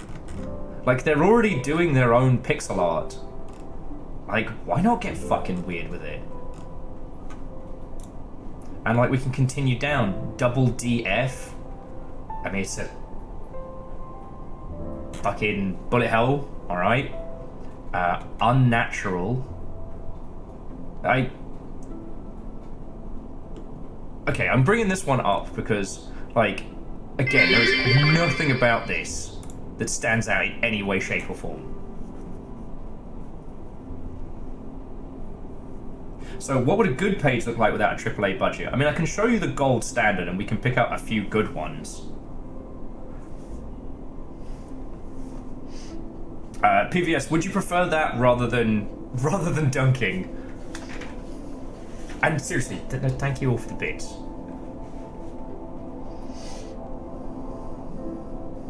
I'm sorry, Kestrel, I missed your chanting of tentacles, tentacles, tentacles.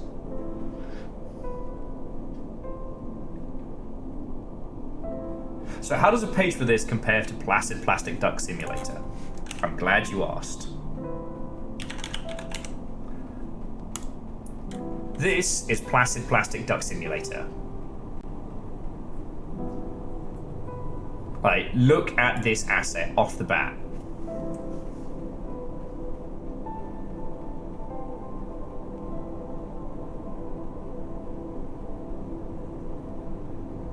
Now, again, I'm not using the audio so it doesn't get muted in the future, but... Like, look at this.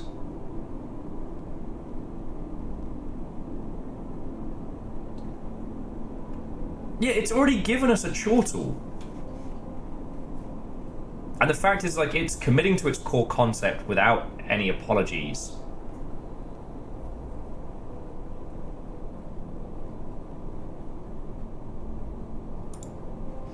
And, like, if we have a look at the page itself, it's dead simple. I mean, the writing on this one is brilliant. So, for this, for example, float in the water, sunbathe, dip your beak, go down the slide. The radio is playing a nostalgic tune. Here comes the night, look at the stars. Turn off the radio, listen to the waves in the dark, dream. Listen to the waves in the dark, dream. The sun is rising, the sky is blue. Slide down the second pool. An airplane is rushing somewhere with there's stuff to do, but not you. Live in a present moment and enjoy life. Everything's going to be all right. And this is before you even find out about the fucking hidden shit. Alright? Now, I don't know if this is fair. Now, my friend Pedro is still one of the best Steam pages. Now, it already has a jarring style, and I don't want to use the animated trailer, so we'll go off of this one. But, like, it's a banana watching the video game being played. These two things do not match, so it creates a disconnect in the viewer for a start, which is very, very good, and it shows the immediate core of the immediate core of the concept, right?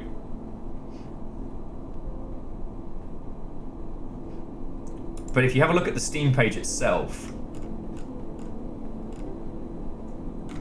it does a few of these cheeky little moves where, using these Steam traditional colors, it's like a little reenactment of what happens in game, and this fucking banana pops in, and you realize you're not reading it at all. It's pre-written. Now, Bramf, yes, Devolver Digital money, marketing, and stuff like that does help, having that kind of power behind you. But my point is, art style, weird. And it could stand to be weirder. Like, core concept, weird. Marketing on point, you know? And that's not something that we can say for some of the bigger releases that we're looking at, you know?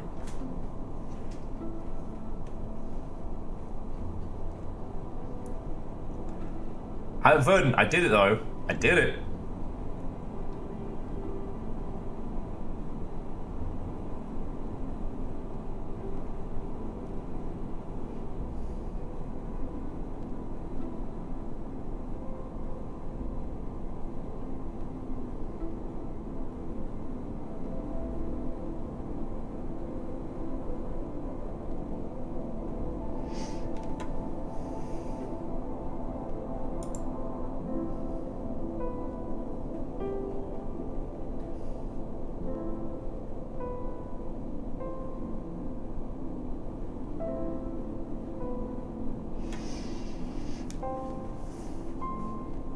Rebel Gender, I'm not sure what you mean, but Tonight We Riot is a fascinating game. I think that one was True Blood, was it? Because it did suffer from Tonight We Riot, and then there was another title that was very similar that dropped at the same time. This one is Means Interactive? Dang.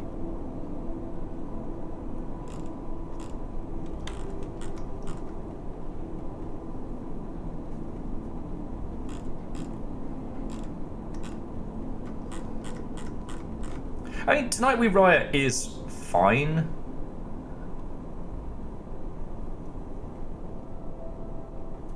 I mean, the fact I always struggle to remember it versus the other Riot game speaks volumes. It's not a bad game. It's not a bad game. Like, with Tonight We Riot, it doesn't...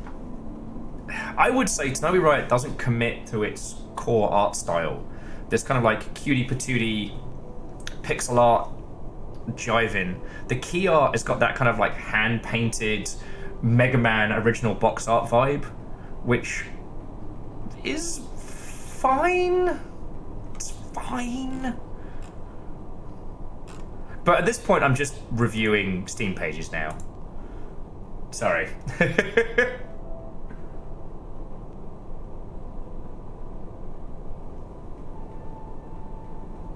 Oh, Rebels. Okay, no, I get what you're saying. Yeah, because we have it links just for subs to stop scrapers and shit like that.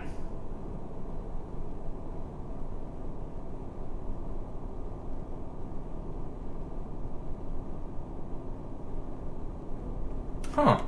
And Simple Chaos, that's an interesting way of looking at it, you know? Simple Chaos was saying that in woodworking terms,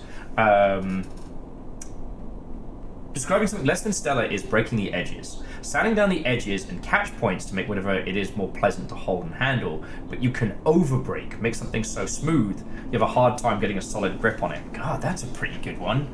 Like, having some rough edges conceptually so that the users can find something to get their teeth into, you know?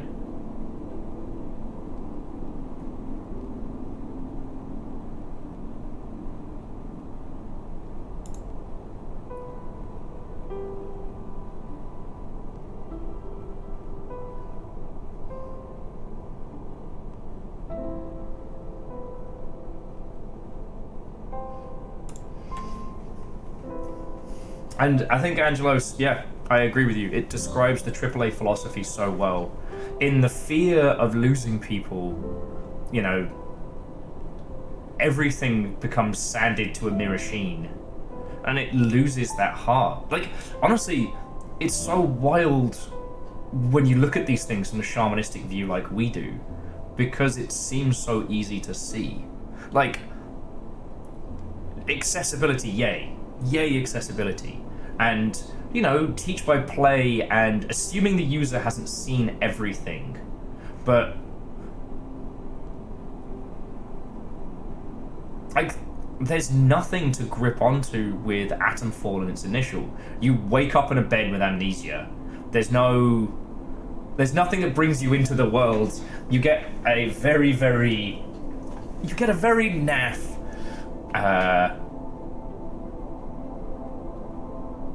montage before heading straight into the game. And after that, you're just kind of thrown in and a guy runs up to you and is like, "Oh, I am so wounded. I need you to make me a health potion. Sorry, make me a bandage because I am injured," thus teaching you the tutorial and crafting system. And it feels like they're smoothing off the edges before you even know there are edges to be smoothed. Yeah, Devoshi, like, watering it down too far.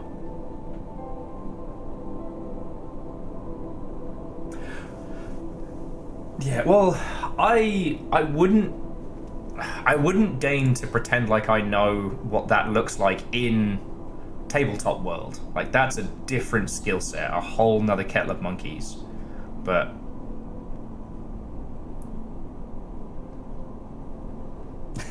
Angela's saying the best tweet they ever saw was make art for like 30 sickos. No, I genuinely think that's a very powerful way of looking at it. You know?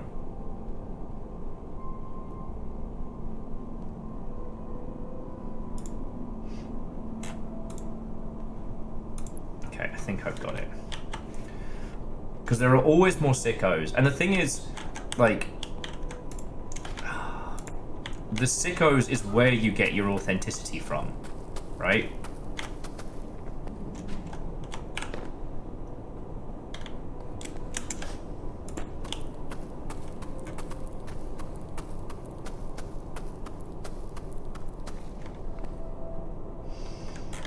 True.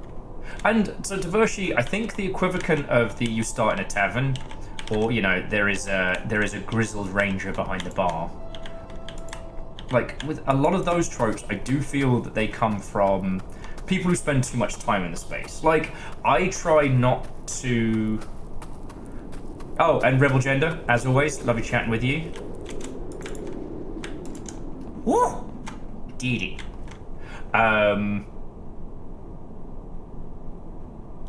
Oh, I need to turn Shark Facts on, don't I? Alright, once we get through this, I will...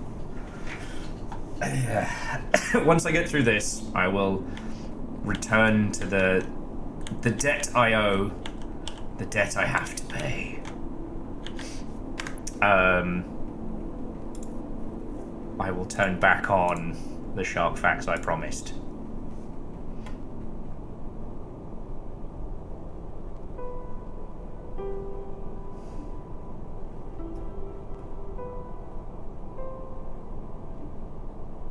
I find your lack of shark facts disturbing.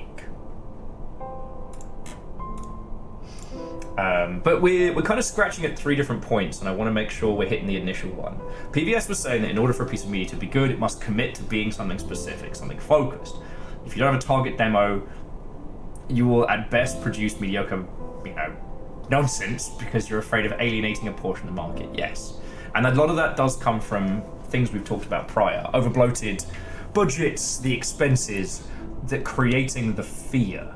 You know what I mean?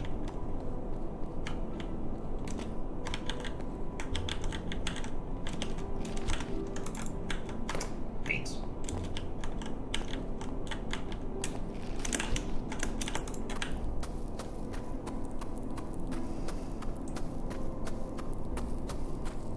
Does well know what cardio is.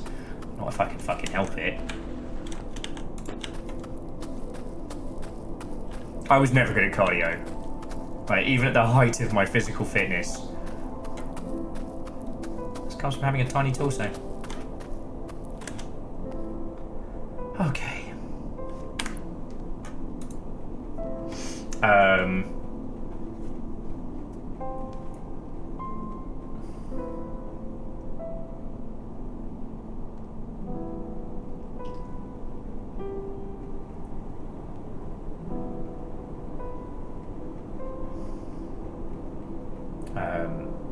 And Angelo's, again, that's another interesting one that games started using the parental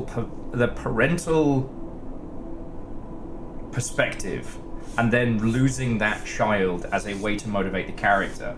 And so, okay, TJ Coyle points out The Last of Us, and The Last of Us did work, but let's put The Last of Us and Fallout 4 next to each other. Fallout 4 is a fun game, and from a technical standpoint, it's really fucking cool. It does a whole bunch of cool shit. The main conceit of the plot is we're supposed to be finding our son. And does anyone want to put their hand up and say, I genuinely cared about finding my son in Fallout 4? Because I did not give a single solitary fuck. Now, in The Last of Us, we have that incredibly powerful opening. We see Joel broken, and then we develop a relationship with Ellie. Yeah, Kestrel, that was what you was. That was the thing you're supposed to be doing, right? And that was the thing. I didn't. That little fire. I would. Loads of people are about to watch the new Last of Us show, and I think it's going to be a better show than it was a game. At least part 2, but I can't talk about it with either getting into spoilers or becoming fucking unhinged. But the difference in the commit to the bit is worth talking about. We spent no time getting to know our child in Fallout 4. There was no reason to give a fuck. In Fallout 2, you're tasked with saving the village, but it's ultimately up to you whether that matters to you or not, right? What you choose to do in Fallout 2, that's up to you. It's very, very open-ended. But with Fallout 4, that's supposed to be the main conceit, is that you're trying to find your son. And it's I did not give a solitary fuck. Fallout New Vegas, what a fucking opening. You've been shot in the head and left for dead by Chandler Bing. Let's go get some fucking vengeance. But to find out that platinum ship was part of a whole... what a great unfurl. And Fallout 3, you're trying to find your dad. Okay, but you spend the whole of the opening with Liam Neeson being good dad. And then he's like, I'm going out there to go do something important. And you go to try and find him.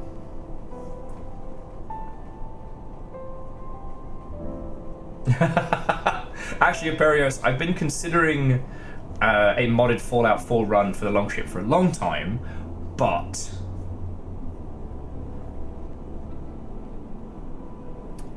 if I want to play Fallout London, I basically have to scrub all traces of it or rebuy it on GOG. It's one of the reasons why I was hoping Atomfall was going to be good, because it would have been less stressful than trying to get fucking Fallout London working. But yeah. But yeah, I do want to leave the Last of Us talk to one side, just because I know a lot of people are going to want to avoid spoilers. Which is fine. We're good with that. Actually, you know what? Yeah, Fearless. Clementine's arc in...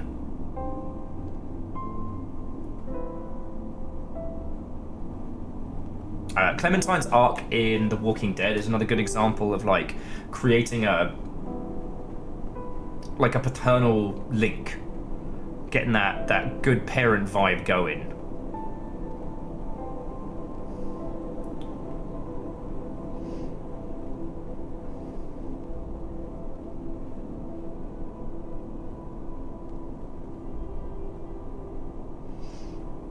But at this point, we're moving into like discussions about motivation rather than like commitment to the bit. I was using the parent examples of how core those things are put together. You know, presuming attachment versus cultivated attachment, or committing to the bit. You know, committing to that idea. Lyris, actually, so Inzoi uses a crap load of generative AI stuff, both in-game and its production.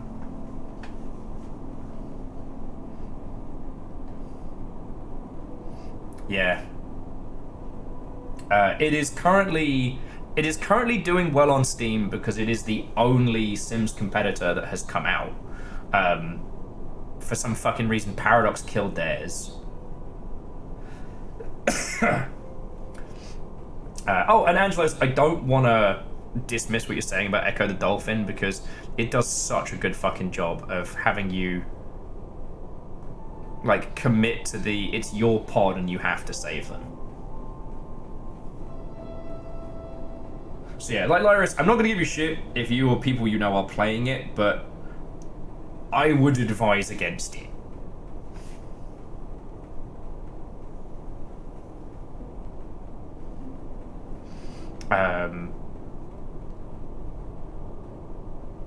And see, the reason why I didn't want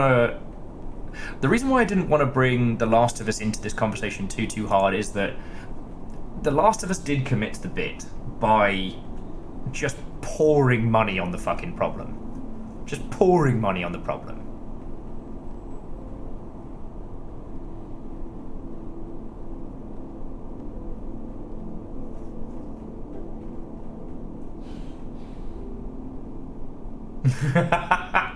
Look, Barris, I didn't realise that the first Berserker had little guys in it. That changes everything. You want me to care about your game? Cool. Put little guys in it. Now I give a fuck.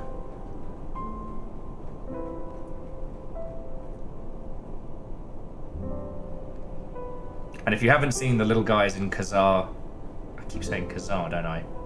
Kazan.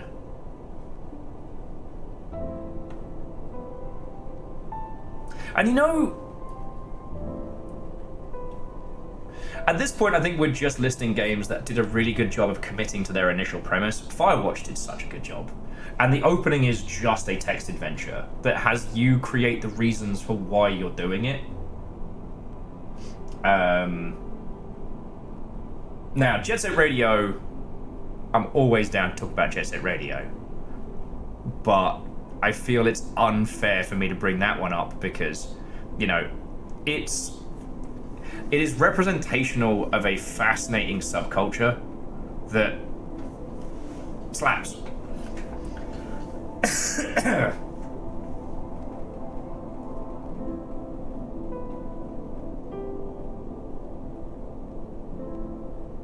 And Angelos, I do agree, if we're going back to Atomfall, you know, perhaps the thing to say is that people were expecting it to stand on the shoulders of giants. And systems-wise, it's, again, fine. There's nothing really about it that stands out or does anything spicy. It's just fine. It's just fine.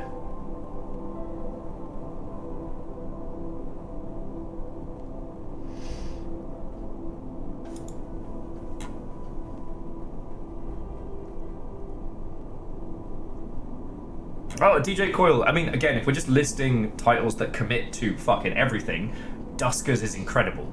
You're there, and it feels like you're sitting in the dark on this Space Hulk controlling your little drones from one of those, like, you know, industrial laptops. Fucking cool. I don't know. It's so weird to go from Atomfall to Dream Barbecue and see the approaches that could not be more drastically different. And again, I know it feels unfair to compare the two, but like, what if they had reduced the budget on Atomfall and had gone all in and like, nah, this is twee-ass British apocalypse. Like, what could they have done? Like, the most I can say that Atomfall does is that there are occasionally double-decker buses. Oh, and the save point is a little red phone box. But, like, everything else felt like, I don't know, somebody watched The Wicker Man once and went, yeah, that's our art style, that's our everything.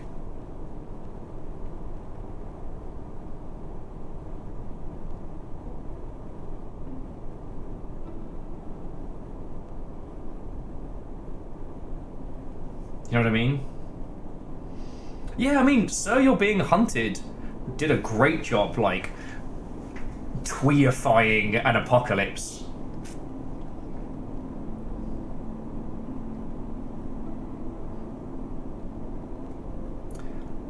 Yeah, I mean, you're not wrong. Rebellion is in the business of making money. A lot of the big studios are. It's just, you know, when you have conversations like that, it's like, they're bad at it. They're bad at it. Okay.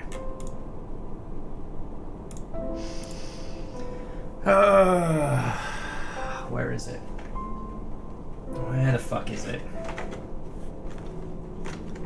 Oh, it's under the cat. Well, the slow cat. Alright, you bastards.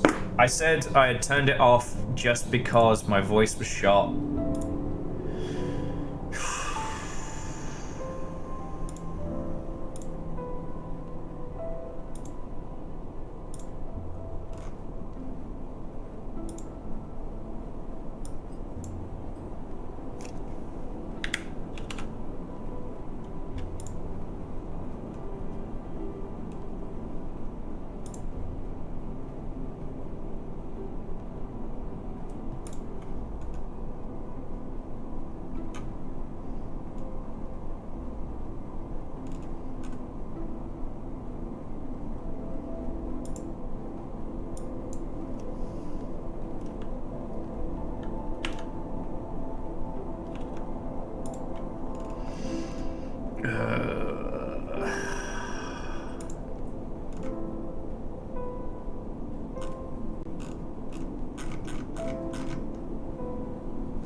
I know, it's like, Angelos, you're not wrong. It's just, you know, ultimately, if you think about what Rebellion does successfully, you know, Sniper Elite, stuff like that, they lean into none of those and ultimately give us something that is bland and flavorless. You know, if we're talking about this in the way of business, it's bad fucking business. Okay, so I think I've worked out kind of what we need to do, which is like a wall run, skim on that, and then climb back through there.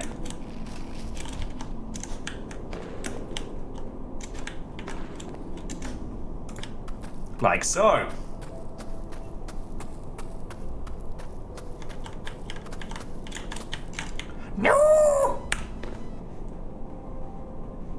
Yeah, no, and Angelos, that's where we're all kind of fucking at right now, you know? AAA is collapsing. It can't continue. It can't continue to just do exactly the same thing and expect similar results. You know? It's got a real kind of definition of madness shit going on, you know what I mean?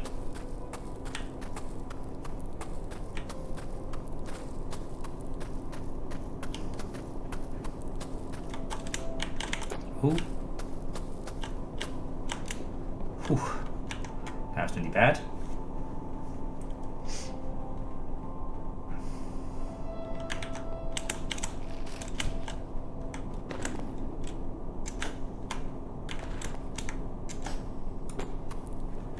Woo! Na na na na na na na na na. So I think we're gonna do some janky cool shit. Alright. Little fire.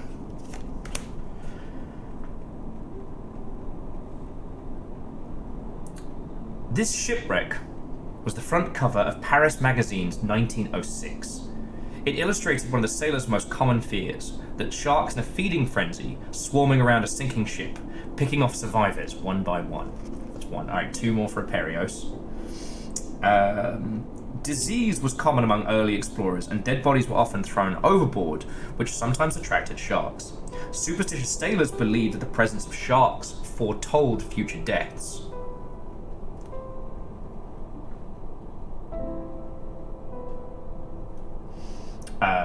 Okay, so that was 2. Angelos's fact. Tragedies at sea are a rare occurrence, but were made much worse by sharks. This is a fact. During World War II, many lives were lost when sharks closed in on wounded and struggling sailors.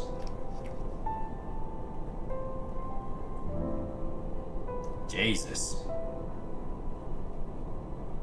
You know what? I'm not going to read you the numbers. It's not good. It's not good. And Verdun, sailors falsely believe that sharks prefer the taste of people of their own nationality? I guess sharks are racist? Sailors used to take revenge on any shark they caught. You know what? I'm not going to discuss that. Oh, now we're back into big shark pictures. Thanks, I hate it.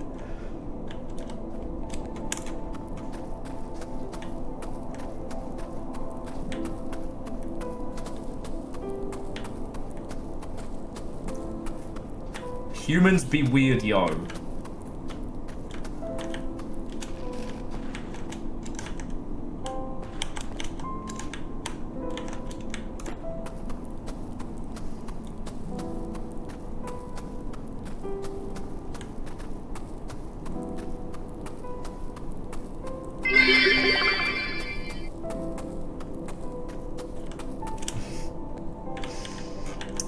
See, it's interesting, Devoshi, that you stated that as a shark fact, when that is in fact shark nightmare hell. Do sharks check passports beforehand?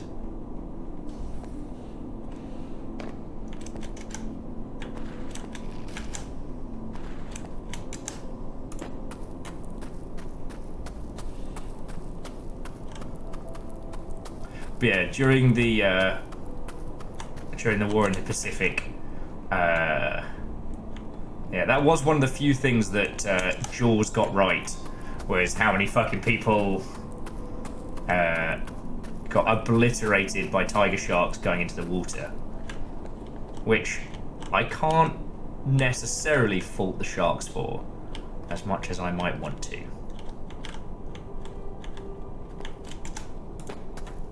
Oh no, and also, I'm enamored with this game. The superstructures, the way in which this is entirely told through level design and concept. Spider will, does whatever a spider will. Climbs the wall, will he fall? 3 cheers for Spider Will. Look out! He's got some problems now.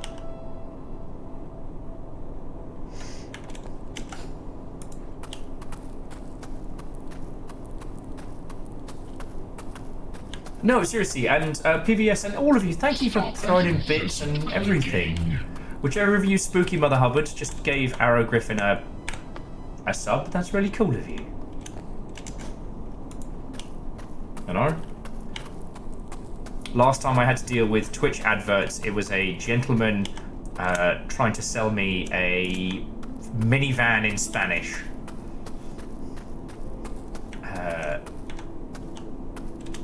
Twitch ads are weird.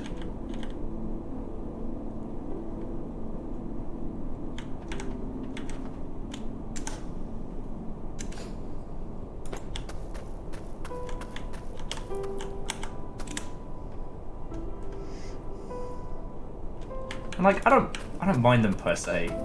I do feel like this is an aside to an aside. I really want to talk with more sober people about like when one should or should not put ads on their stream. Because there's definitely a few I've been watching like the last couple weeks where the ads always kick in at the fucking worst time. No! Oh no, we're good.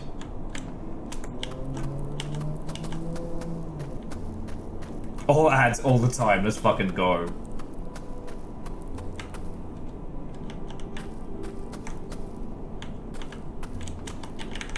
Fuck.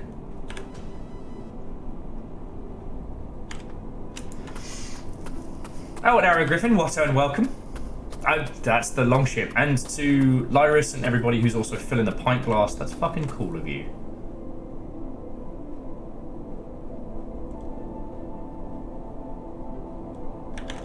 Now actually, Burios, I have encountered a few people who do that with like a media share thing, and it's kind of cool.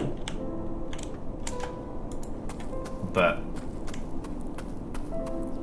that's a different kettle of monkeys.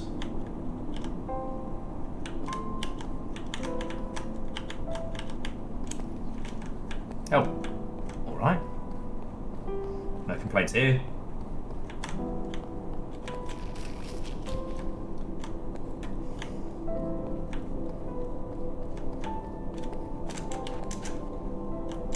Piss! Alright, we're good, we're good. Jobs are good. Really wants us to go on the pendulum. Ah, oh, piss. Do we just ride this down? Nope.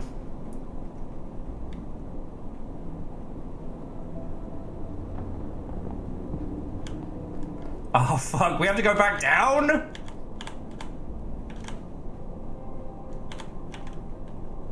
It's a fucking game. It's a fucking game. I love it. I love it. Do you know how much I love it?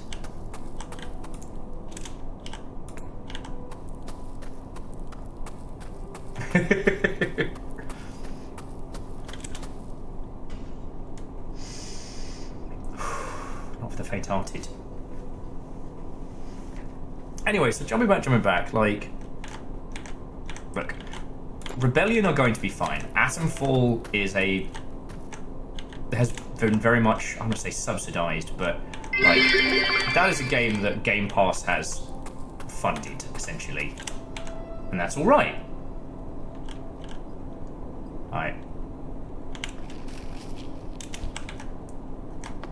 Not every game has to be a fucking masterpiece.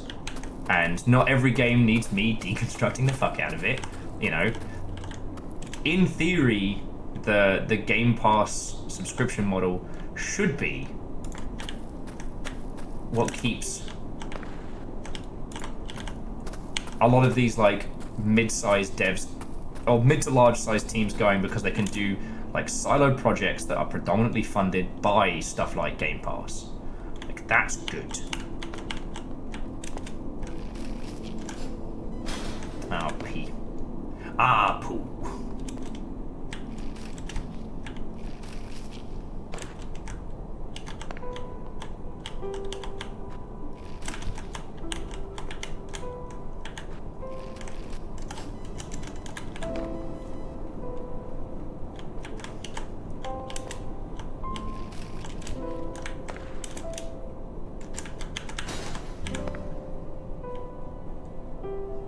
Let's go and see my opinion about ski free. Hey,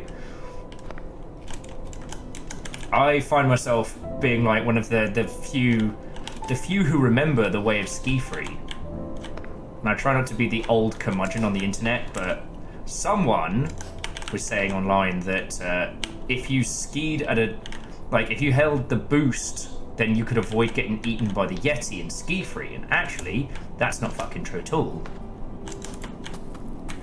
You can get to a certain point without the Yeti breaking your face, but ultimately on ski free, the Yeti will increase in speed. And so even using the boost, he will always get you. Oh, fuck you, game. That was spiteful. Like, the Yeti always gets his pound of flesh.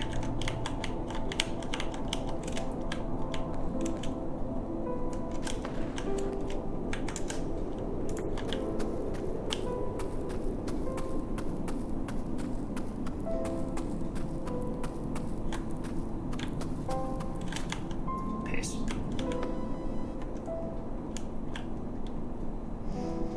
Because while you can boost, the Yeti and Ski Free will always increase in speed. You can boost diagonal and keep out of the way, but eventually you have to move.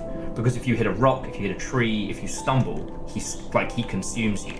So you trap yourself in this, like, nightmare loop that eventually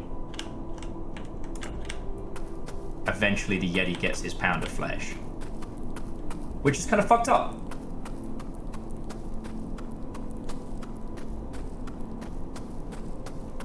I don't know, Devoshi, do skiers know the value of family? Do they know the warmth? Fuck. Oh, you absolute gobshite.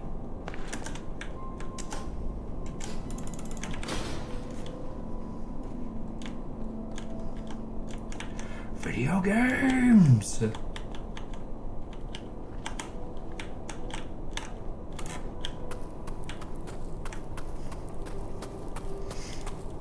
Ski Free was based on a true story. It's one few will discuss, and fewer still understand.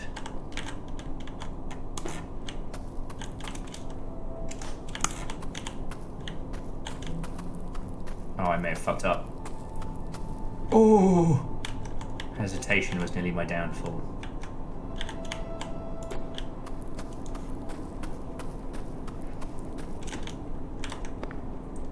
And that true story's name? Albert Einstein. Oh, fuck you are taking this from me. Downsy Hall! Job's done. 2 hours and a half. Oh man. Oh no! I broke my shit!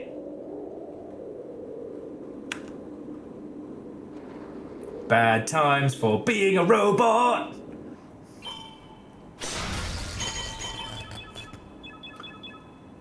Piss.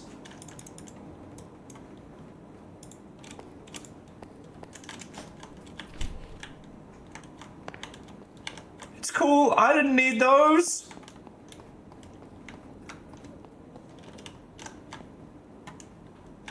Did you ever hear the tragedy of Ski Free? I thought not. It's not a story the ski instructors would tell you. No, one thing that's been good for my mental health is whenever I encounter people being wrong on the internet loudly, I just block them. I just block them. I nearly fell victim to rage bait. With one of those, like, here's 10 indie gems you've never heard of. And like, number 1, Undertale. And it almost got me. I almost fell for it.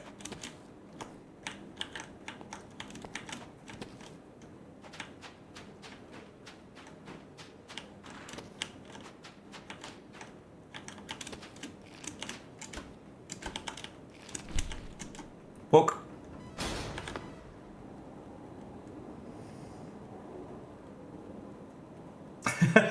Ghosty, what and welcome.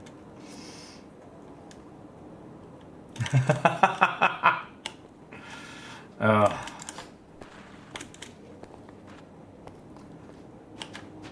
so somehow, as we go from this side, ricochet off the platform where possible.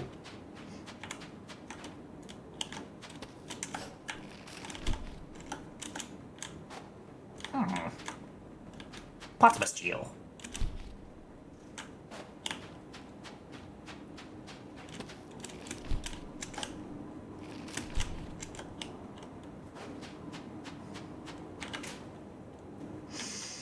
I'm trapped in a room with sand and no crime.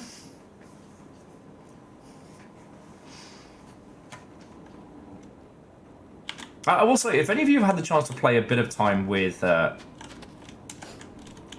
Adamfall, I would be interested to hear your feelings, because I know Hindle and Dom spent a good bit of time with it.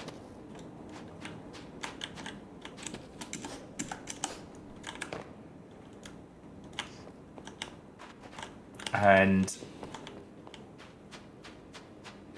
I don't know. The weird thing is, when I did my run of Cyberpunk the first time, I was trying to understand why it was so fucking broken, and the good bits of it ended up worming into me noggin.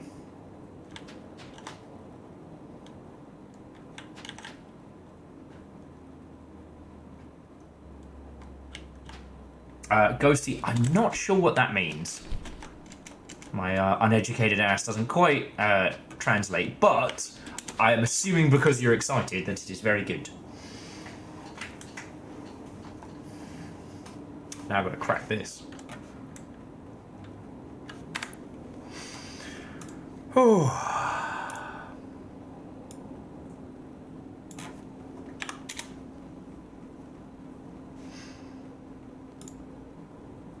Weren't you meeting our tax guy? Hush now, other thing. Oh, so it's like an internship. Okay. Captain on the bridge. Oh. Something something, resubscribe, something something April Fools. How goes it? Baron, like, obviously thank you for 78 months. For as long as this has been kicking, you have been thrown a tier 3 in. So thank you. But a few peeps who came in this afternoon having just gotten off their Memnal rewatching, which is heckin' cool.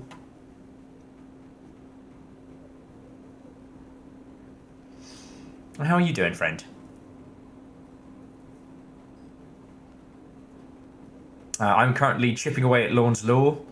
I paid for these bits with fool's gold!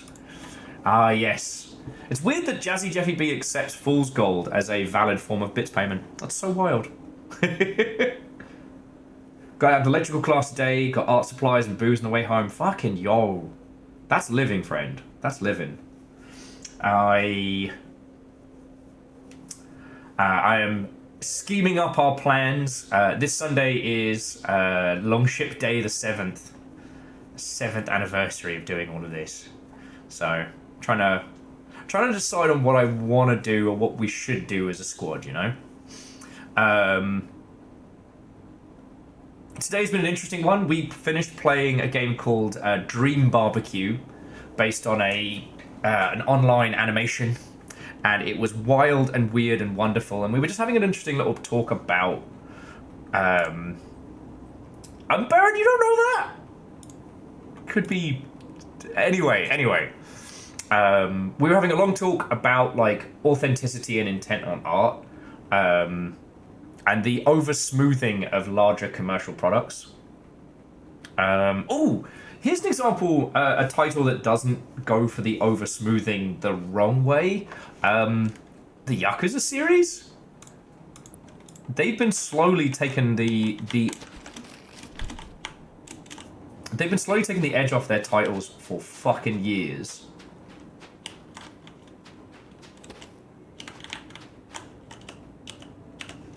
And they keep doing more and more cool shit.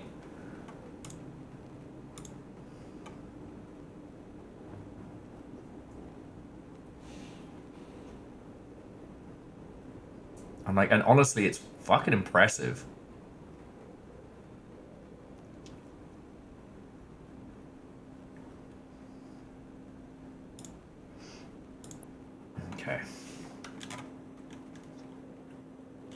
It's not okay. It's not that I don't believe you all. All right. It's just.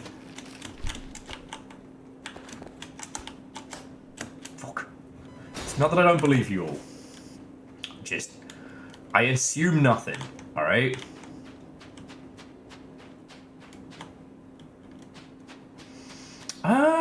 You know what, Fearless? I need to talk with more people who have gotten further with Monster Hunter Wilds. Because so far, Wilds is very, very good. Pierce! Okay. I think I know how to do this, but it's going to be complicated.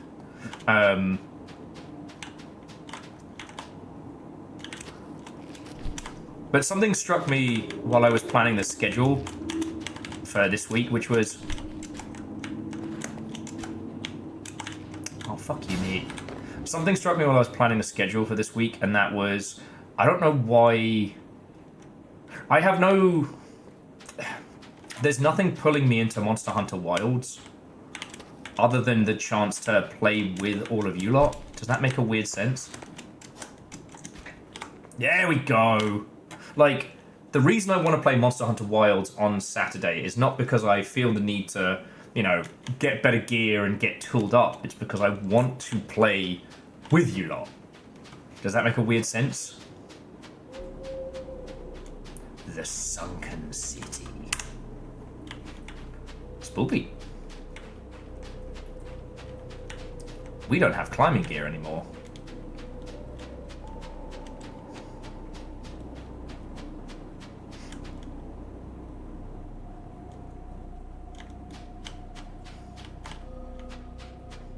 And that is the bad goo. Okay, don't lick the bad goo. No, I know, it's just... In previous Monster Hunter titles of yore, the obsession has been strong. Ooh, a group of observer helmets. Sensors suggest that the air is not safe here, so it is not clear where the owners would discard them. This observer is trying to drink the sludge. They likely have no other source of fluids. There is something wrong with them.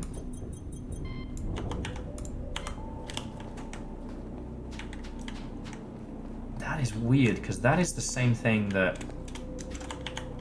Fuck.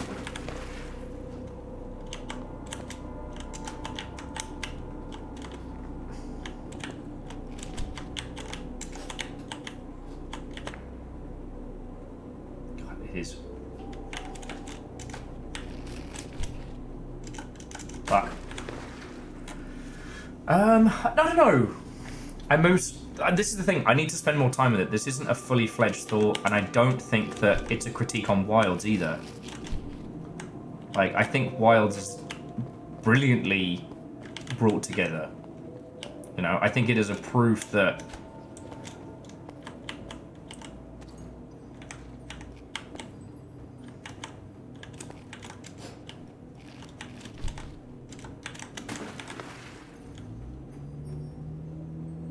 I think it is a great example of understanding your title and understanding what needs to get shaved off and what doesn't. You know, we've been talking all day about, like, you know, authenticity in the ilk. Fuck. Authenticity in the ilk. Monster Hunter has stayed, like, true to itself.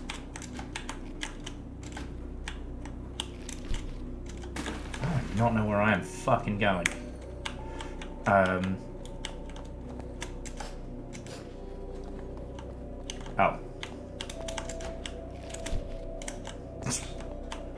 Gotta get up to get down.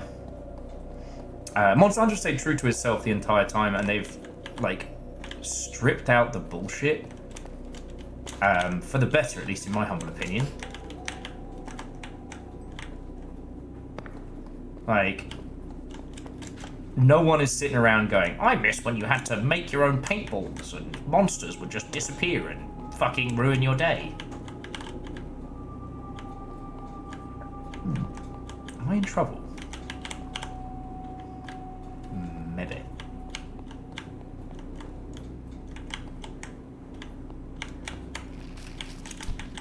Nope, no trouble.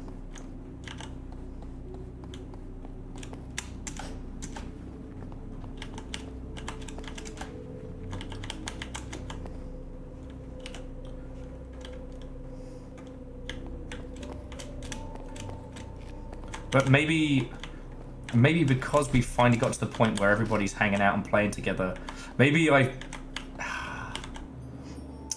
gotten the and now my watch has ended moment, you know? Monster Hunter doesn't need me to protect it anymore. It doesn't need me to be its champion. So now I guess I'm waiting for it to give me something to really stick my teeth back into.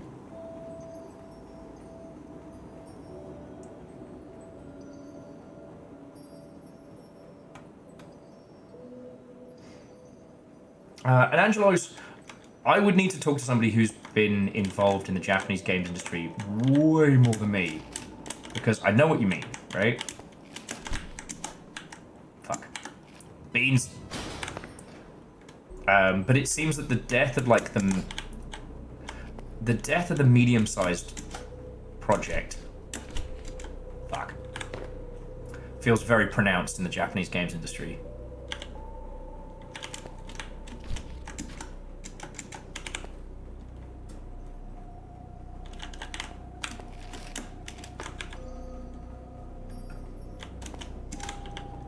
But I think that happened way longer ago. And I think that of the ones that didn't make it, at least the Yakuza team were able to survive under a slightly smarter Sega. I don't know. So, okay, to those of you who have been playing a crap load of Monster Hunter Wilds, like, I know Shaunerus has been ridiculous levels. Divershi, I know you played fucking loads.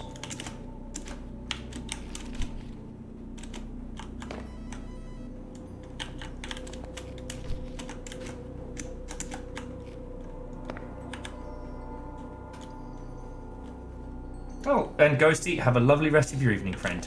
To be continued. Like, I know comparable to Dream Barbecue, this isn't the fucking wildest shit, but I really love this game.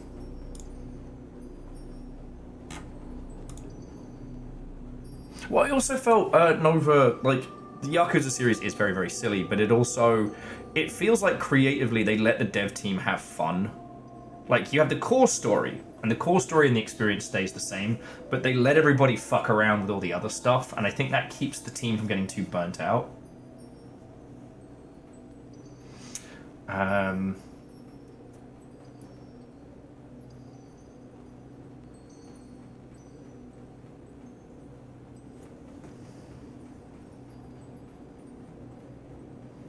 And you know what, Angelos? I do agree that the initial core premise of Monster Hunter was very much a, you know, for the sickos. Because...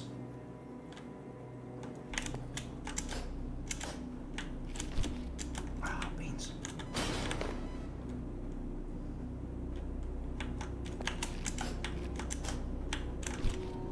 There we go. Jobs are fucking good.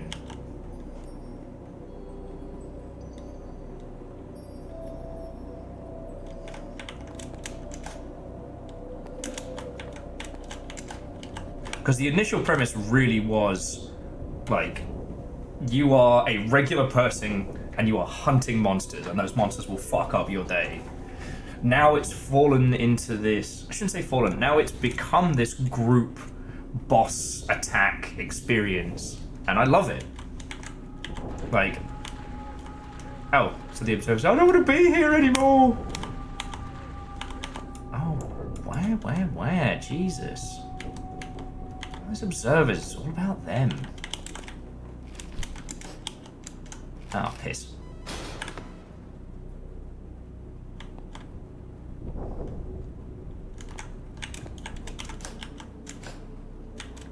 Fuck. Glee was saying, even streamlined Monster Hunter has too many systems for me. Too rich for my blood. Hey, and that's fine. We're all sickos for something, right?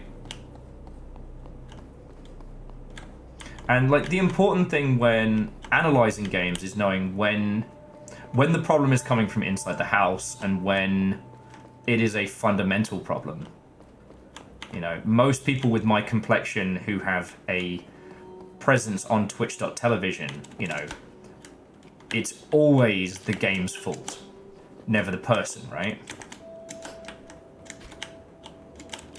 No. Almost.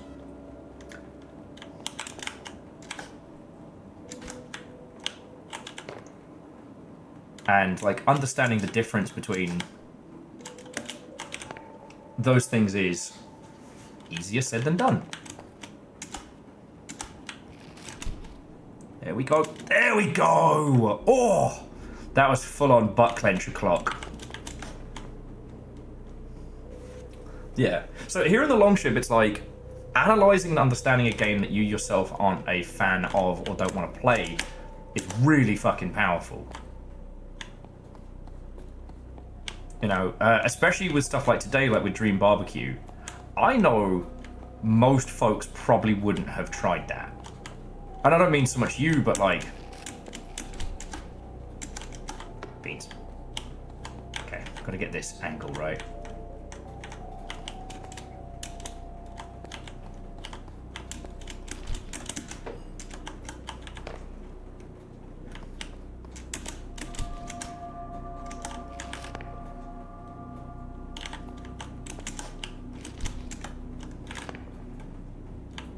Yeah, good old Bob Gamer. Like, he's not gonna give. He's not gonna give that game a fair fucking shout. Reactor online. Hey! Sensors online. Weapons online. All systems nominal. Restless Roots, how goes it, friend? No.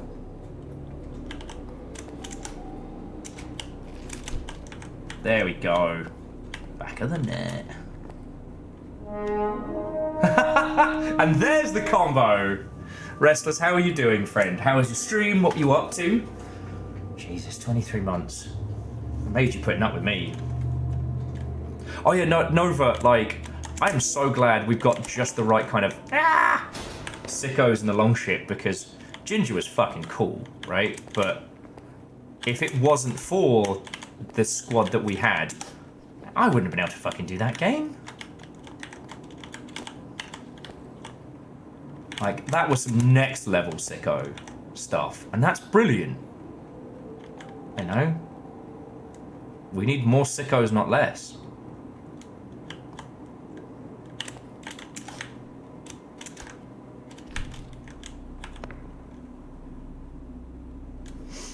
Hey, Sadlin, what ho and welcome.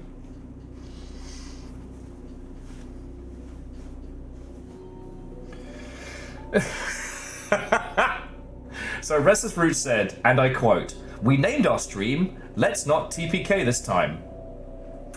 You can guess what we did. As soon as you wrote that, Restless, I could hear the It's Always Sunny theme. Oh, and Akira Zero, thank you for the 35, you fucking legend. Yeah, no, so like games like what we played today, analysing those gives us kind of a superpower. One, whenever it comes to like making decisions in terms of games, we have the knowledge to back it the fuck up, which is unfortunately way rarer than it should be.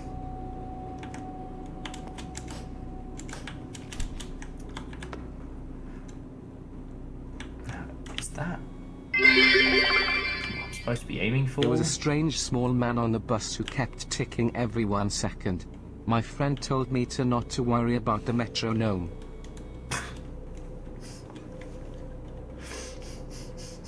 That's so bad. Thank you for the 500. Like, seriously. Thank you. It's a terrible fucking joke. But yeah, jumping back with Ginger, like, I don't think we'll be doing another stream on it because even to get ourselves up to speed to continue deciphering that would take a fucking day. But I'm so glad it exists. I think Kevin will have more luck with because it's pictographical.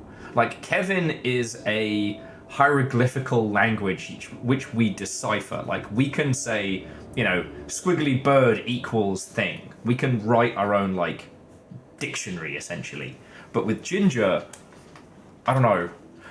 I needed slightly more reactive systems to be able to understand when I was getting it right and when I was getting it wrong. No, I can't quite make it there. Oh, there is something there. And I hit reset way too quickly.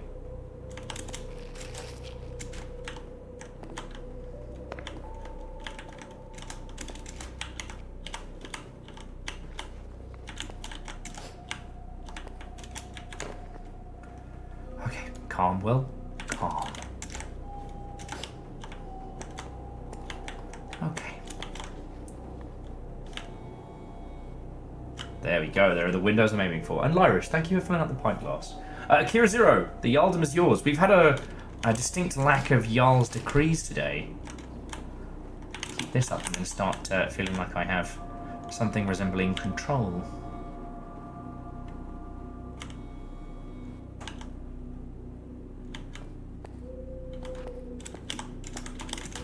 Fuck.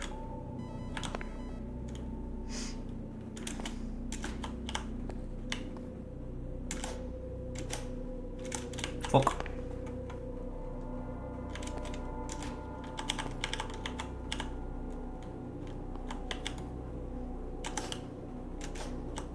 Fuck.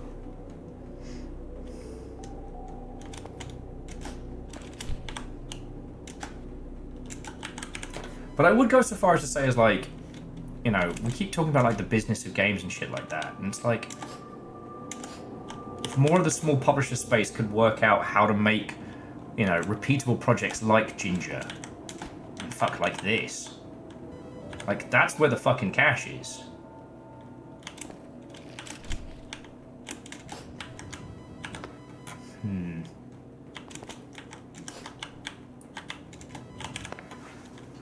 But again, this is the problem where, like, our analysis and understanding starts butting up against good old-fashioned reality.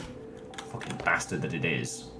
Because, you know, why don't we see more titles like this? Well, because to focus on something like this... Fuck. To focus on something like this, you're not going to make $1 squillion. You're going to make... You know,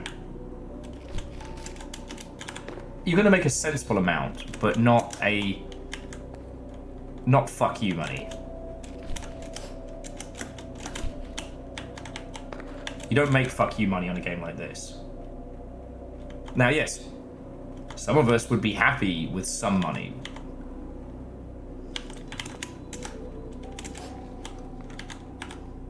No! Oh.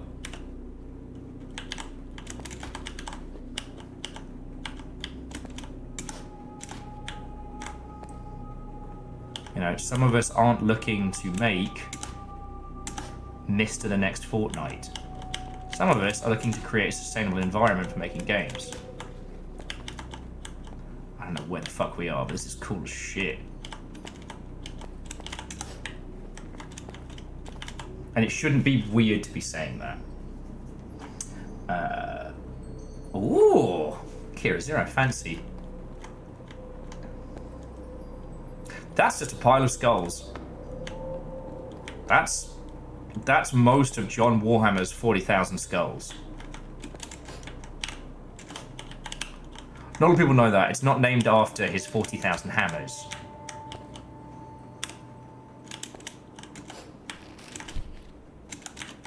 No.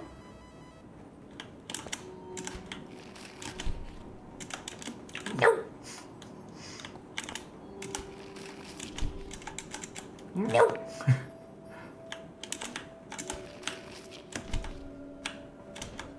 Thank you. Does anyone else see disco lights in there? I've seen enough internet to know what that is. Skulls, did you find my alleged vacation cave? Stop telling people you're dead.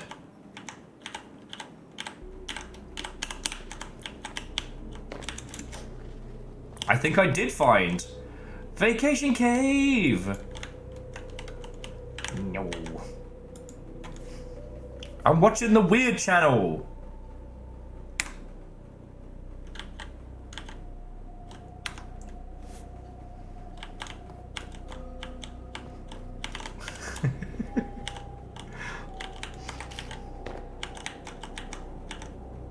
Okay, I've got to go see what that is. Oh. apparently I can't go see what that is without crashing into the ground.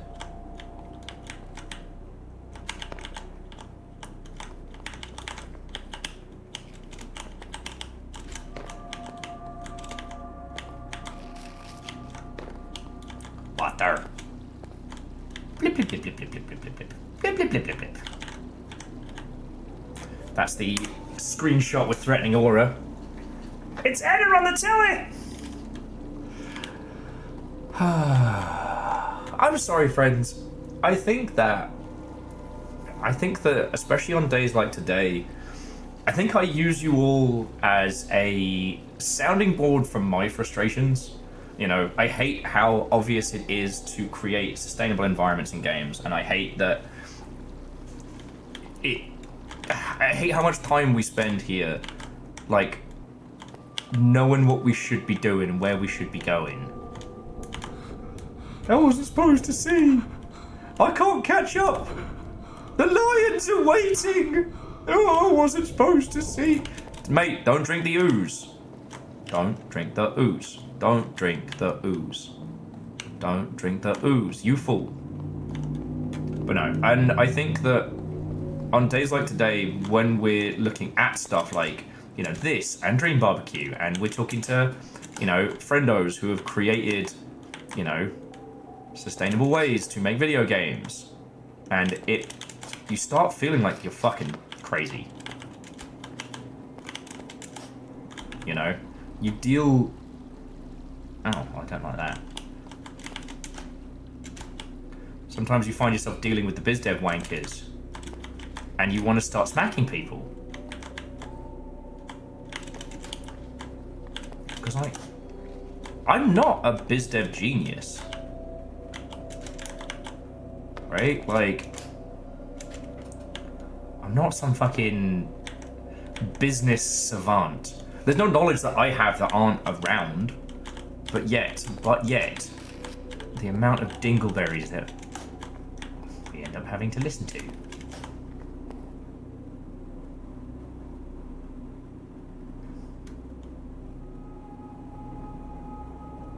Yeah, and Angelo's, like, I can't comment to the world, but I can comment about video games, and it is, you know, if motherfuckers weren't trying to Fortnite it up in here,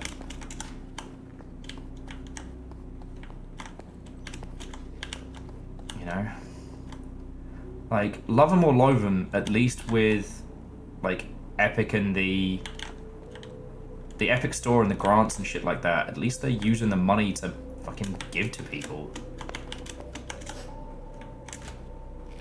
Piss! Ice climbers!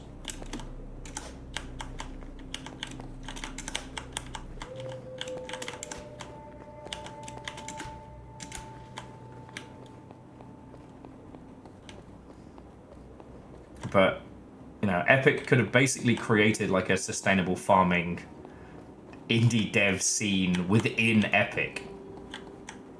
But it would require ignoring the money lizard brain.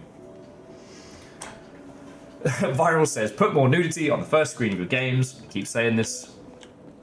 Well, I learned a lot about credit card companies and porn games while I was at GDC, and it's kind of fucking fascinating, let me tell you.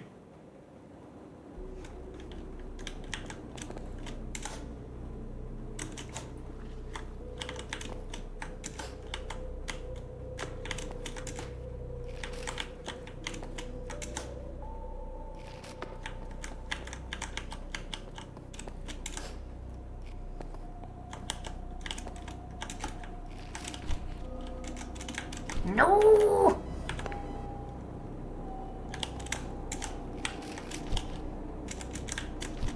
Shit.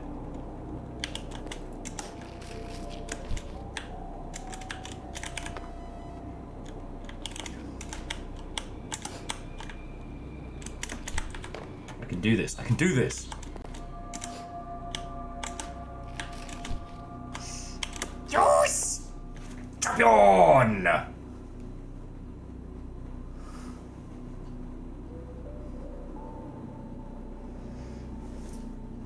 I mean, Devoshi, It's more that, like, I don't know modern cinema like I used to know classic cinema. The interesting thing that we keep seeing with games is that it is entirely possible... Fuck. It is entirely possible... No, that can't be where we're supposed to go. For people to hit a level of success and kind of, you know, for lack of better terms, break the cycle. God, I'm good at video games. Fuck. I'm not good at video games. And I don't know if that's possible in cinema, you know? I can do this. No! I can't do it.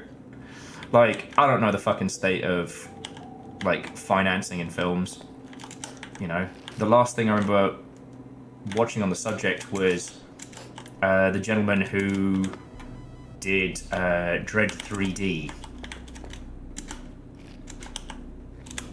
Talking about how, like, international films are funded and, you know, how you sell rights to different regions and markets now to fund a movie. It's one of the reasons why, like, the Warcraft movie was such a huge success. Because they sold the Chinese rights. And that game ended up being fucking massive in China. Also one of the reasons why Monster Hunter movie failed. And I know we've talked about this before, but I always want to talk about it more.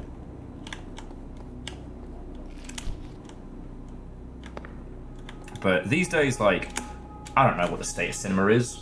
Like, if we all got together, how many have we got hanging out? We've got 60 people. If we decided to make a film company, I don't think that there's anything we could do that isn't part of the existing machine. Like, I don't know, how does one make money in this era? Oh, God! The observer was crushed by a large stone. They are still alive and likely in a lot of pain. Looks like they are trying to scream, but cannot. So, one of the things we saw earlier was that the observers all took their fucking helmets off. That's bad.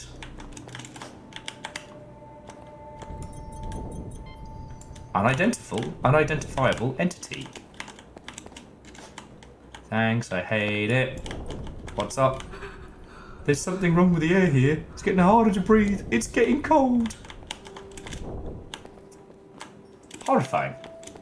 I have no blood and I must scream.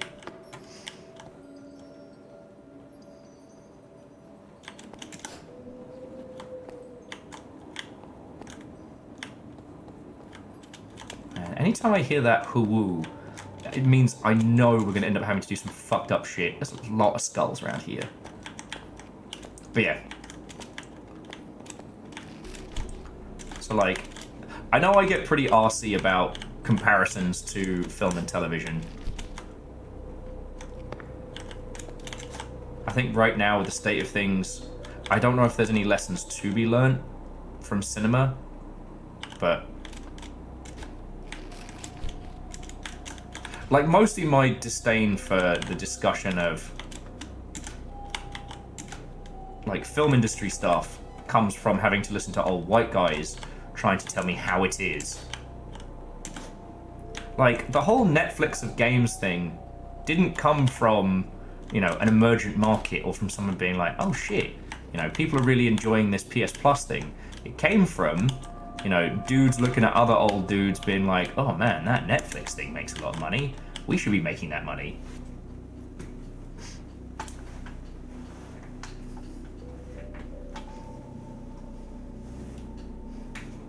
So diversity was adding, even the studio system is tough. You have a lot of people who made studios to make movies, and as a result they made a lot of money.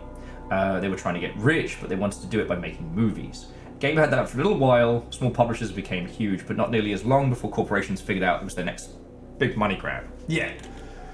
You know, I'd say the end of...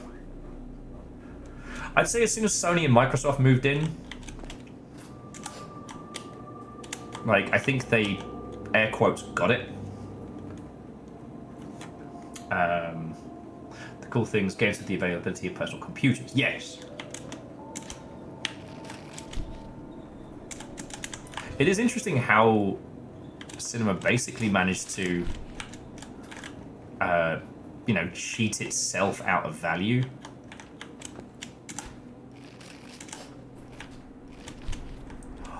Back of the net! Fuck, I'm getting good at this.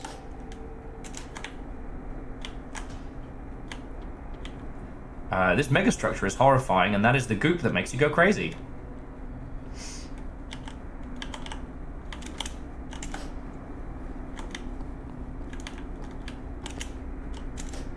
You know.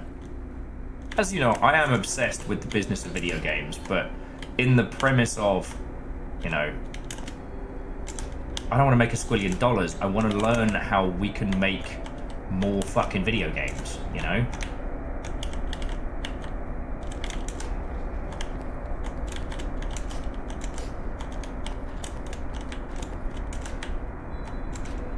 Shit.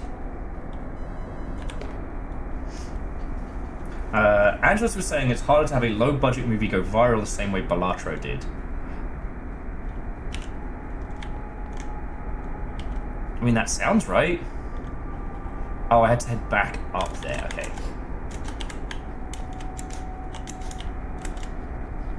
Okay. But again, I couldn't fucking comment. Like, I try and think of like a studio that I know that, you know, wasn't already a huge entity. I want to say A24, but I'm sure you'll all tell me that like A24 was founded by some like, you know, lunatic nepo baby or something. Knowing my luck.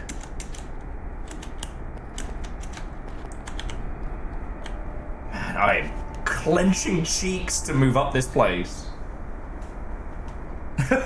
wait, I remember this Crash Bandicoot level. Yeah. It was very funny raiding into Rudism the other night, coming off of this. Rudism's currently on a Crash Bandicoot speedrunning kick, which fuck.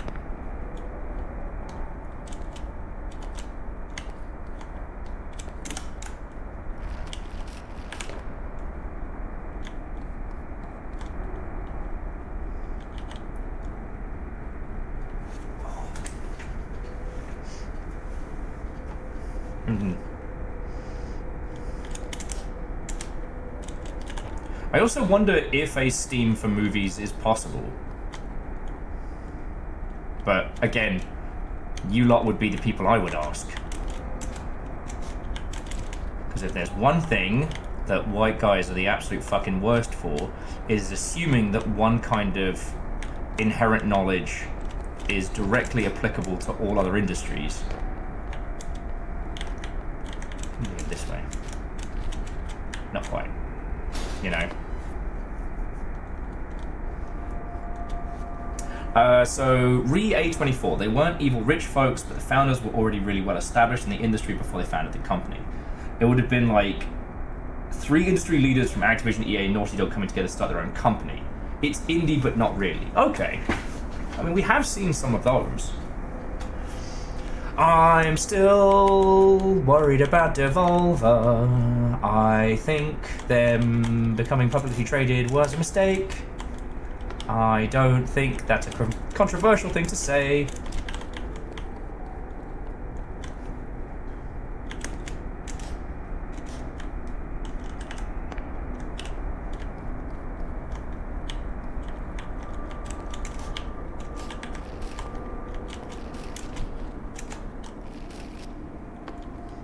But I'm still worried about Devolver. When you said, like, you know, industry pros kind of coming together, I was like, well, that's where I know that from. You know. I guess, New Blood's pretty good, but New Blood is basically, you know, Oshri. And, I forget how it was that Oshri came into money, but it wasn't through Nepo nonsense or otherwise, and he's just been investing smart.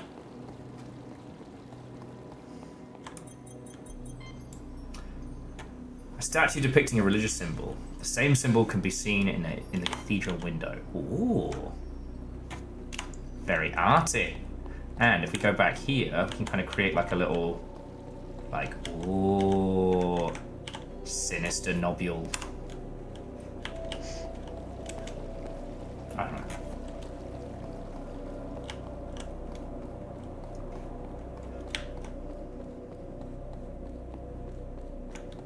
Like, I'd be interested to know your thoughts on it, but I have this feeling that the old cinema model needs to keel over for a new system to come into place.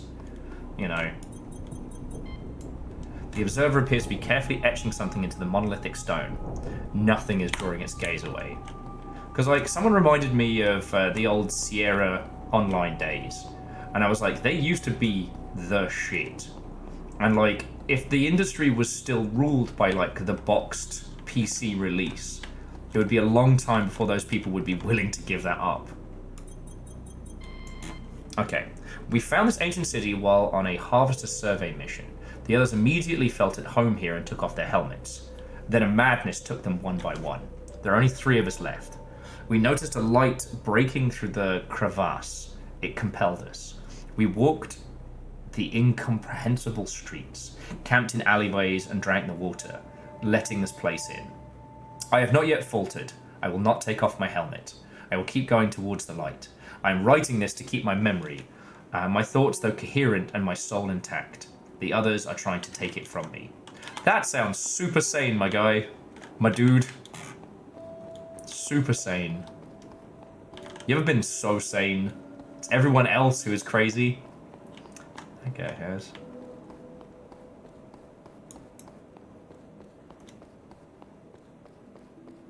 And Devoshi, that could be the case, you know.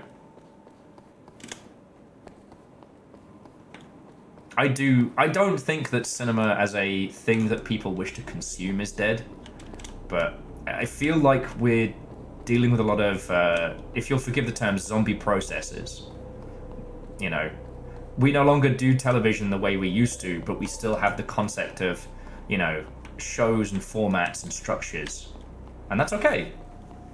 I know, a movie still implies a certain kind of experience.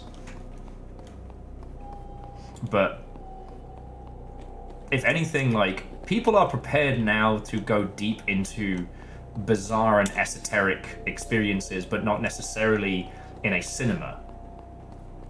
You know, someone pointed out to me that, you know, there are critiques about personally financed modern films being too long, and then pointing out to those same people that, hey, you just watched a 4-hour YouTube documentary on the movie that you just told me was too long, it itself being 2.5. Like, ContraPoints dropped a new video over the weekend. It is 2.5 hours long. H-Bomber Guy did a deep dive into the oof sound. You better believe I fucking listened to it all. And that whole ass one about plagiarism. Holy shit. That was good. Yeah, modern cinema too long. Have watched Will play video games for 5 hours. But this is more like, you know, hanging out in a coffee shop or drinking in a pub. But more my point of 3-4 hours is too long to ask someone to sit in a cinema in, you know, reverent silence. It's always a fucking lighthouse. Davy, Davy, Davy. You and your fucking lamps. I just fucking love lamps, mate. I love how they look, I love how they taste. Yeah, the Lord of the Rings extended editions I think are a fascinating one. And it's interesting that there's a lot of creative choices that were made back in the day before, like, even the consideration of the second-hand market. Like, right now... Go on! Like, right now, the idea of going on a binge watch of, yeah, the Lord of the Rings extended edition Not only does that not seem obnoxious, that seems fun. Well, Moose, there is also that. Like, there's something to be said about we the nerds, how we've become a big moneymaker for the machine, but we're also, you know, fucking, I wouldn't say, saying health conscious makes it sound like a bunch of twats, but like, you know, we aren't going to risk it for a biscuit. If we're going to put our fucking health on the line, we're going to do it for something we really want to go see. Yeah. Like, Dropout makes sense. Dropout makes a lot of sense. And I think Nebula could. I mean... Nebula doesn't have a way for you to... like, hide shows you really don't want to see fucking shit about. And we don't need to go into that right now. We just fucking did this jump. What is wrong with me? Oh, wait, no, I went around the corner and I got the slightly lower one, didn't I?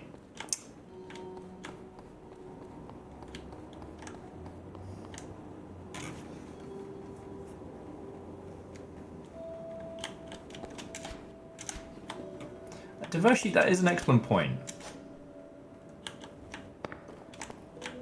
You know, that part does feel at least lost to me. Like, I don't know. Who ruined talking about movies? White guys with podcasts.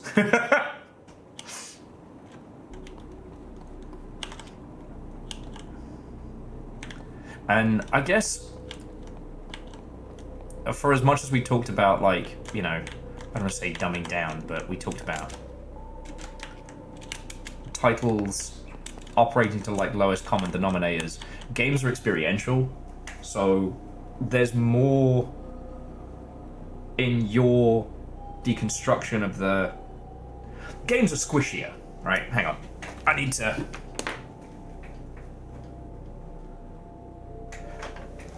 turn some lights on. Oh, I didn't get any fucking tea. Why am I an idiot? I was going to go to the store yesterday and buy some more green tea. I'm all out. I've got orange tea, but it's not the same. Well, I'm gonna pop the kettle on because this conversation's fucking great. Greedy babies! You had so much food today. Do not use the long ship to bully me. Little turds. Little turds.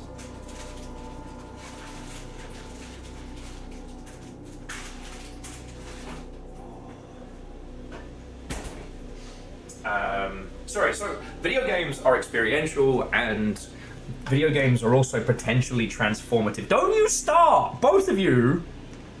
Nova, Vershi. So, like, video game critique and reanalysis is incredibly valuable. It's also a growing medium. There's not really much to decipher from the growing Marvel machine, right? You know, even when it's saying things that are...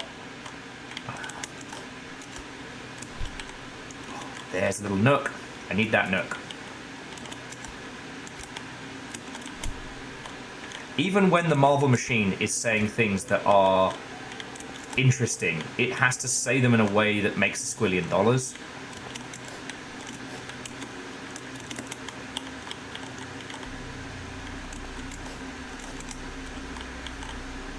And I think that that removes a lot of the potential for anything like interesting analysis-wise.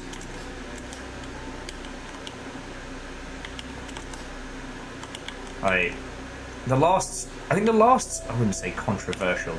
The last interesting thing I saw from the Marvel machine was probably Falcon and the Winter Soldier. You know, talking about how much America sucks and how terrible it is to people who aren't fucking white. There's a lot of interesting fucking shit for the newest Marvel film, I've seen that same Captain America, that same Falcon, advertising fucking house insurance at me. No!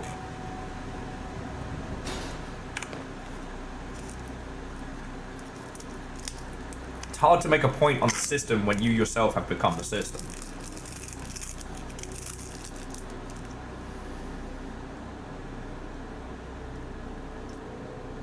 Anyway, the only thing more boring than a white guy talking about movies is a white guy talking about Marvel movies. So I'll try and steer it back on, but games are such a young medium that critique, discussion, and analysis of them is still valid. Going back onto the long form stuff,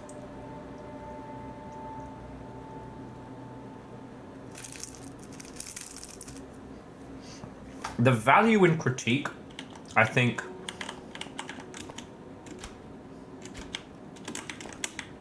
oh, fucking Davey and his fucking lamps.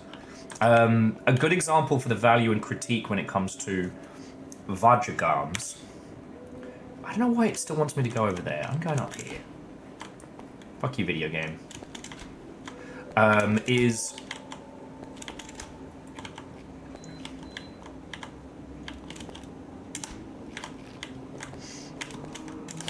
H Bomber Guy's Deus Ex piss the bed. No! Knew you'd do that! I settled just enough on the floor that it put me right back to where I started. But yeah, no, H Bomber Guy's video on Deus Ex Human Revolution is fucking fascinating because, like, Human Revolution was a critical and financial success, but ultimately ended up being, like, pretty dry.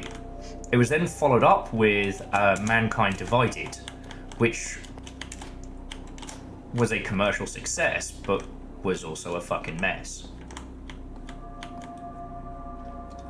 Mankind Divided was the fucking, what was it, cyber apartheid or what have you.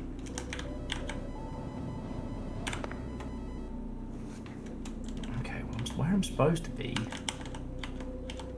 Oh, I'm going up? Hook.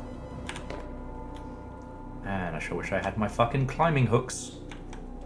Right about now. My climbing hooks would be useful. Ooh.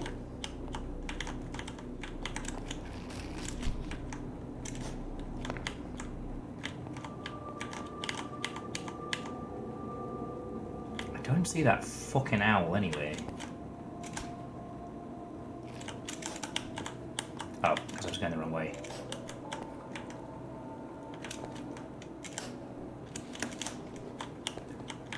To-wit-to-woo, motherfucker.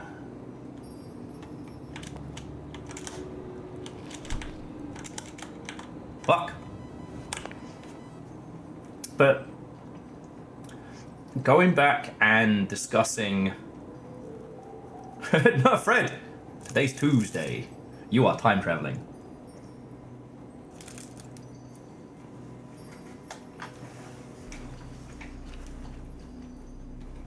No, Nova. One better, I forgot to pour the tea. Alright. So what the fuck does H Bomber Guy talking about Deus Ex have to do with price of tea? Well, let me pour my tea and I will tell you.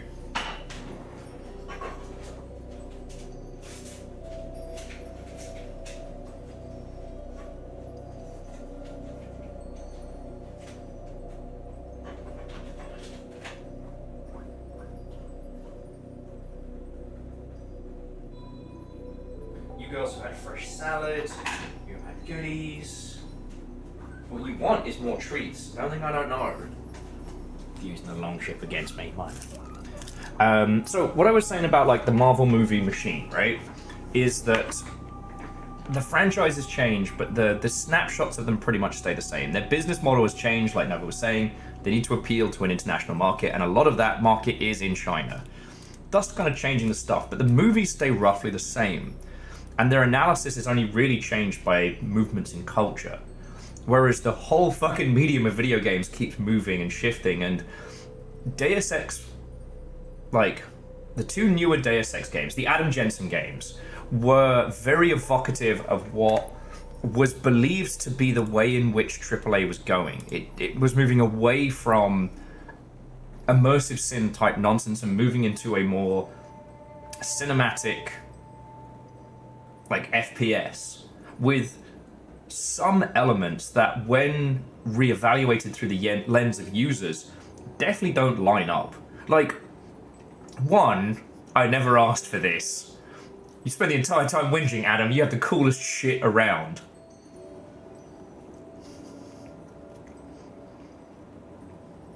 But also, the anti-grav system only works in certain special spaces.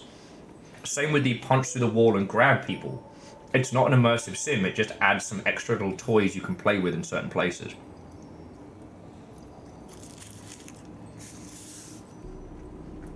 A lot of the themes and premises they were going with, they really didn't stick.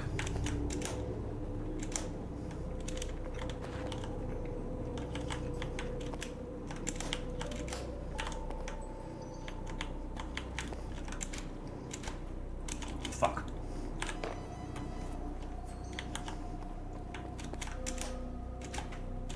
Fuck.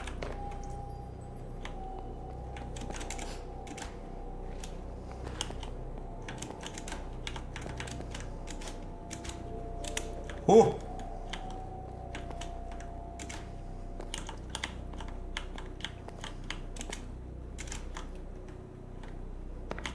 Okay, this guy's having a very bad time.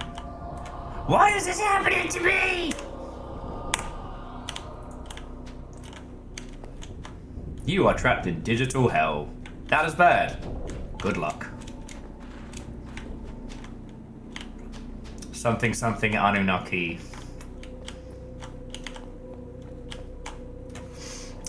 But no, so as our medium of games evolves, and as other people tackle the same ideas of those Deus Ex films, that reevaluating them later on really does reveal the weaknesses and the onset that we were seeing for, like, the deterioration of the AAA space.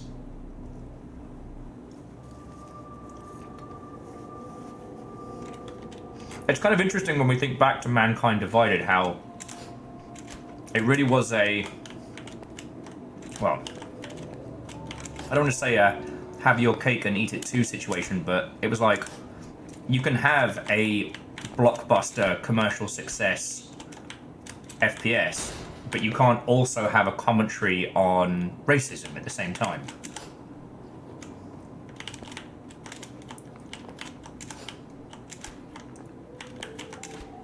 And it was a very David Cage way of looking at racism.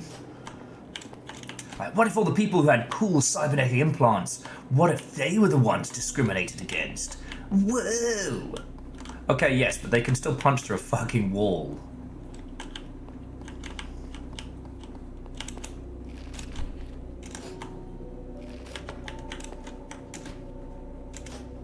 Like, I guess I'm glad they tried it, you know what I mean? Now, question. Moon or Big Lamp? Moon or Big Lamp? Digital hell. Facebook? No, Facebook with your parents.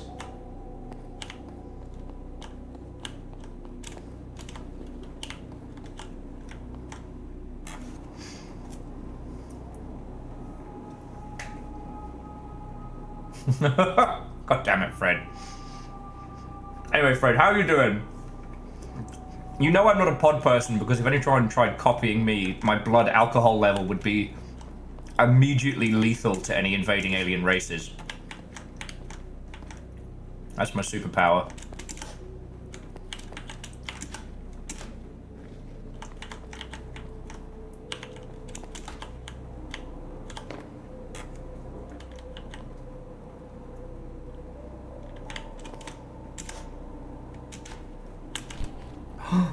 Piss. I think in my humble opinion, like, I do think the X-Men definitely did a very, very good job of the us and them.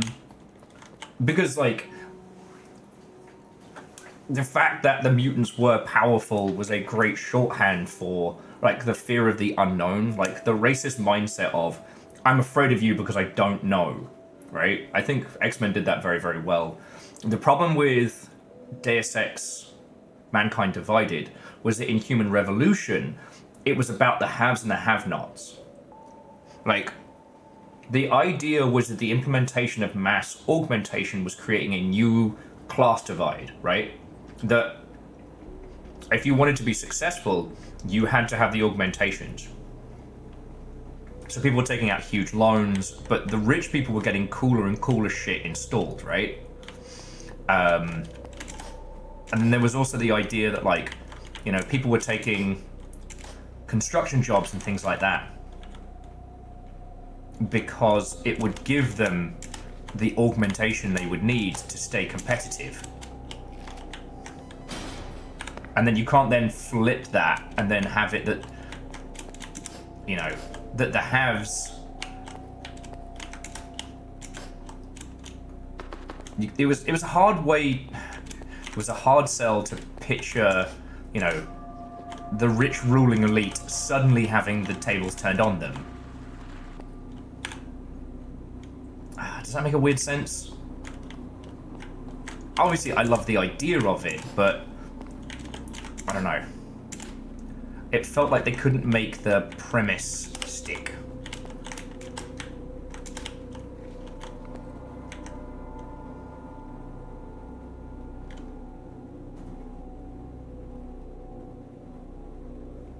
Oh yeah, Nova, abso-fucking-lutely.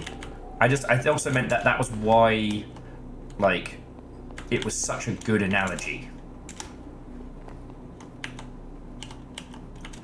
The X-Men, as opposed to... piss the bed.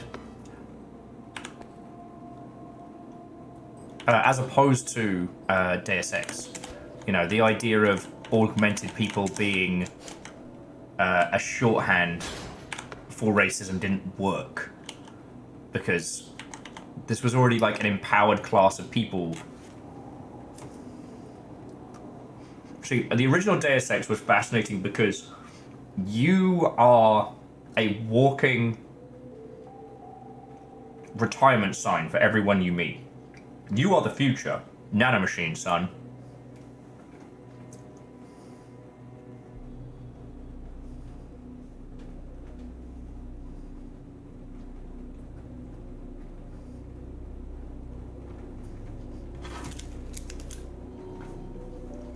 Like, JC Denton is literally showing people that they're about to be worthless. You know, people hate JC, not because of what JC does, but because he symbolizes that, you know, all the shitty jobs that people took and all the surgeries they went through are now worthless. Right? Jensen's just the fanciest flavor of blender. Like, if you had the cash, you could have... Your leg's broken. You could have JC level... sorry, you could have Adam Jensen level shit if you had the money to pay for it. You couldn't have what JC Denton had. And he was about to make everybody fucking obsolete. Parkour, parkour. Swear to God, though, this better not narratively make me go all the way back. Because every time I hit the where should I go, it's still that same point down there, and I'm like, don't do this to me.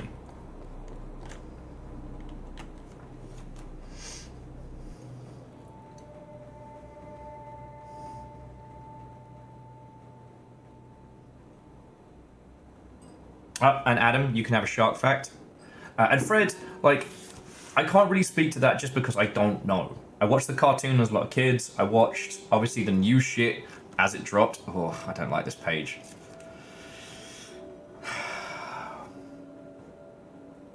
Thanks, I hate it. But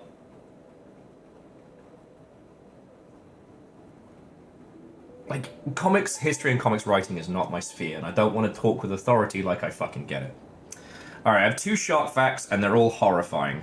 Nobody knows why sharks sometimes attack people. Most sharks are not dangerous and ignore humans unless threatened or provoked. Experts are unable to agree on the number of deaths caused by sharks. Attacks on humans often take place close to the shore in shallow water. This is probably because the majority of people found swimming and paddling around this area.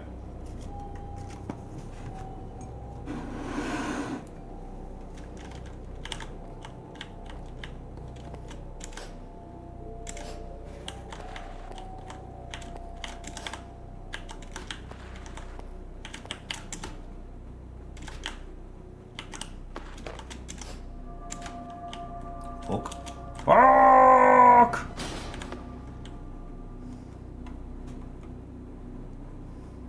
That was 2. That was 2.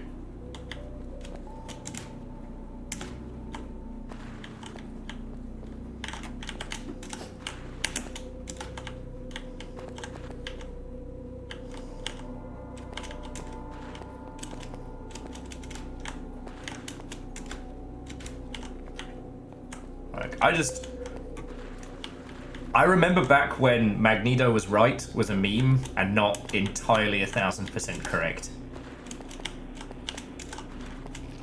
Wait.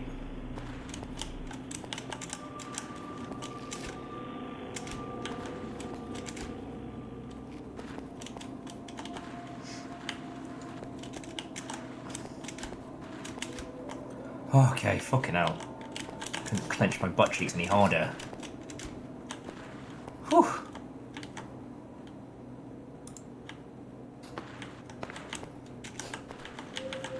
Oh, there we go.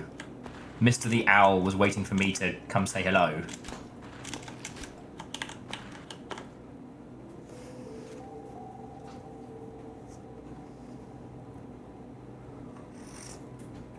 But anyway, jumping it back, the reason I bring this up is because, you know, the analogies that we can make of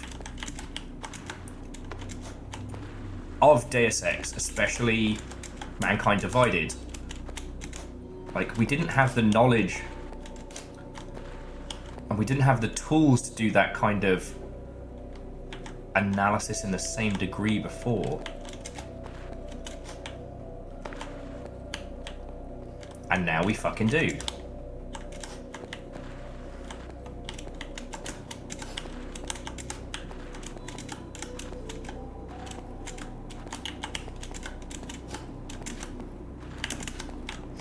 Oh, fucking hell.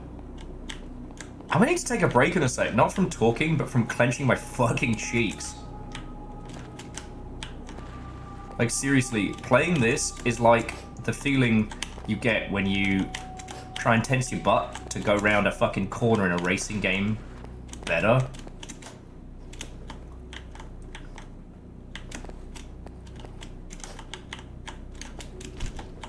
It's all booty. Booty, booty, booty everywhere. Yeah, glute workout, there we go. Can you clench something you don't have? I see you too haven't played Metal Gear Solid, The Phantom Pain. Cue the theme song as it's me with a butt missing. Cypher. Cypher took my ass. Damn it, Huey. Damn it, Huey took my ass. Played us like a damn fiddle. It took my ass.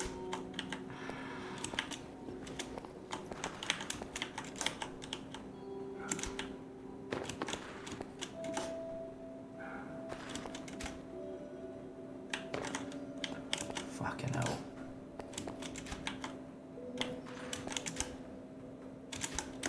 No! Yes! I thought I was dead, then I pulled it back. Jackie gets a shot fact.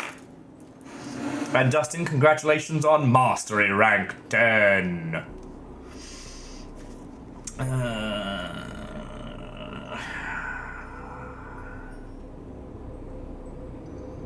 By measuring the depth of the indentations when a device is placed inside a piece of bait, it is possible to determine the strength of a shark's bite. Another one. More men than women fall victim to shark attack. The reason is likely that men are more likely to swim alone in deep water. More men than women surf, and sharks can easily mistake a surfer for a seal, which is part of their natural diet. Bearing in mind, this was written in 2001. 2002.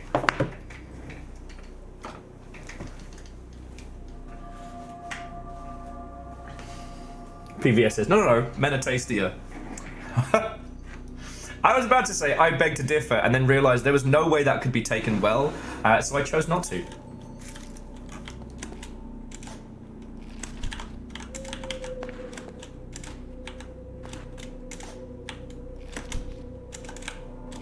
No!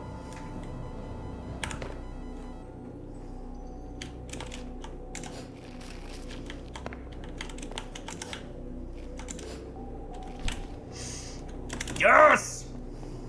Booty, booty, booty everywhere. Will swimming in the ocean stream when? Fucking never.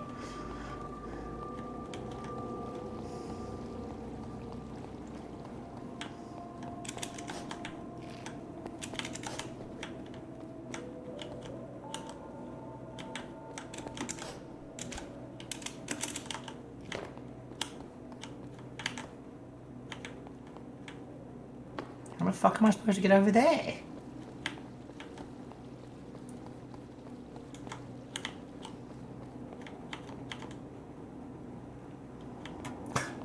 That's why Will's bad at card games because he keeps getting sharked. Oh no!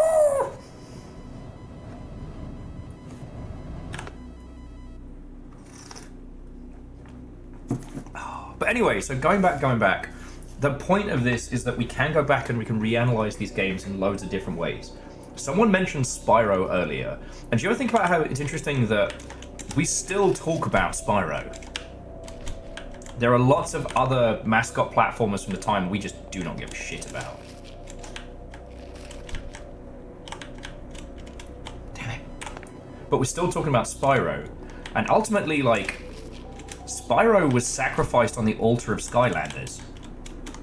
Every fucking time.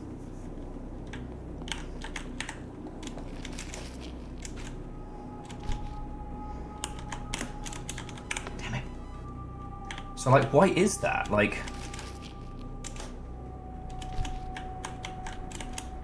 why Skyland? Sorry, why Spyro and not... Right, okay, I know the answer to this one, but why not Cool Spot, right? Why does no one give a fuck about Cool Spot? Because he was a marketing mascot and an ultimately expensively made but mediocre 2D platformer.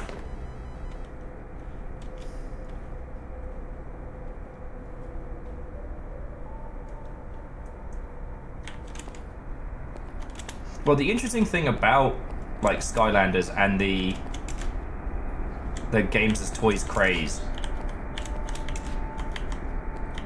was it did create something very, very unique. And it did strike me the other day that I think Skylanders as a whole are going to end up being, like in terms of like collectors, wildly fucking profitable.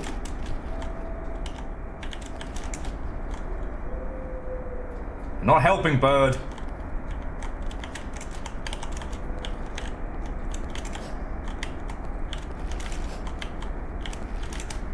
So yeah, basically, if you have a shitload of Skylanders or the ilk sitting around, keep those in storage for a few years. I'll piss the bed. I think those are going to be worth bank at some point. Because there's nothing else like them. And because it was something that was kind of tied into, you know, kids and toys.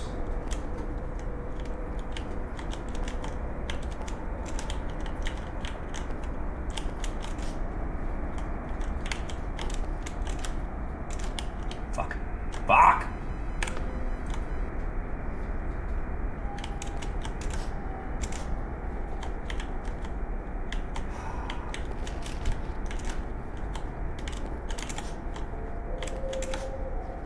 Fucking birds, man! Question, is that the moon? That's a weird fucking moon.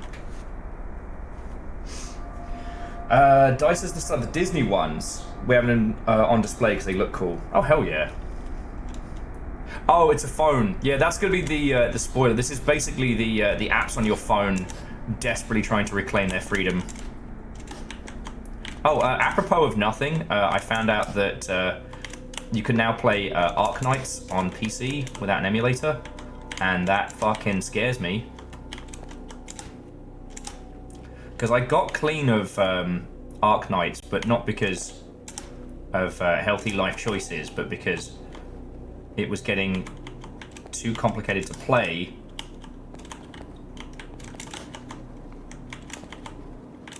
On just my phone.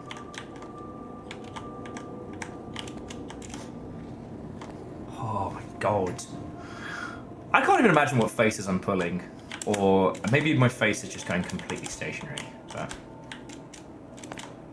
But anyway, as video games evolve and grow, as we get better language and better understanding, both as those who create them and those who, like, love them, you know. Like, I do miss watching movies with Mikey on the constant. And I hope Mikey's doing good. I'm pretty sure it's mostly, you know, all Nebula stuff now. But like, while new things do happen in cinema, they are peak sicko hours, you know what I mean?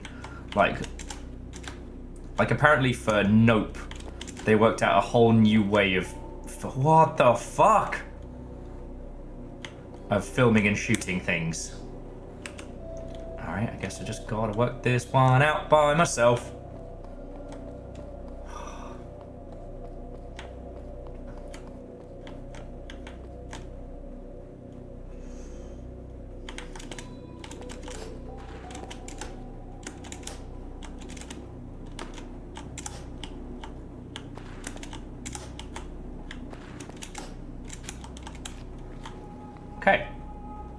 Okay.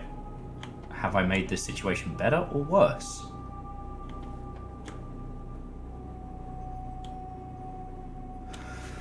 Whew. God, it's fucking weird. I think I just got vertigo from this game for the first time, so I'm just gonna take a breath and a beat. But like in video games, we're inventing new shit fucking constantly. And like, not all of it is...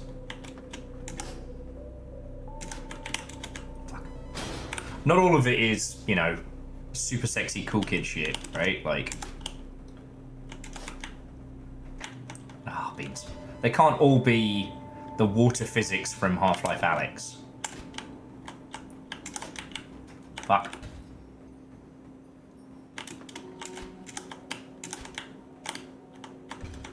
Whew! You can play as a soldier with firearms, yeah! But like, our whole weirdness of genres and strangities continues to be weird as fuck. I can't believe I brought that back. Hey Will, just climb this sheer cliff with rusty nails.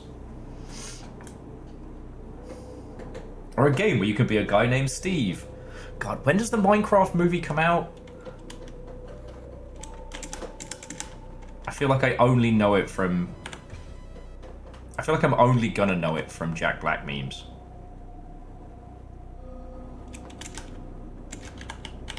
Fuck.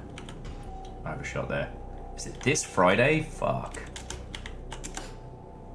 Well, fuck it. I got to hang out with these cool kids on the weekend, so this long ship lot. You wouldn't know them. They're super fucking cool.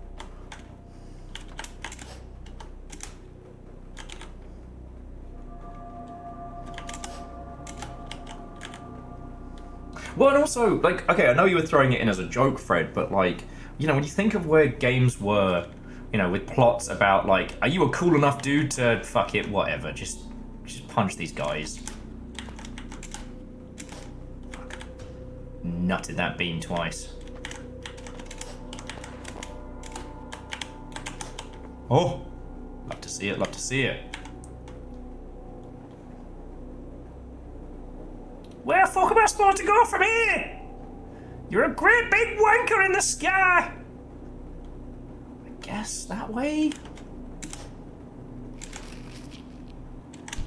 Fuck. Overshot it.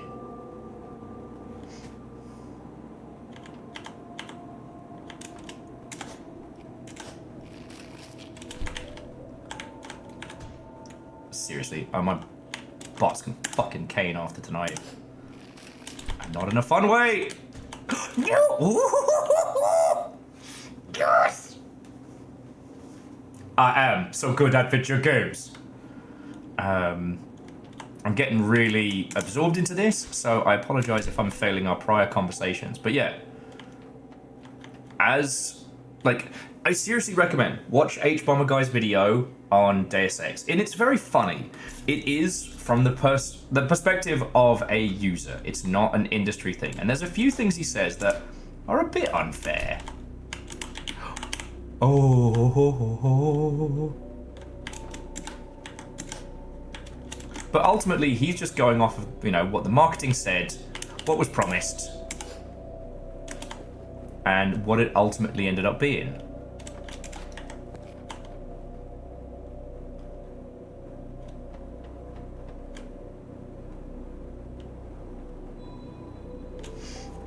But it's just fascinating because it's a reanalysis, like years later, of what was the peak of AAA games at the time. I mean, shit. Quick show of hands, did any of you hear the Adam Jensen memes before you saw Human Revolution, Deus Ex Human Revolution? Had any of you heard I Never Asked for This? Holy fuck. Before you even saw that fucking game. No!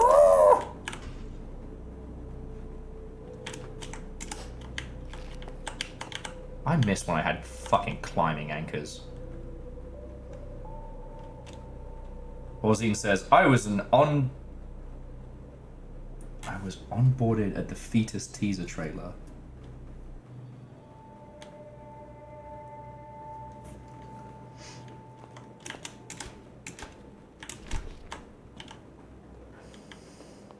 You were a fetus in that teaser trailer?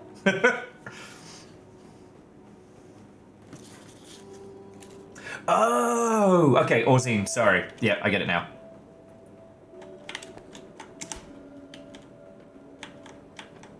Well, it's interesting to think again that, like, they were teasing, like, Deus Ex 3, and then they completely dropped any connection. Like, it wasn't a prequel, it wasn't turned into anything else. It was just kind of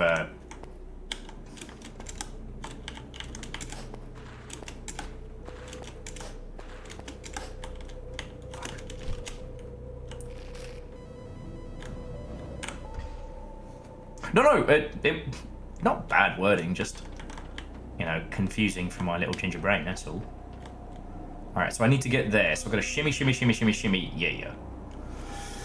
The LMFAO maneuver. I'm gonna sip my tea first, though. And it's interesting because, like, the original Deus Ex was the start of the immersive sim, which weirdly didn't become the way the industry went. Like, weirdly, the way it was theorized was as games become more complicated, we're going to increase the amount of player freedom. Whereas actually, the AAA space focused more and more on removing player freedom. More cinema, more spectacle. You know,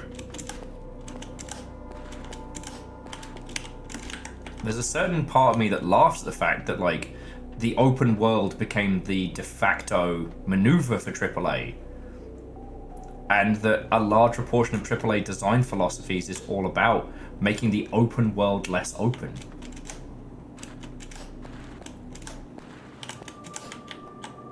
I think about that a lot. But again, I think about things far too much. It wants me there. Thanks, I hate it. I'm gonna take a sip of tea.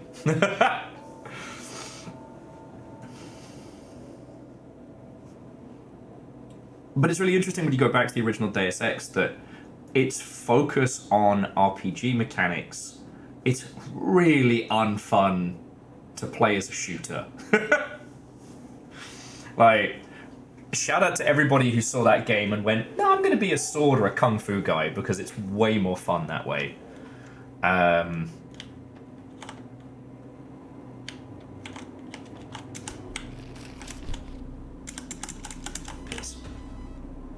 Piss. No. Oh, it's around the corner.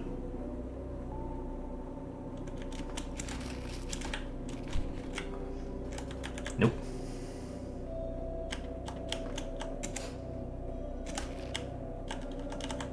There we go. Divershi says, one of the big examples that sticks in my mind is that the way that Red Dead Redemption 2 outside the missions is wild and open experience, but the missions were completely restricted to a specific set of options. And even playing them in ways that the rest of the game rewards, you will fail the mission. Yes. It's like the quest design team and the open world design team were not homies. You know?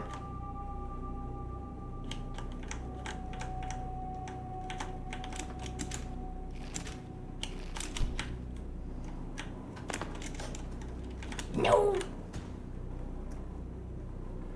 One thing that was really funny was our good friend Duty Beard was doing Red Dead Redemption 2 with crowd control on. In this house, we stand crowd control because those guys are lovely. I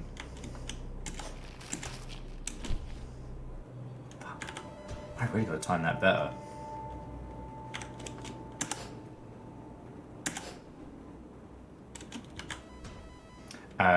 But what was really interesting was in seeing how that worked with crowd control. Like, all you had to do was the smallest little snifter of personal freedom, and you broke that game.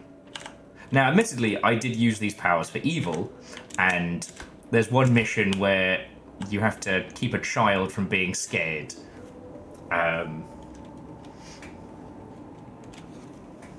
PBS says, I wonder how much the open world fetish is an offshoot of making a game that means not committing to anything. Well, I think it literally comes from just looking at competitor success, right?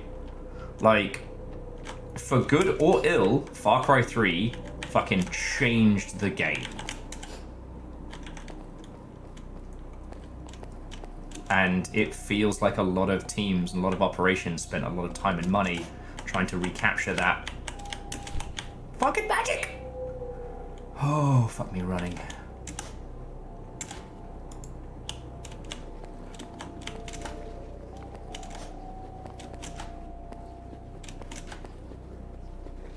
Okay, fucking yeah.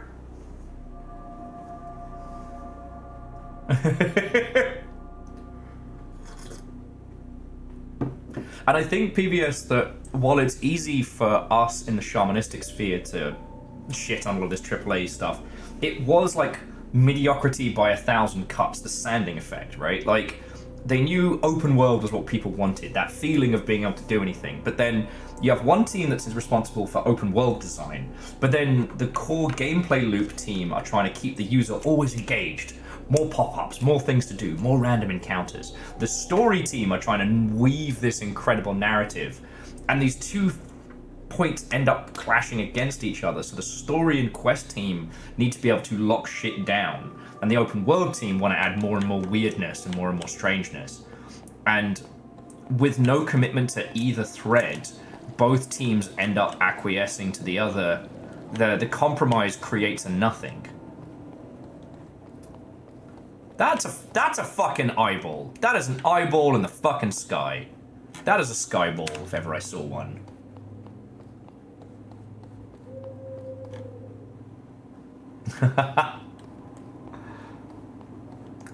Well, that looks like a power generator powered by nightmares.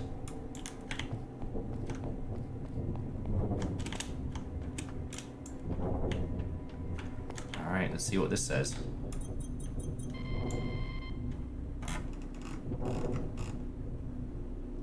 Repetition detected. Interrupting feed. Now, who was it that mentioned Jet Set Radio earlier on today? Because understand the concept of love. Understand. Once again, whoa! Piss the bed!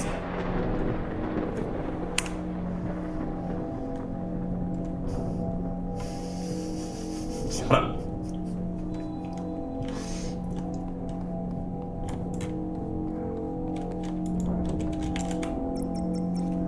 I shall jump into the orb. I understand. Okay, chapter 8 is the final chapter, so friends, let's talk games. Let's fucking clear. It is an eyeball! I fucking called it!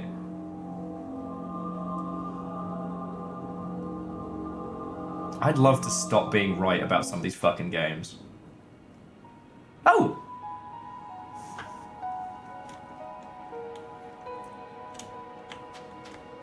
Oh. Okay, we can't swim. Fuck yes. Yeah, apparently CVS, we praise the Sky Donut, because the Sky Donut takes us to where we need to be. April Fools! We're still playing Dream Barbecue. We're still on Enya.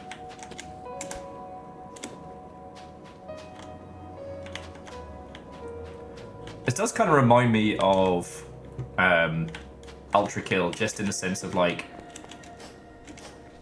the oh, it looks stable, but it's not. It could fail at any moment. It can start with the mistakes of just a few people, even my own. What the fuck? God damn it, I'm gonna end up going on a lore dive after this, aren't I? No to stealth. Either stop making our androids full of things that are... Oh.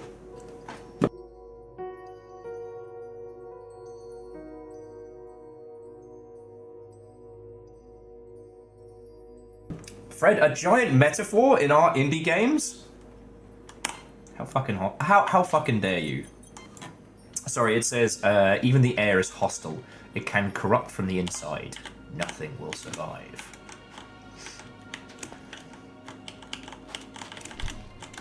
Fuck.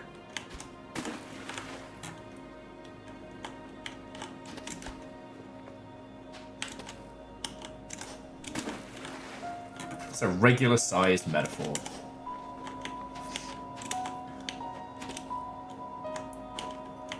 No, I'm definitely gonna end up going on a fucking lore dive on this video, I know it.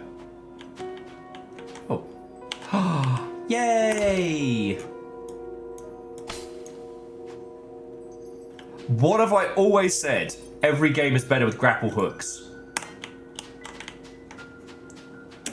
Understand, Immediately fucking dies. Actually gotta aim proper.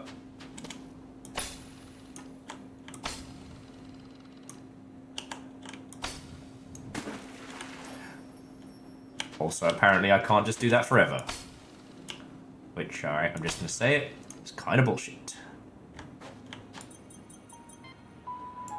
Why does the structure allow so much suffering? Why are we so cruel to one another? Man, speak for yourself, everyone here is fucking lovely and awesome. Get empathic, nerd. Sorry. Why am I like this?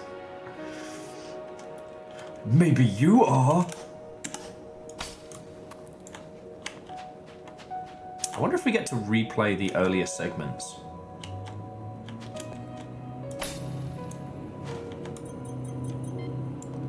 Who built this place and why is it hidden in the depths?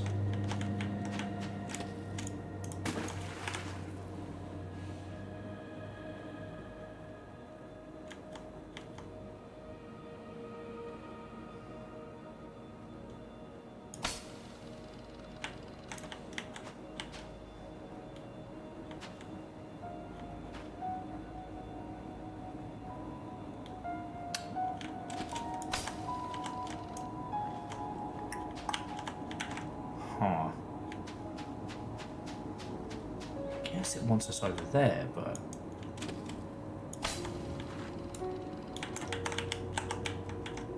Well, that makes sense.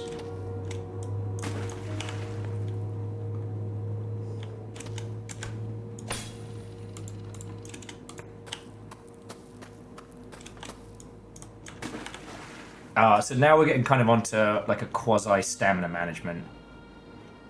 Or stamina, if you're nasty. It's gonna be a lot of splashing. Okay, so jumping back. What were we... Oh! I guess I've just been, like, fucking laboring the point all afternoon, but, you know, as Peeps was saying, like, I don't think movie analysis has the same value it once did, but, you know, I love me them video games. Oh, and we can't go into the water in the temple? Alright.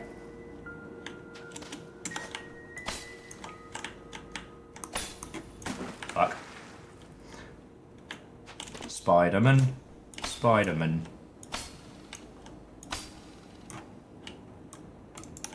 Oh! Fucking cool moves with Spider-Man. He's rad as shit.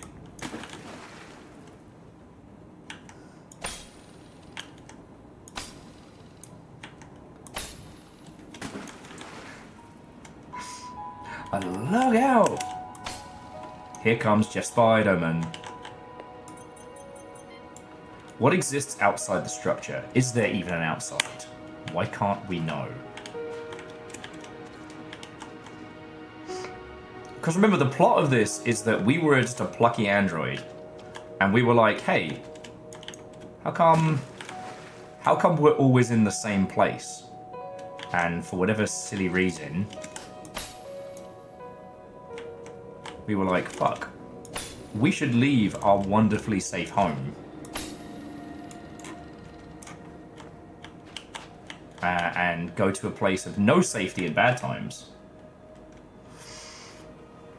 Apparently, vaporwave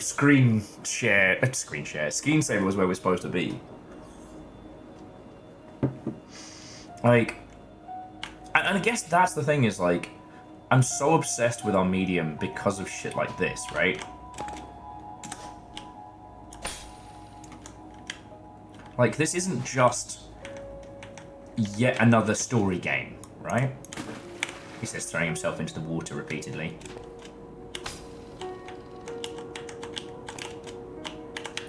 Oh man, the speed runs on this section must be ridiculous. I want to know how they fucking break the physics here. But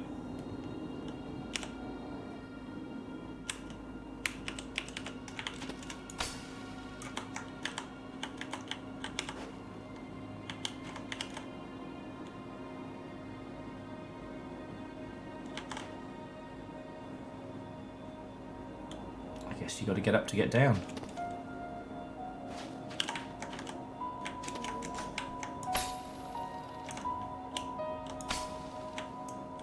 Fuck.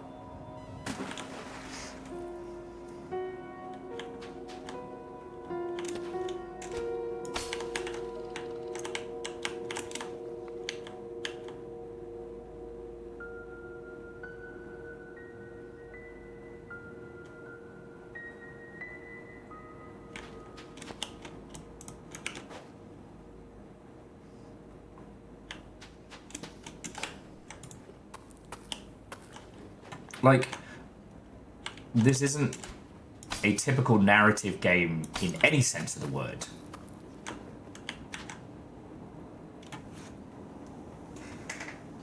There are a limited number of ways that you can have a person perform, but God.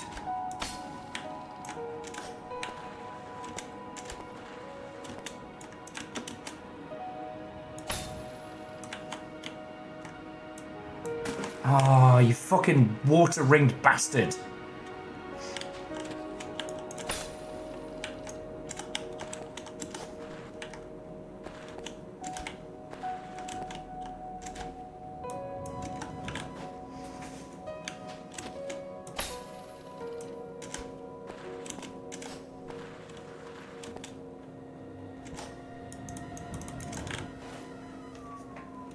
But like, we're still fucking scratching the surface.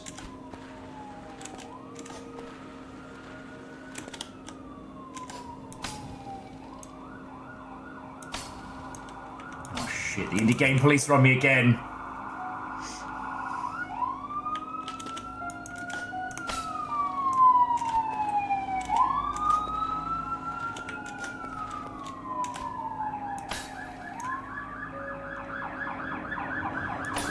Oh.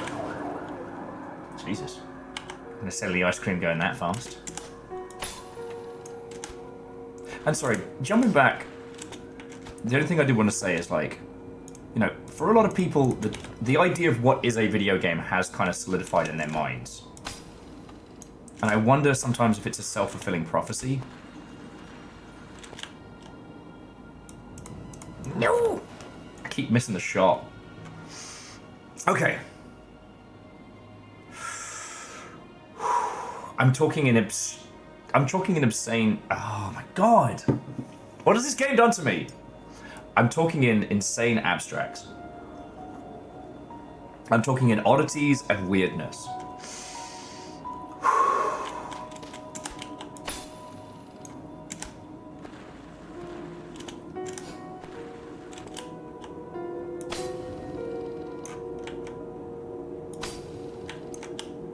Oh, back of the net!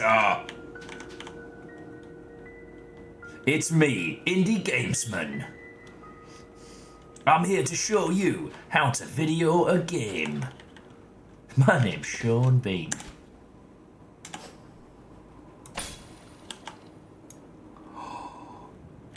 Oh, that was perfect. Fuck you, game.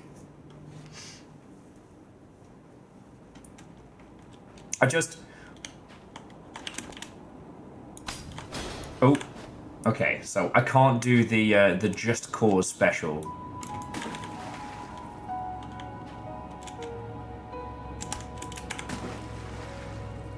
Okay.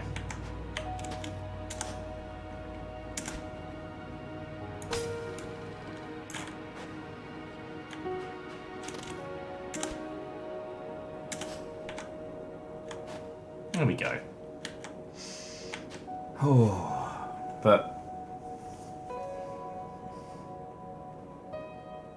like, there's probably more things in literature that come closer to games, like experiential stuff, you know, Ship of Theseus, etc.,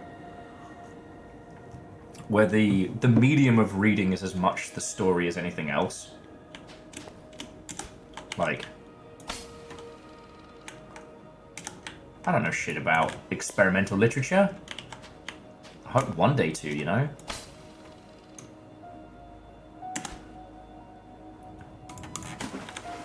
Almost.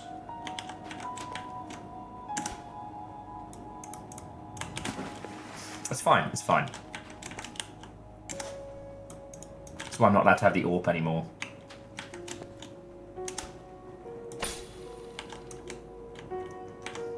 Fuck.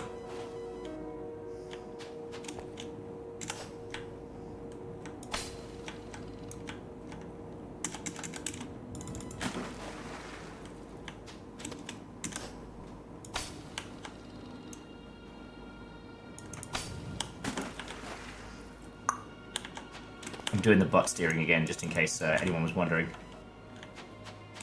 But you know what? I think I've made my point better than I had intended. I think at this point I'm just in awe of where we are in this game. You know? Oh, fuck you.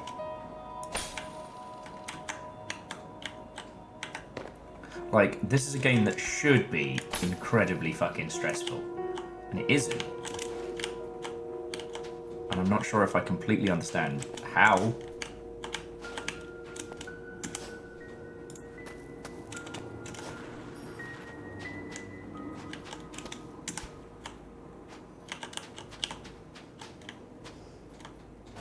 Like, if I had to guess narratively where we're at, I think we're inside a simulation inside a simulation. I think we've gone 2 levels deep.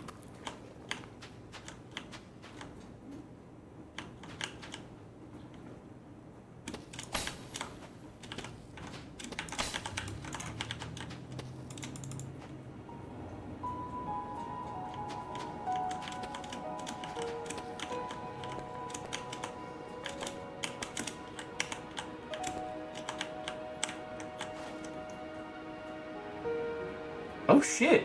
Ozzy, I hope you're alright, friend. Please be safe.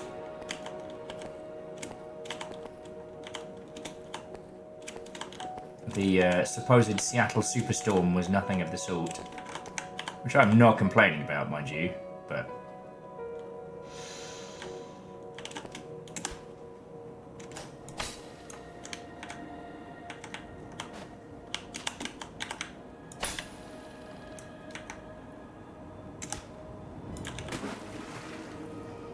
Oh, you absolute bastard.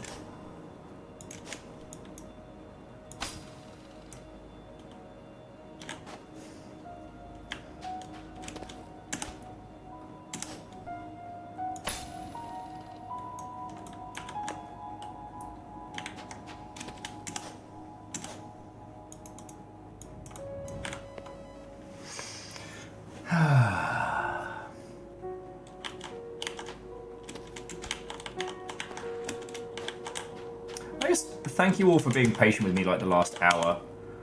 I think you all worked out what I've been trying to say the entire time, and this game has just absorbed me. Like...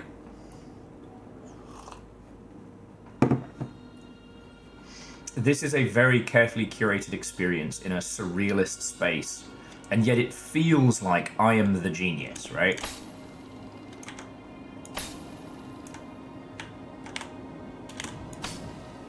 Like, somehow, I am the guy who's worked out how to navigate this. Even though, yeah, every part of this experience is carefully curated. And that ain't nothing.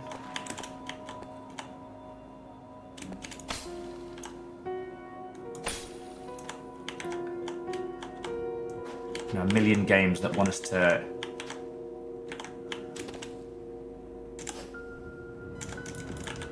A million games that want us to be the hero.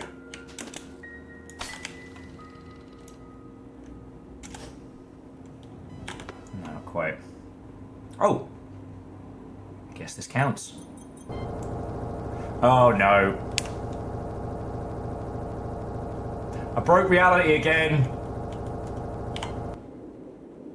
No! Fucking hell!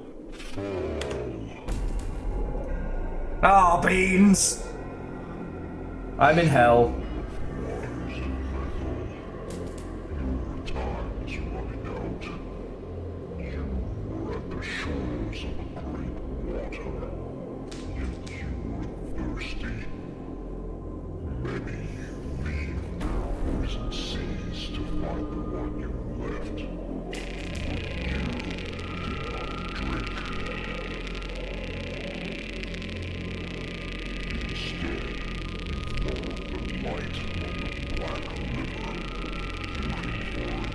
What the fuck?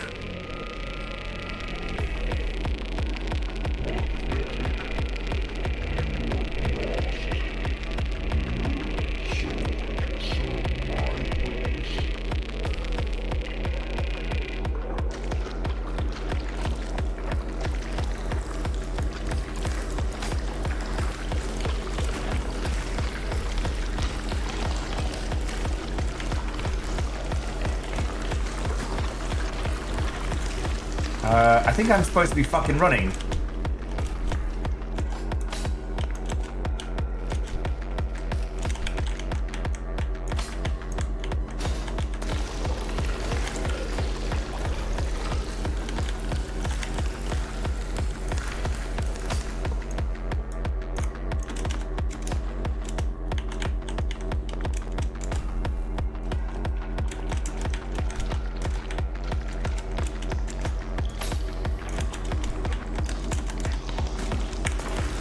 Thanks, I fucking hate it.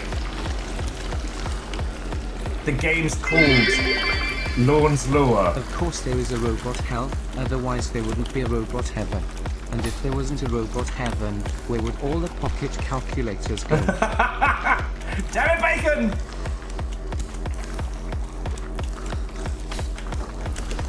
I'm trying to deal with some shit here!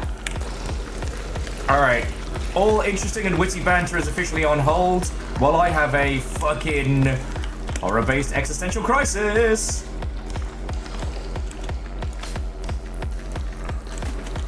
It's not even gonna give me time to learn how to do cool shit.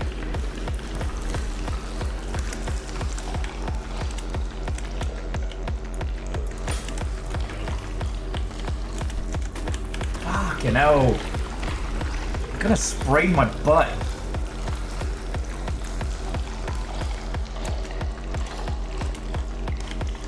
So yeah, basically, whatever this nightmare thing is,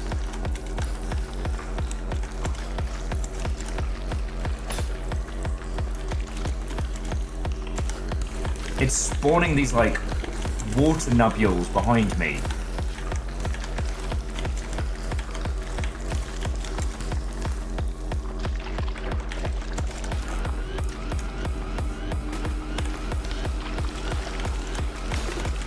Fuck.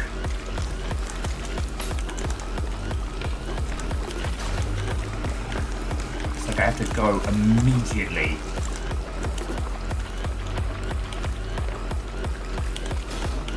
Fucking hell. Fuck, this is a nightmare. We in the cleanse zone. And not in a good way.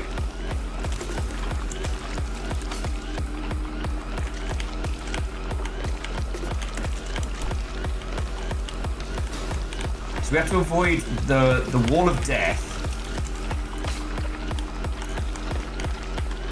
And also avoid the crushing things and the crushing darkness.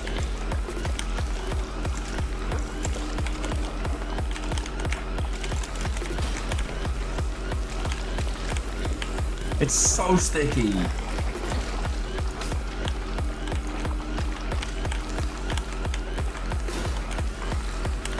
Fuck me.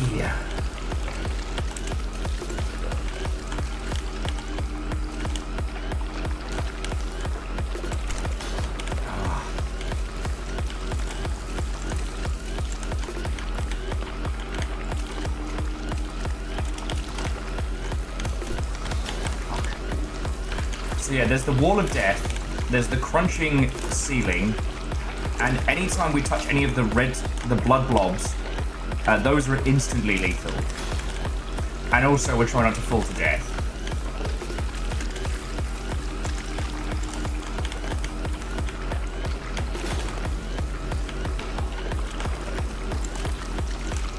Like, fuck me for saying how calming this game was. Why am I stupid?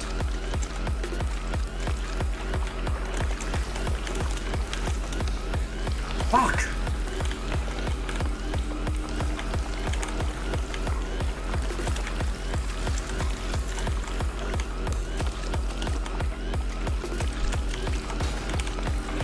Hey, Faraday. Welcome to Anxiety Incarnate.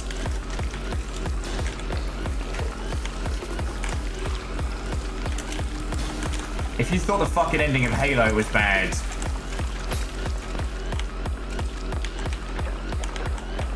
I don't need you to go up. I need you to go down. Fuck you, me!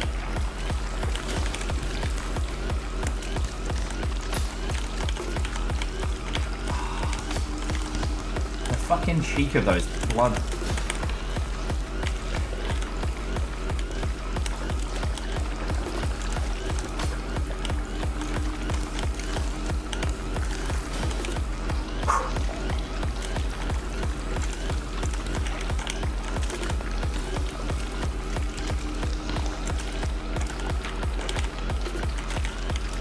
Well, now you get to experience all the chaos and panic. God, I'm glad I didn't pour myself a fucking glass of wine. I'd be shitting Shiraz at this point. It's actually a red blend, but that's not the point. It's fucking...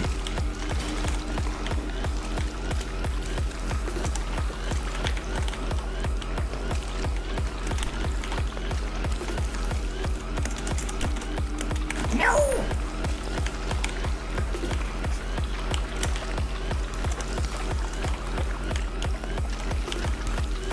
So basically that owl that I kept calling an asshole really was an asshole.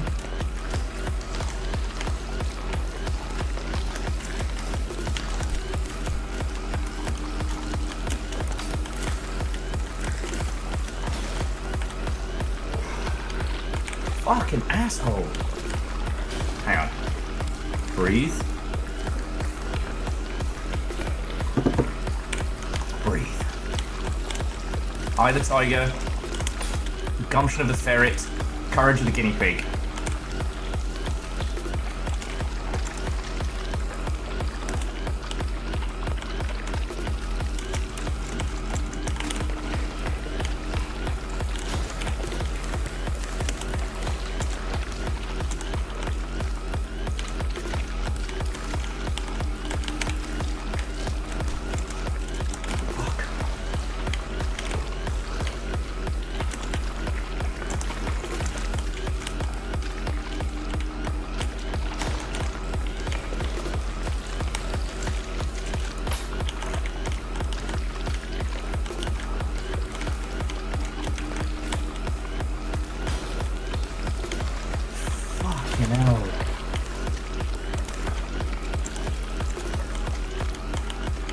More checkpoints would be lovely. I get it, like I'm supposed to be a fucking superstar at jumping. It's okay.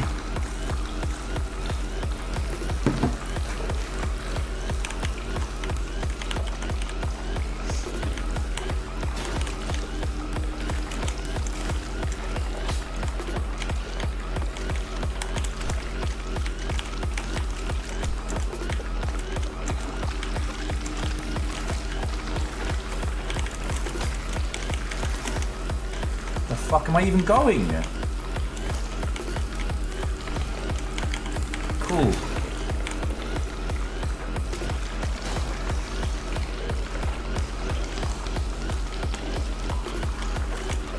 Never give up, never surrender.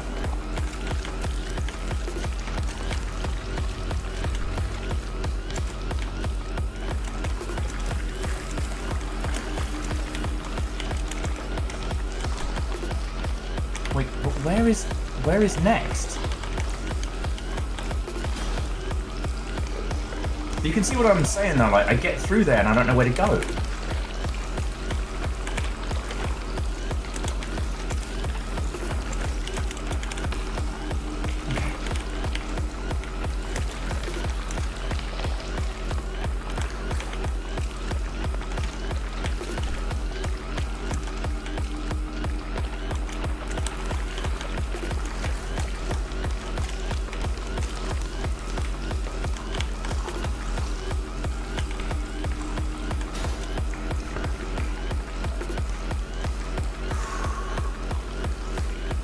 Yeah, unholy glee, I am trying not to get tilted.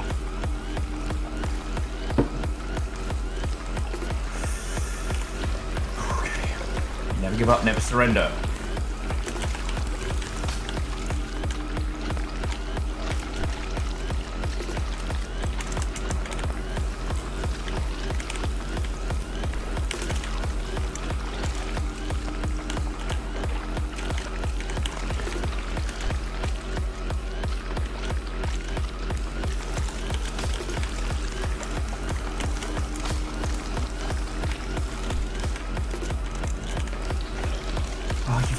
Piece of shit garbage. It's basically, I wasn't fast enough in the previous segment. Okay, I think I know what I'm supposed to be doing. Well, not that.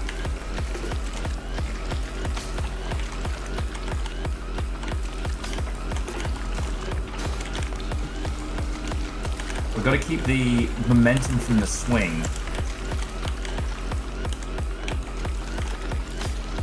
Like so. I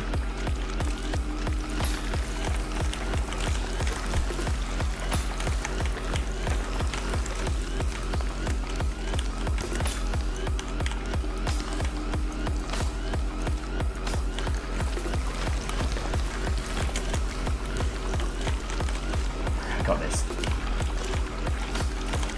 It's all about the grapple.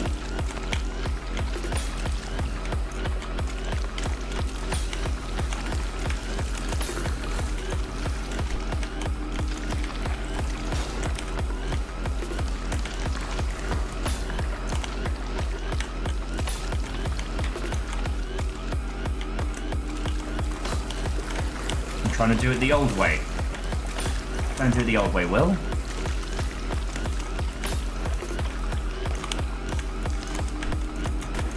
It's okay.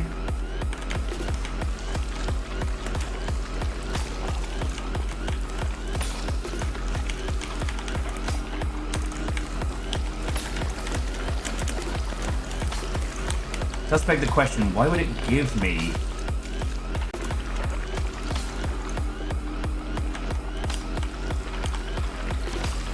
the tools I need to survive it?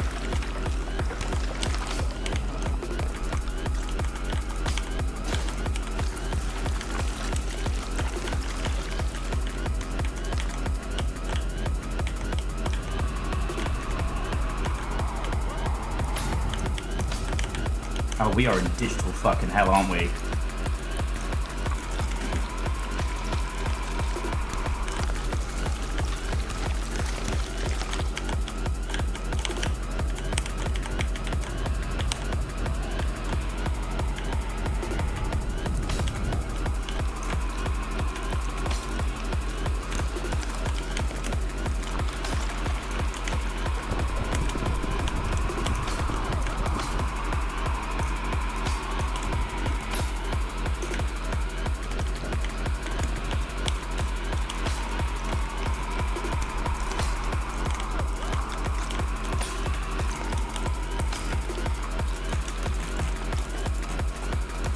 I fucked up there.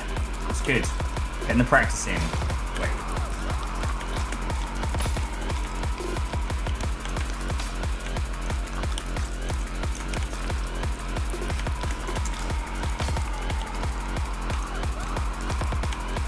Oh. No, I looked myself. I played myself.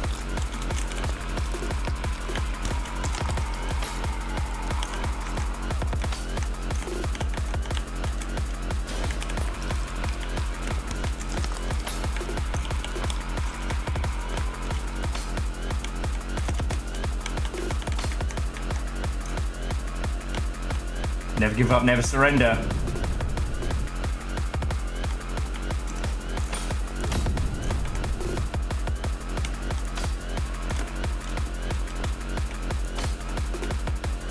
It's just a game about ponies.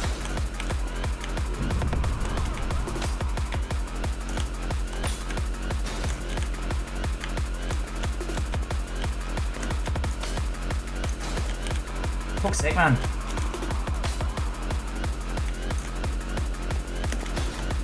Fuck you, mate.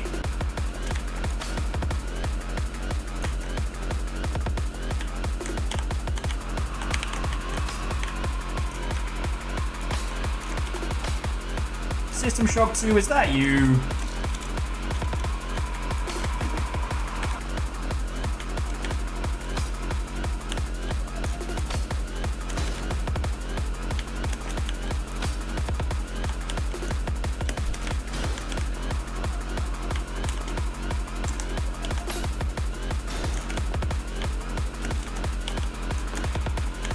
The many sing to us. They tell Will he probably should be faster at this.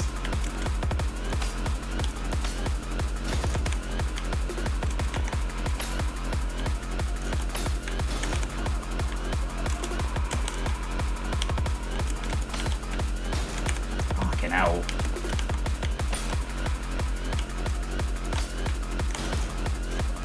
It's alright, it's alright. I had this.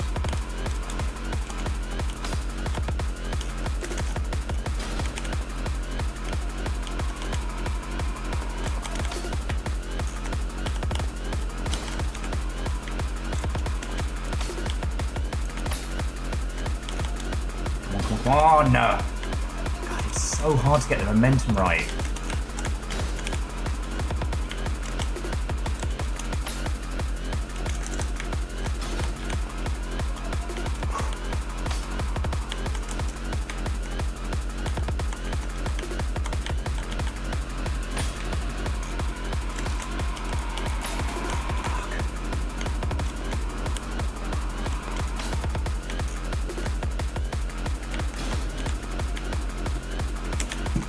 Never give up, never surrender. That's how I earn my pay. And like, if any of you quit before this, you would be entirely valid. But like, this is my job. This is how I earn my fucking paycheck. I don't get to quit.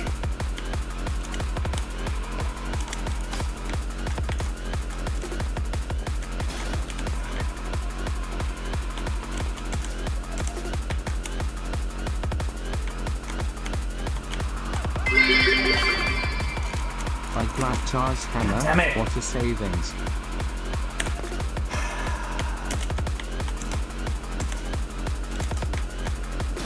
Fuck.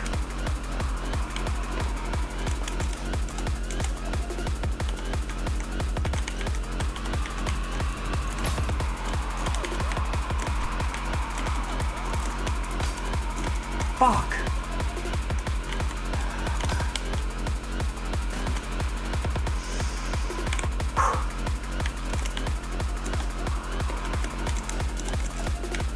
Like, I'm not being beaten by whatever that, like, sentient hell machine is. It's been toying with us basically for how many streams? So fuck that guy. He doesn't get the satisfaction of us quitting. Well, if I keep doing bullshit like that.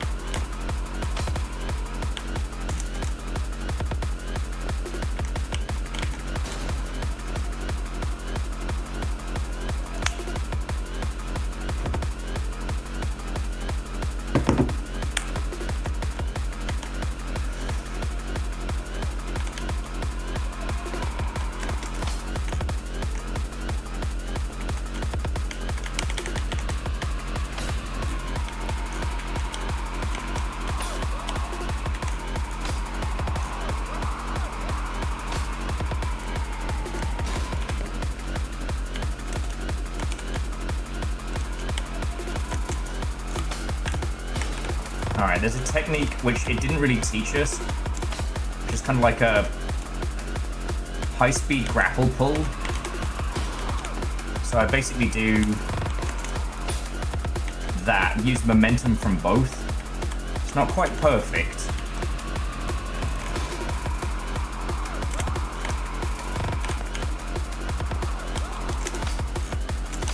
Like that.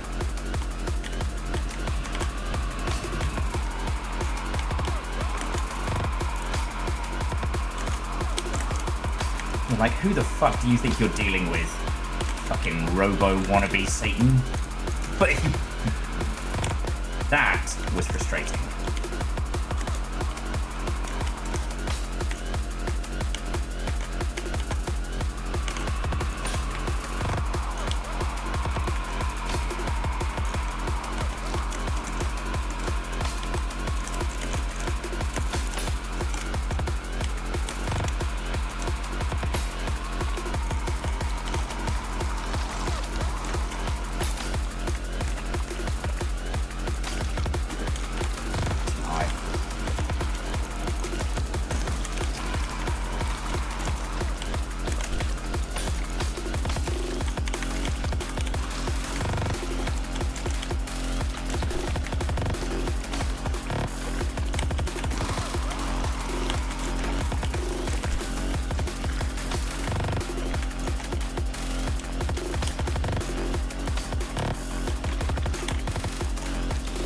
Buddy.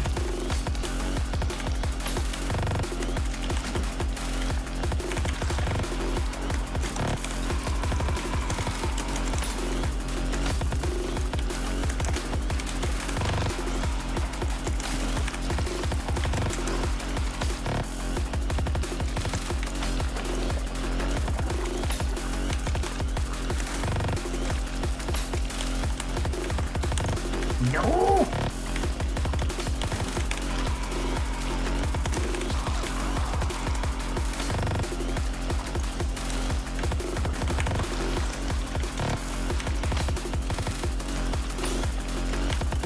I knew it was well to drift fucking test sessions and pay off.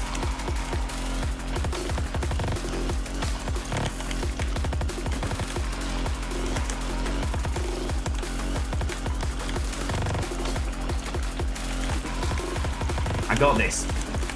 I believe in you and you believe in me. Someone should make a fucking song about that. Except want to do shit like that.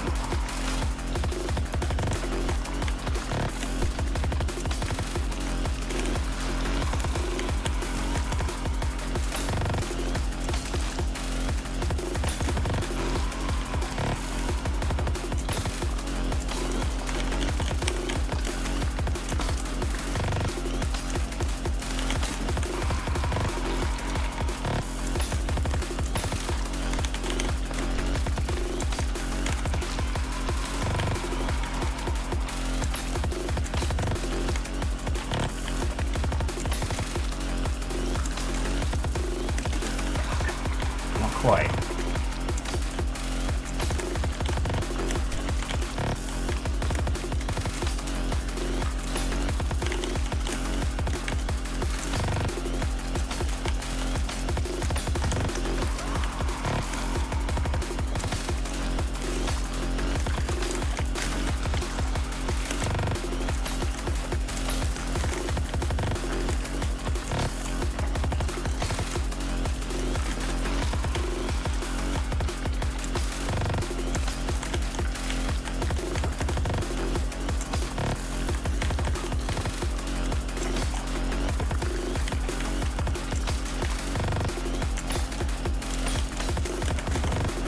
Couldn't get a slice on. Oh, Dims! How the fuck have you been, friend? Alright, once I'm done dealing with digital fucked up cyber hell, I'll give you a proper fucking greeting, because it's been a million years.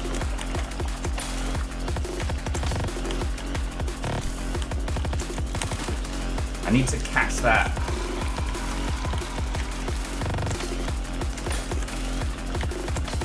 Oh no, 100%, the music is going for like maximum fucking panic attack.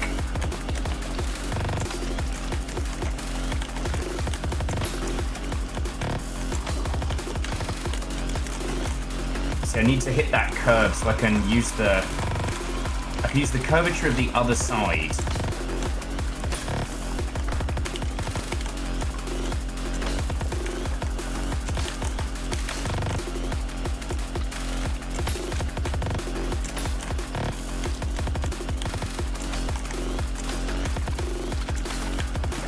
So close.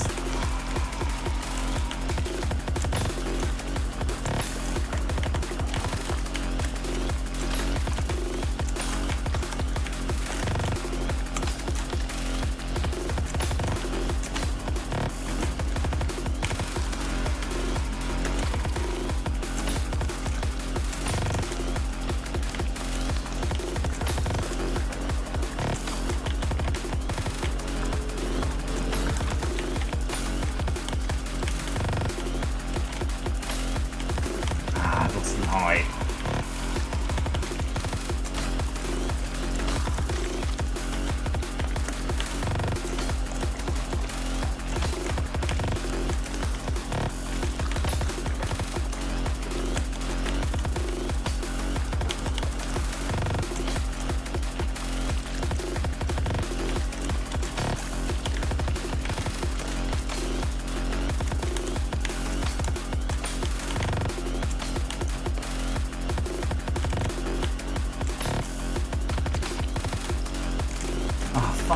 Please don't stop me all the way back.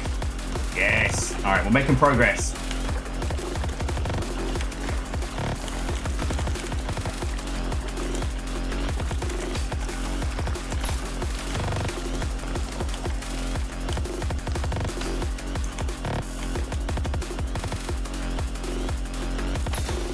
Oh, shit.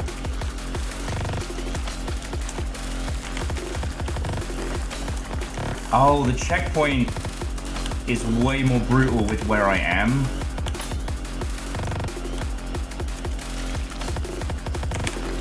So, even though we were making really good time when we came past the checkpoint, it's going by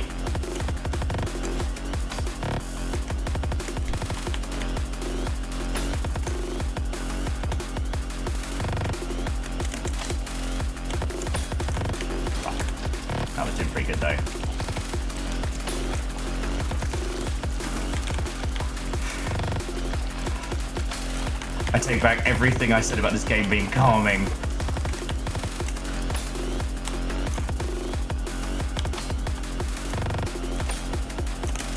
No. I take back everything nice I said. Okay, not everything nice. But like, okay. Cool, you came up with digital hell and it's a fucking panic attack.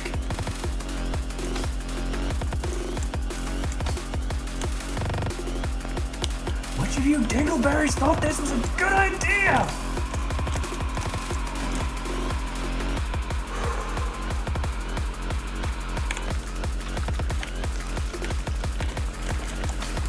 Joke's on you, I was forged in this kind of shit.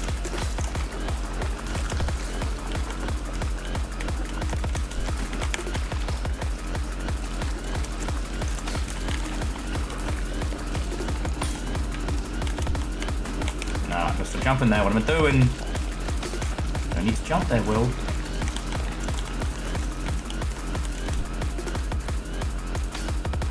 Piss.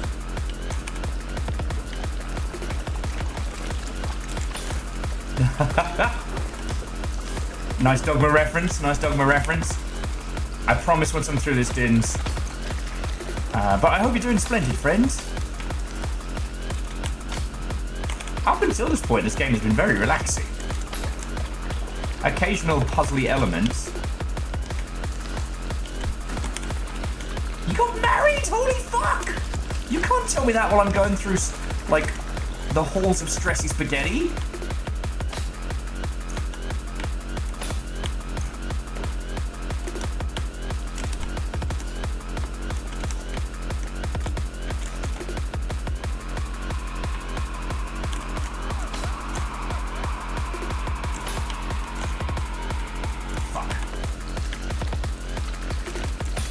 No, Dins, massive congrats, friend.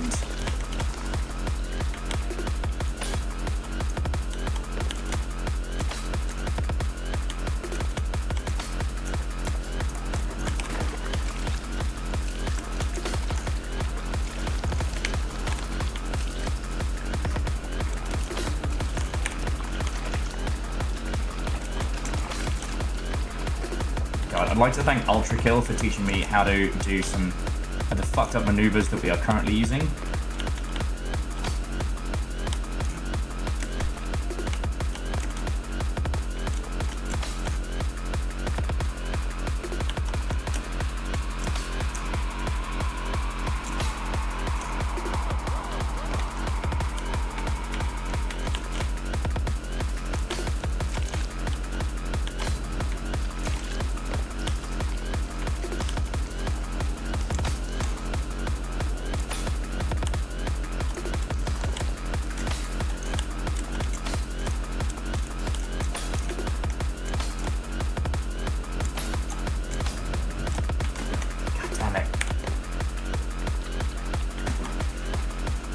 Making progress, making progress.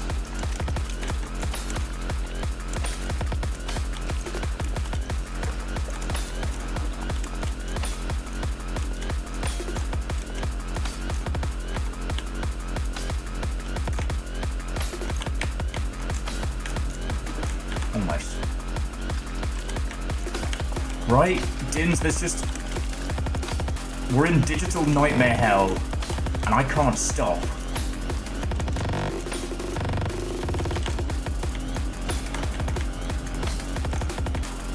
Come on.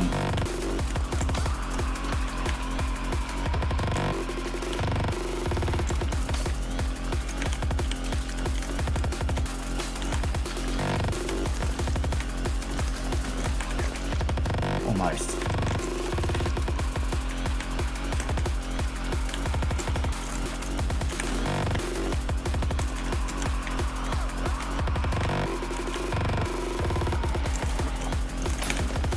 Okay, no, we're good, we're good.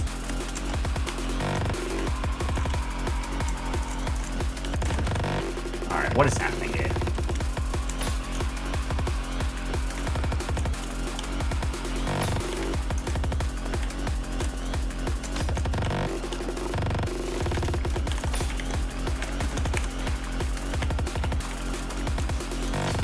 Okay, good.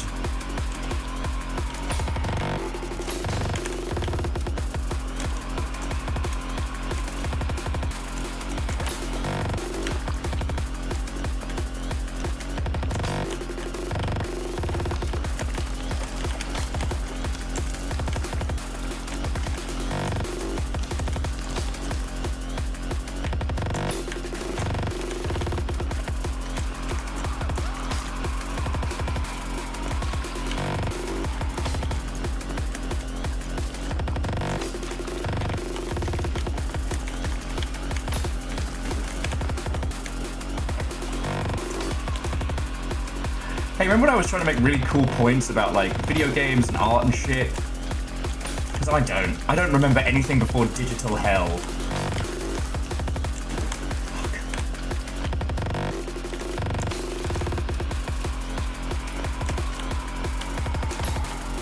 Going under it with Bennett Foddy. Fucking getting out of it with Dante's Inferno. It's that fucking corner.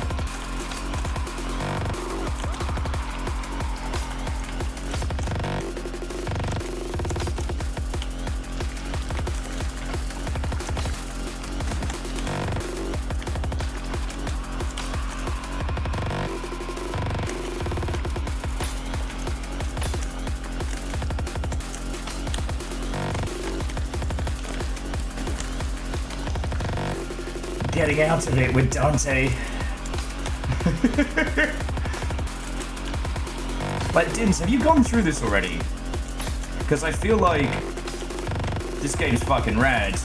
I'm sorry, I probably spoiled, like, one of the big fucking reveals.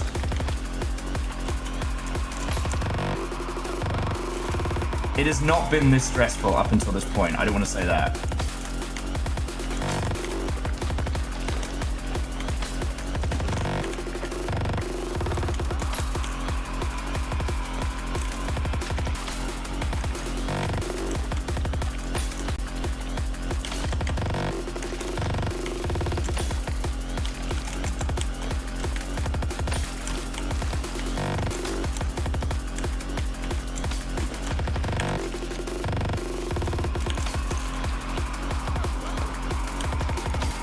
Yeah, Demersh's right. It's like the big reveal goes from, like, no stress to maximum stress.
Oh, so the little cheeky thing it didn't teach us that I learned was air boosting just as we file our little grapple.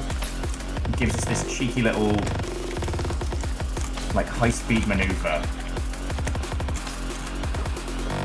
Which is what's letting me mostly keep ahead of the kill screen.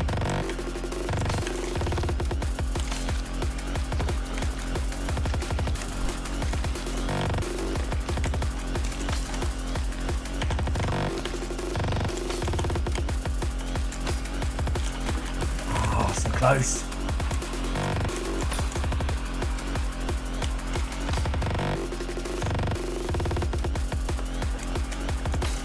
I do feel like there's a better way of getting past this next bit.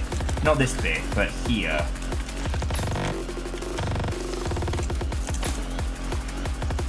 Okay.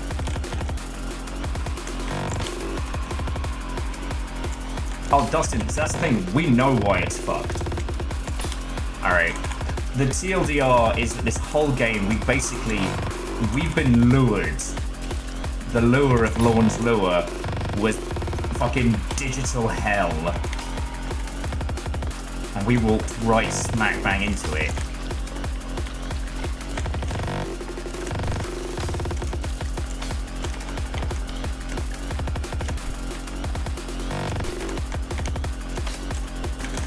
Almost.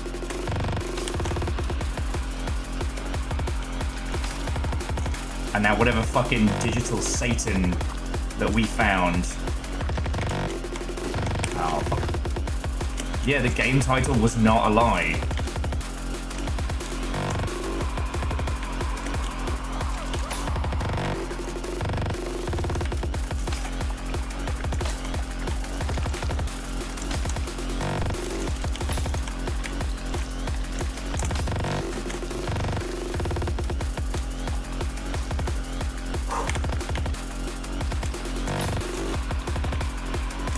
The road to hell is paved with Lord's intentions. I was gonna say the road to Lel, but that's neither funny nor clever. I'm in the pit now.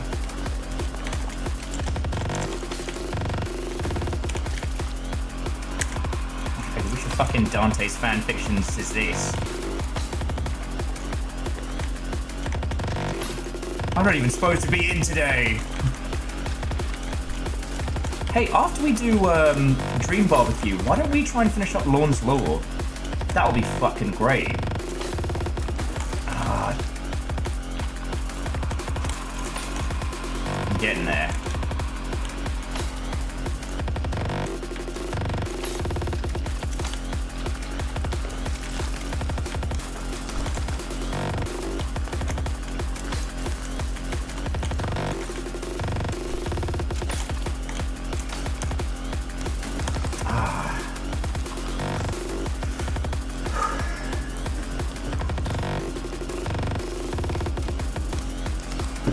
What do you mean? Is there a peaceful ending? Did I fuck up? Am I the problem?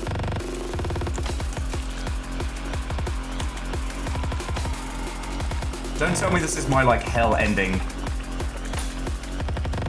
You know I never actually finished the cave story hell ending, right?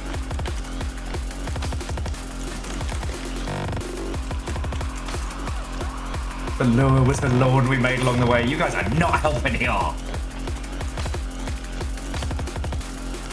This corner fucking sucks. Nah, fucked it.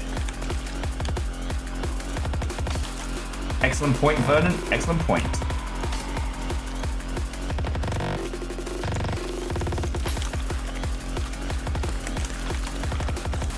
Just gonna embrace that neon white life, you know?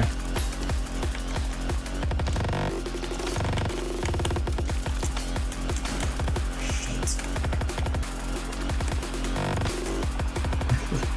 You're all fucking terrors.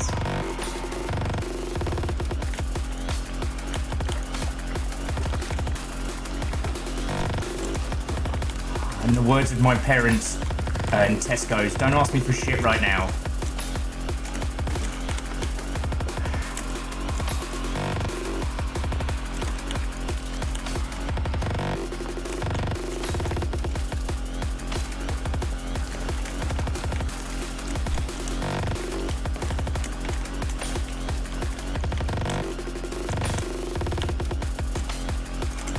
Oh, so fucking close!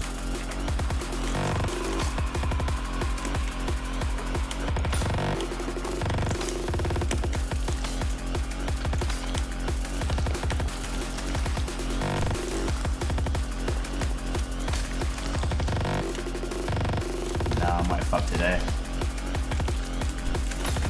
Come on! Whose side are you on here, Robo Buddy? I'm trying to get you out of robot hell.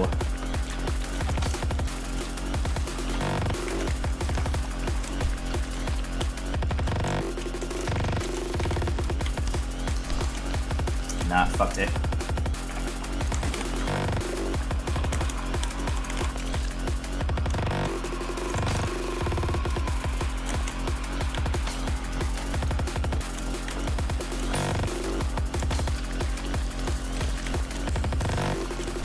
I mean, it's less brutal than Cave Story.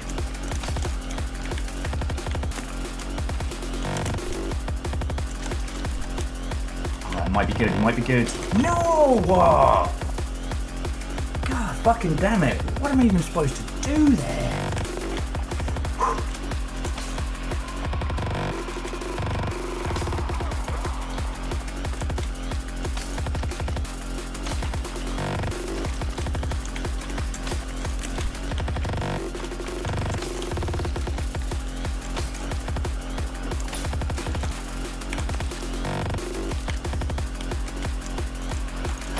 you do the hell ending to Cave Story or just the? Because I never did the hell ending. I tried. It's so brutal.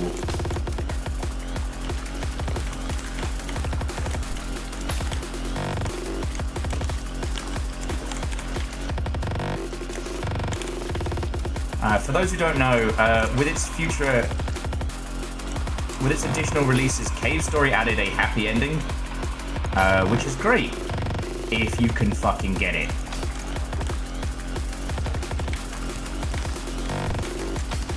An ending so brutal it makes like Sekiro look like a soft game for babies.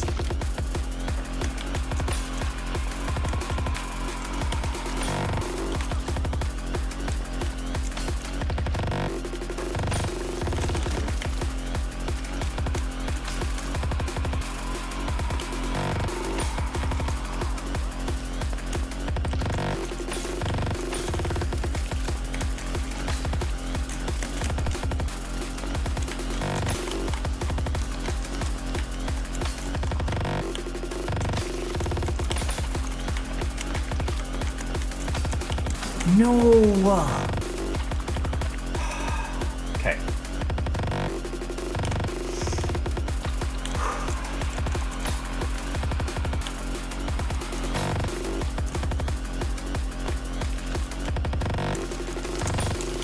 Just got to get. That was way too high, but I just got to slow my descent.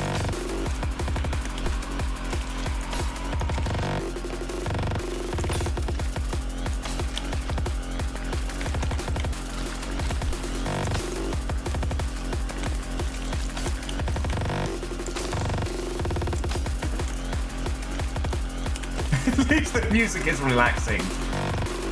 Sounds like I'm having a fucking panic attack. I'm gonna do it.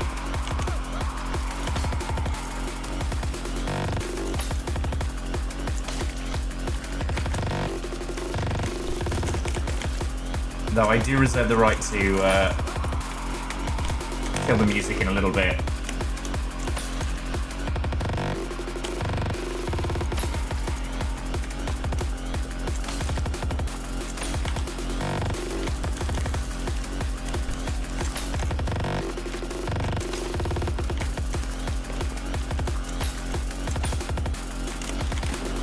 Not quite, not quite.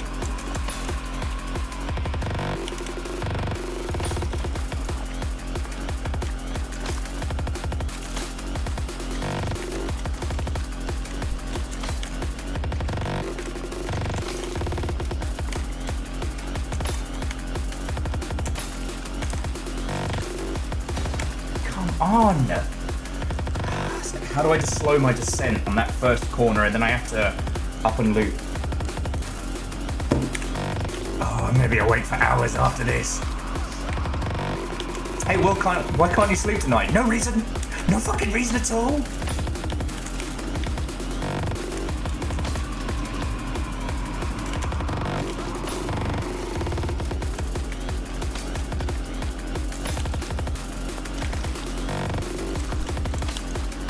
See, I know some of the peeps here have already finished this.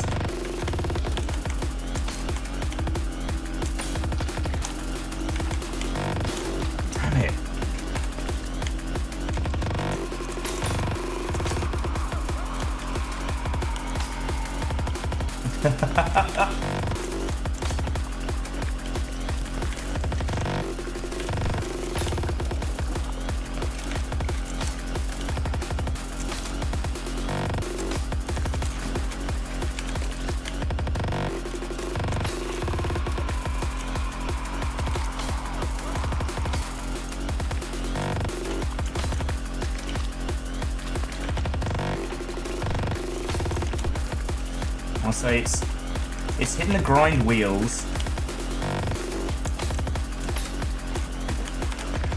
It's hitting the grind edges, recharging us enough.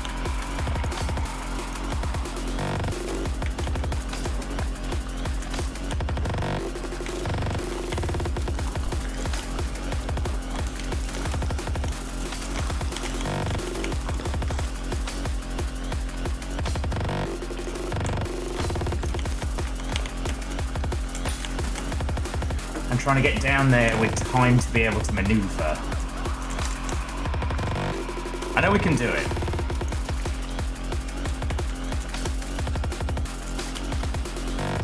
Never give up. Never surrender. You don't lose games.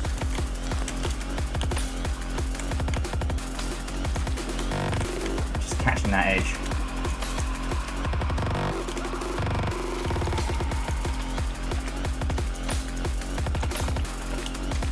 If you want to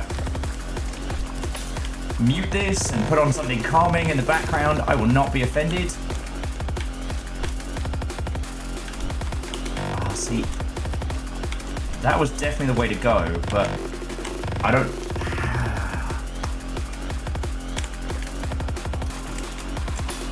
Maybe get the mods to do like a, he's fucking done it! I don't want any of you to go to bed with a fucking stress headache from watching me try and do this.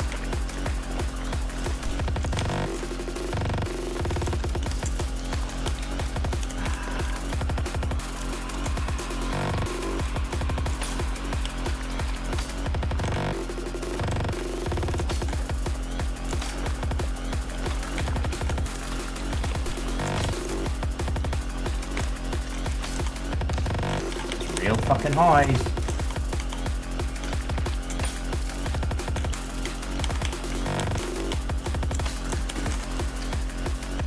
I'm getting down there more consistently, but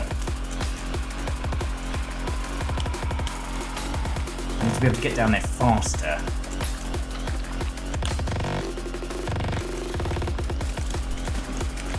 You know what I mean? One of those blood bubbles is just cutting off my my path.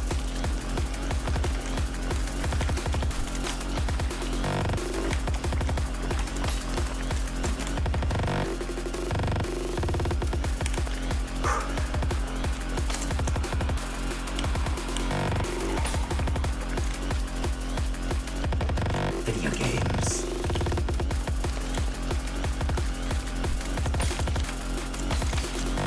Oh.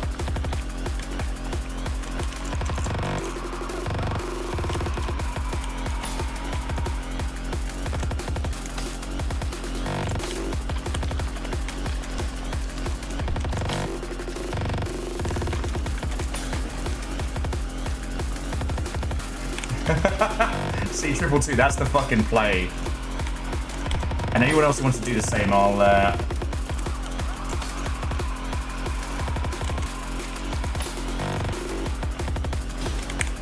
fuck you, me.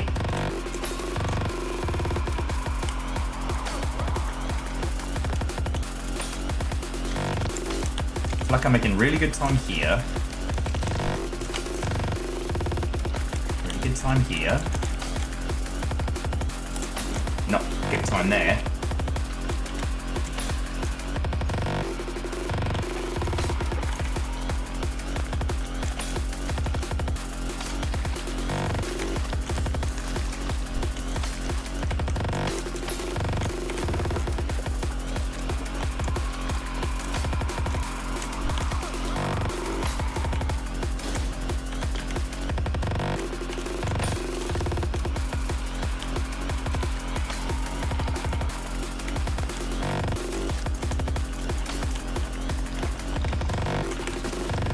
Breathe and breathe. We got this. We've done way harder shit in way harder video games. This ain't the shit, this ain't even the fart.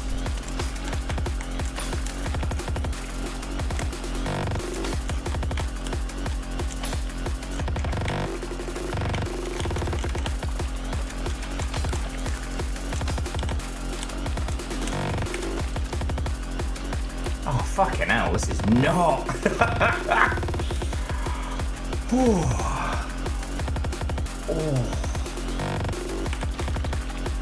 Getting there.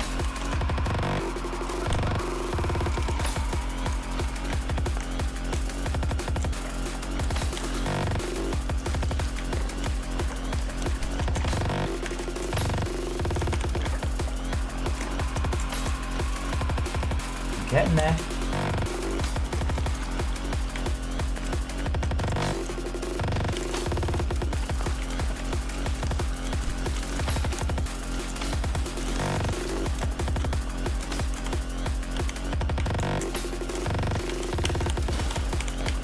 a little too fast on the descent.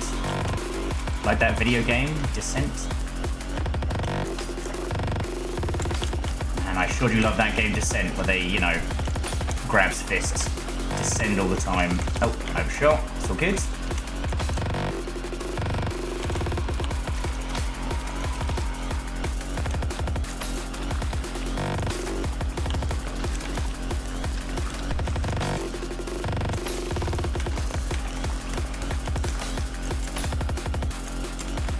Not quite. Level 2.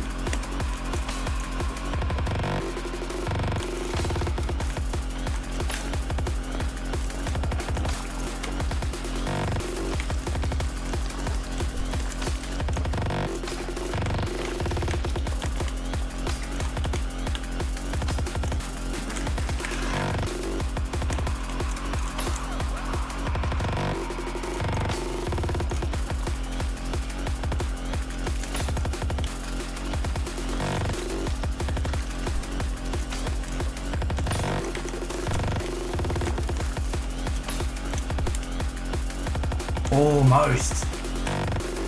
Talk about grappling with anxiety. I just gotta do this through like repetitive nonsense and banter. I'm in the zone now.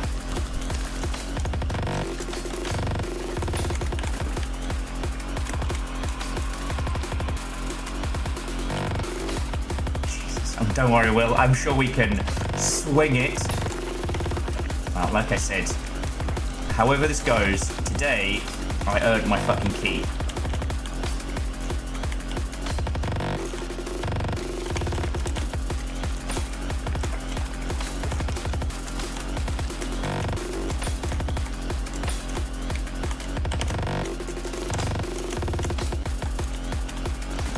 Damn it.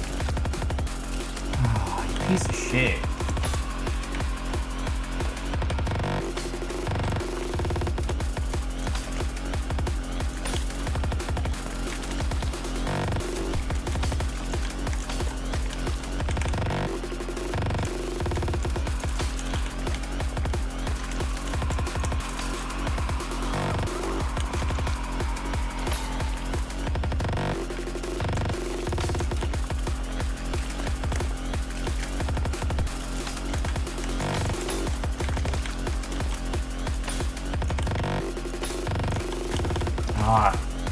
Let the swing off a little too early. It's fine. It's fine. It's not like this is going to be a long and stressful week in the longship. I can absolutely go hard on fucking Monday. Well, Monday Quivocant.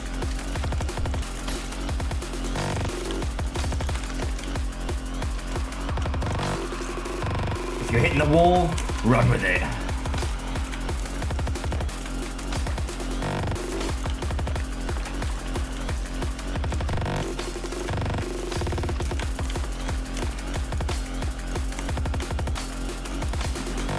Fucking damn it.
I have corrected.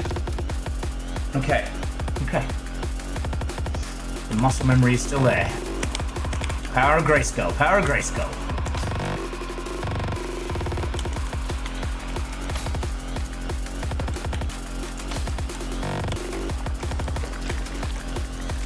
Now, I've never done illegal substances, as you well know, but if I had, this is what it is like when the drugs drug the bad way.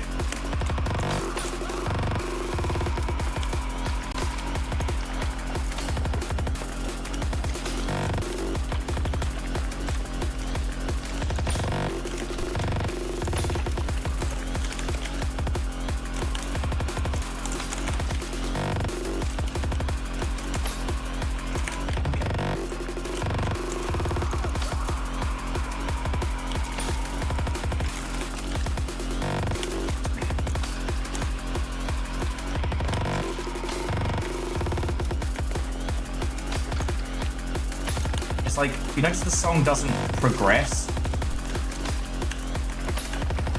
until we've gotten to the next part. That might be the most sadistic part of this.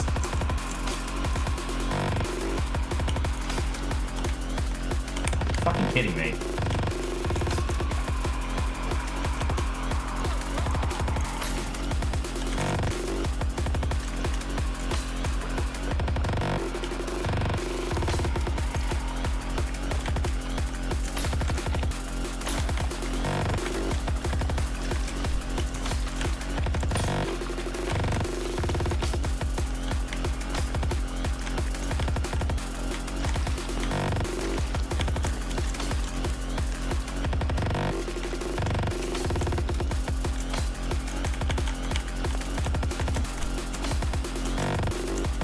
No! Okay, so we have to flip back and then... Alright. It's okay.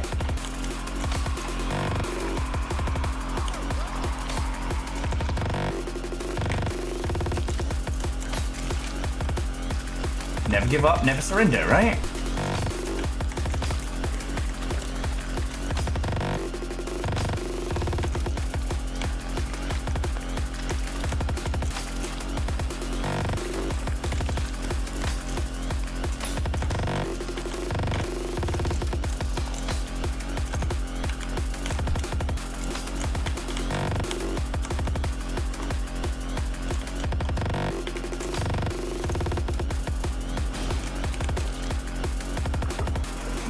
You!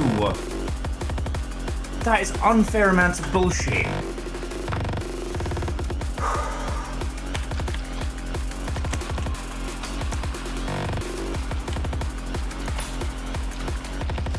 Give me some fucking checkpoints, you piece of shit slab bastard twat fuck.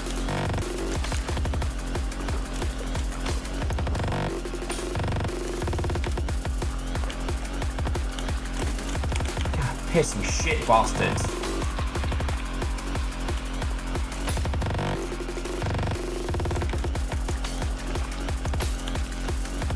Like, I don't know how far we are from clearing this. I'm definitely starting to lose my fucking patience.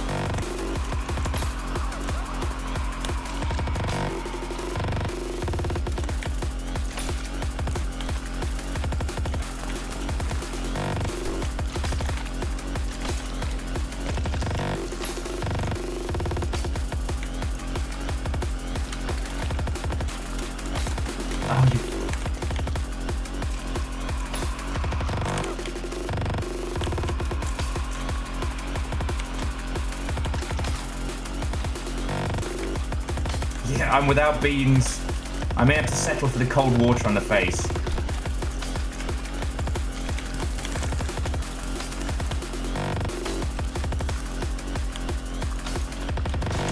Because I'm getting real fucking close to a fuck this game negative Steam review. The game was great until they gave me a fucking panic attack in one of the most horse shit sections I've ever had the displeasure of experiencing. Pray we never meet.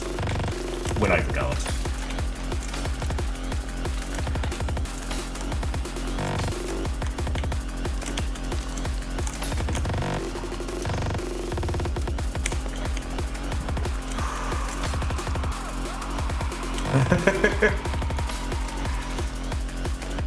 Well, because that's the thing, is like, you get the rhythm down, right?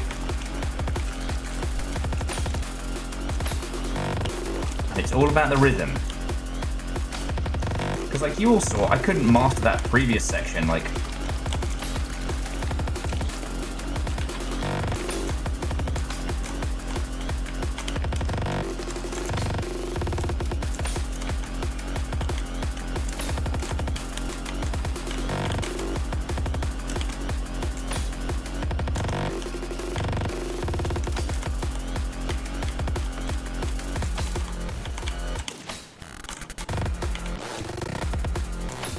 I choose to believe that now that the tunes have changed, that's good.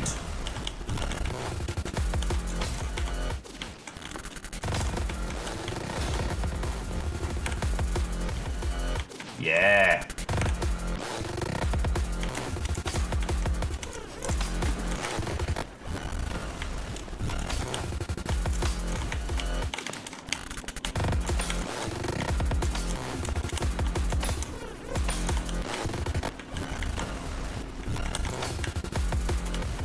Okay, what are you doing?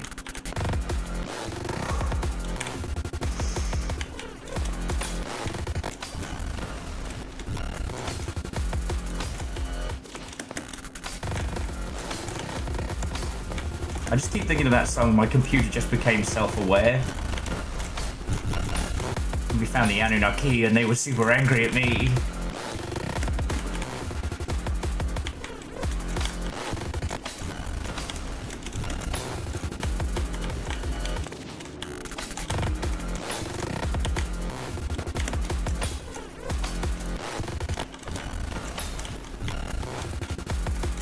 The fuck do you want me to go?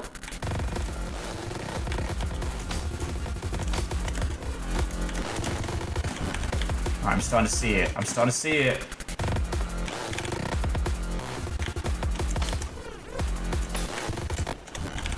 It's okay.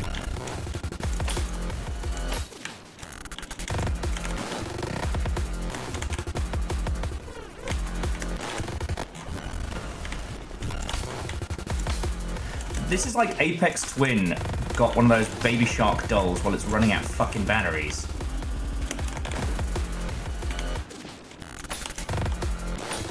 This one's actually easier than the previous segments that I've been stressing about. This one's just supposed to be confusing, you know? It's just supposed to be a... like how each of these is supposed to be a different part of this game in nightmare form, right? And this is the navigation part.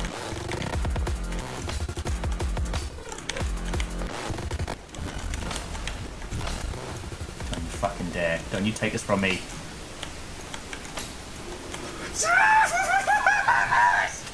Fuck you!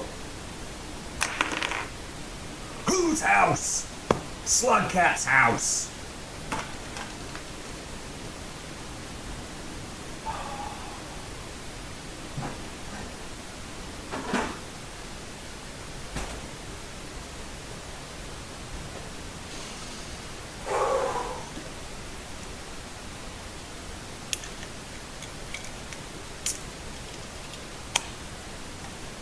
Okay, that wasn't quite the dramatic opening I was hoping for. My arms are shaking so badly. That's how we fucking do it!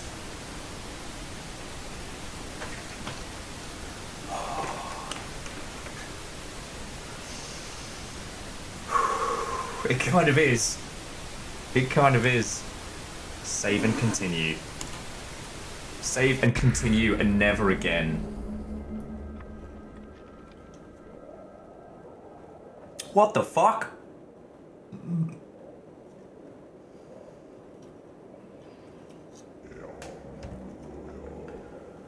Welcome to life, Observer. You have survived a particularly nasty demon. One that lures the forlorn to the edge of their mind, to feed on their madness. It makes you curious, makes you feel as though you are chosen for great secrets, for the great secrets of the structure. Most do not escape their dissolution, but the ones that do materialize here. I know this is not what you thought it would be. It does not feel good to have been fooled. Yeah, no shit, Belen.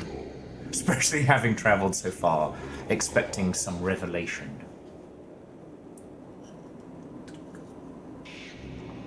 But you are still alive. And if you never go back home, you can still climb. Just don't go down. I promise you there is nothing there that isn't worse than what you've already seen.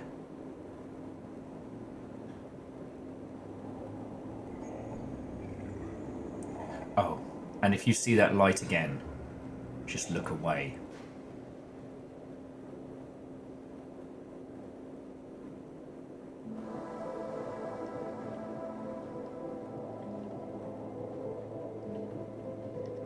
As we are the observer now.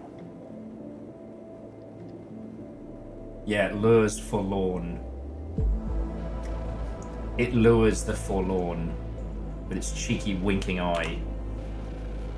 There we fucking go! Notice how the credits are going down, not up. Oh, cheers all, friends. Cheers all. Vernon, you can have a shark fact in just a sec. I need to breathe. Little fire as well. And thank you all for being very supportive. Even Little Fire suppressed the gremlin instincts to fuck with me then. Oh. Hey! And you know what? I told you all I was going to earn my fucking keep today, and I did.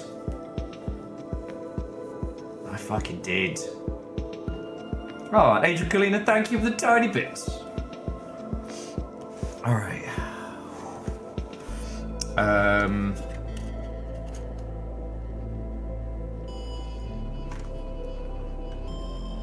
It is estimated that between 100 and 1,000 people are killed by sharks each year.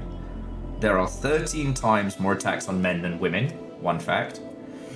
And two, the tiger shark is large and powerful enough to attack most sea creatures. Its diet includes seals, dolphins, sea snakes, hammerhead sharks, and turtles. Many humans have been killed by this shark. We're literally on the shark attack page and I hate it.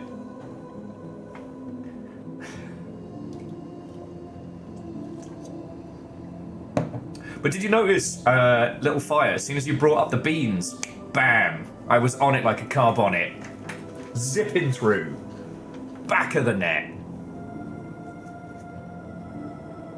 Jobs are fucking good. Oh. You are supportive. Thank you, Little Fire. Look, I know all the piss taking's in good. I know the difference between regular piss rippery and trollage. And Dins, thank you. So Dins, seriously, congratulations. I hope it was lovely. I don't know what social medias you use these days, Dins, but I would love to follow you on those. So I don't know if you post any pictures or what have you, but fucking yo.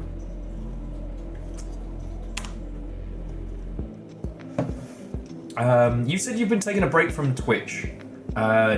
Will we see a return of the Dins? You posted 0 pictures, okay. It makes me feel a little better that I didn't miss them, but hey, and I'm not trying to like bully you into fucking show me your wife. Oh my word. I'm so glad I bought this yesterday. The return of the Oprah Dinsdale. That's pretty good. I mean, there's your return stream right there.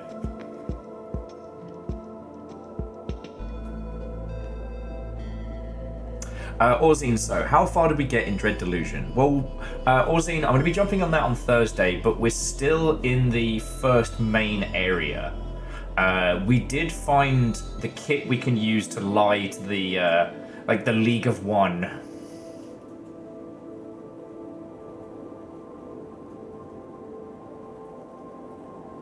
Oh, well, Dins, I don't want to put you on the spot, but, like, if you do choose to return, we'll fucking be there with bells on. And if not, like, for those who don't know, like, Dins played a very similar vein of games as to us all. And also, whilst doing it, taught people Armenian, which is cool as shit.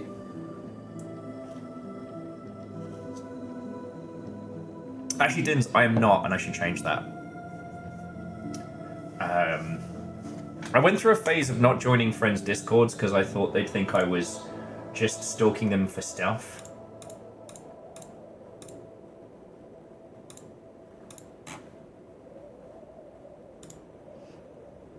So there's a bunch of friends' discords I did not join for ages.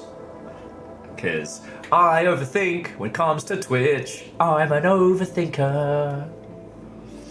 I'm just going to bask in a thank you for playing for a little bit more. Dins, thank you. That will save me time.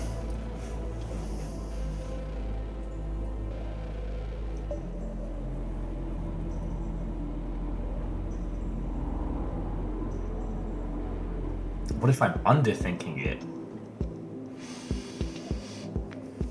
I have definitely underthought some ideas in my time, usually after too much gin.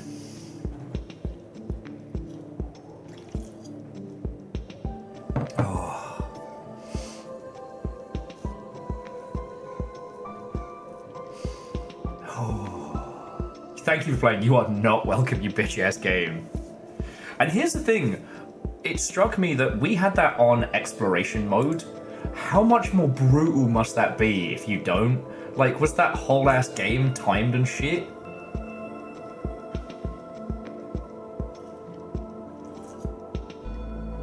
I like to think, Fred, that imb-nining is like mining for no, I can't even speak.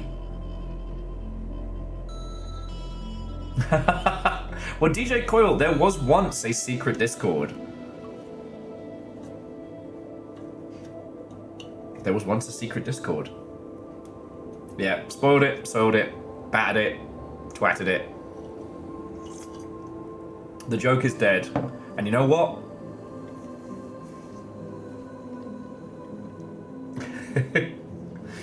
At Devoshi, I never saw the secret Discord. Or have seen the secret Discord. I do not know.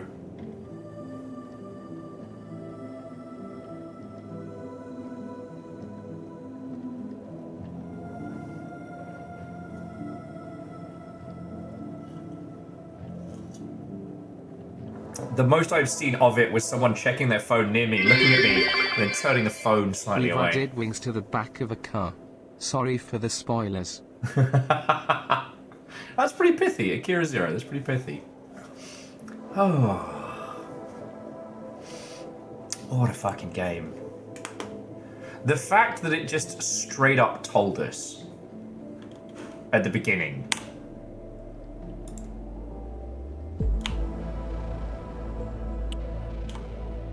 It just, like, the name of the game is literally Lorn's Law.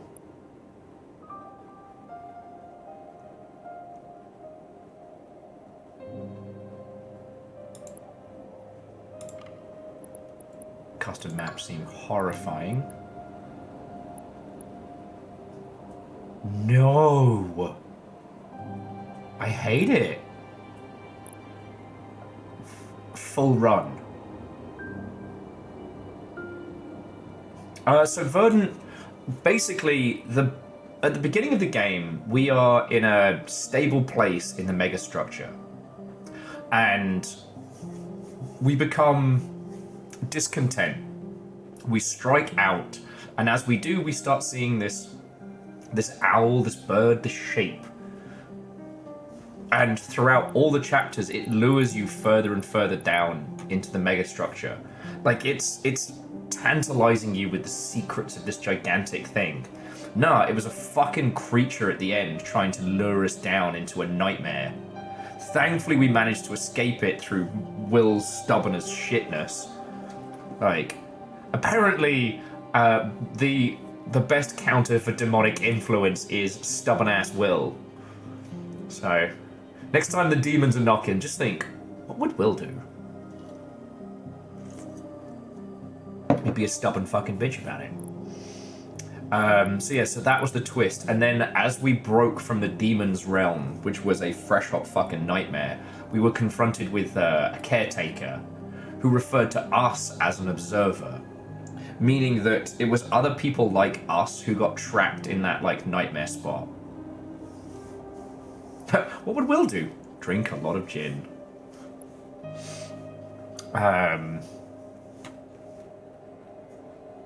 And the whole idea that we were being promised this, like the secrets of the structure, we were being promised a great reveal.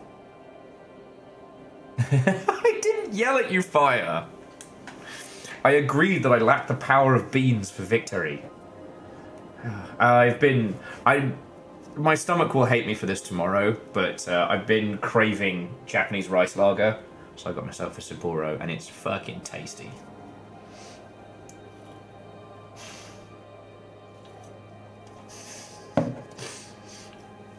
Christ alive. Fred Versian Little Fire is basically like the Norns of piss ripping. Y'all can decide which one is which.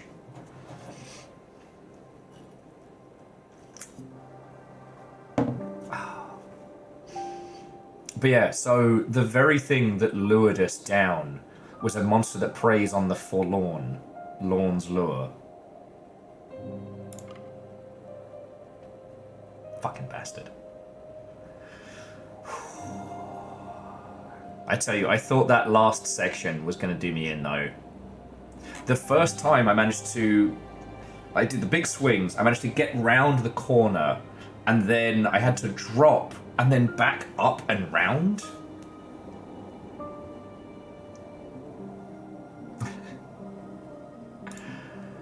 Oh. It's going to be a long week. But no. Days like today, I feel like I've earned my keep, you know what I mean? I can be stubborn enough to go through this shit.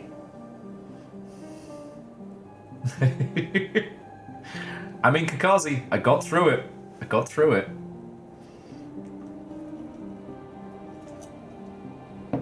Yeah, see, Nova, you're kind of like the...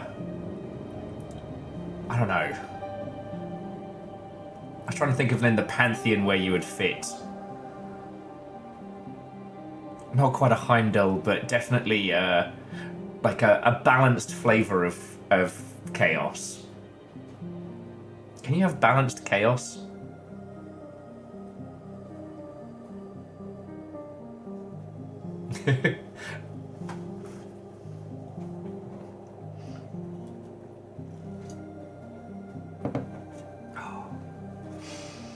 Oh.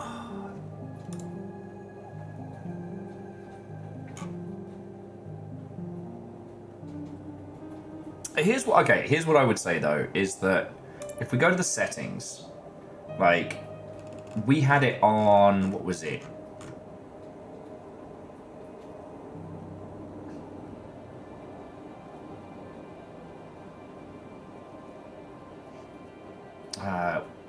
Oh, we didn't have it on explore mode, which we could have done.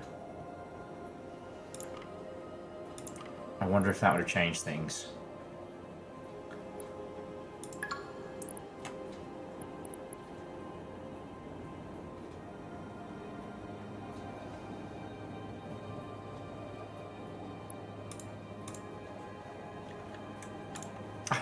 You know what, Nova? That's a pretty good analogy.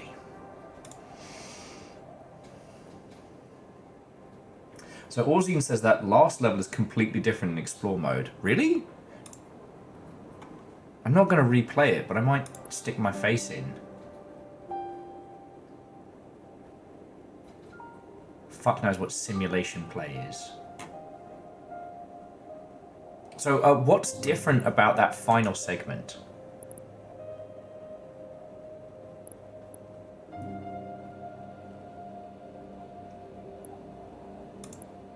I'll stick my face in for a little bit while we're chatting and I'm sipping my beer. Because, friends, I need to wind down.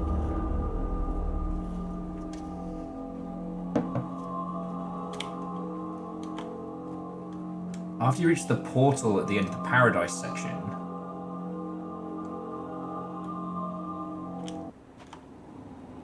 it isn't a chase sequence.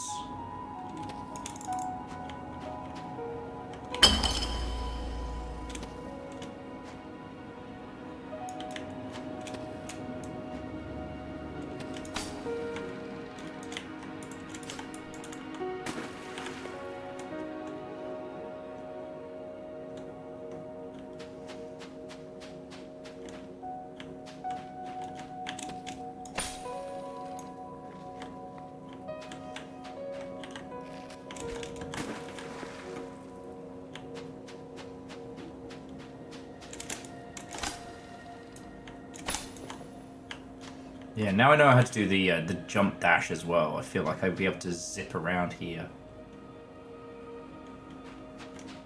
Now, this is a nice little spot to sit in. Yeah, Kakazi, I thought as well, but I guess I must have chosen not to do that. Or, I don't know, maybe it turned off between runs? I don't know.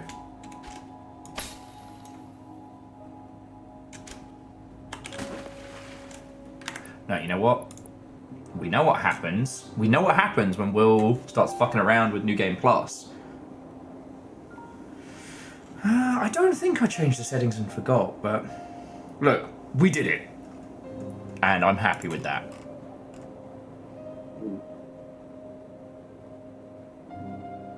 I am absolutely fucking not doing any of those challenge modes, let me tell you. Oh, you changed the settings virtually for the memes. Ah, that does sound like the powers of Little Fire. The gremlin powers. Oh. Oh. But anyway, like I said, 'tis done. And I really do feel like I earned my keep today. So I'm happy. I'm real happy. Yeah, anything you'll want to natter about before we start bringing our adventures to a close?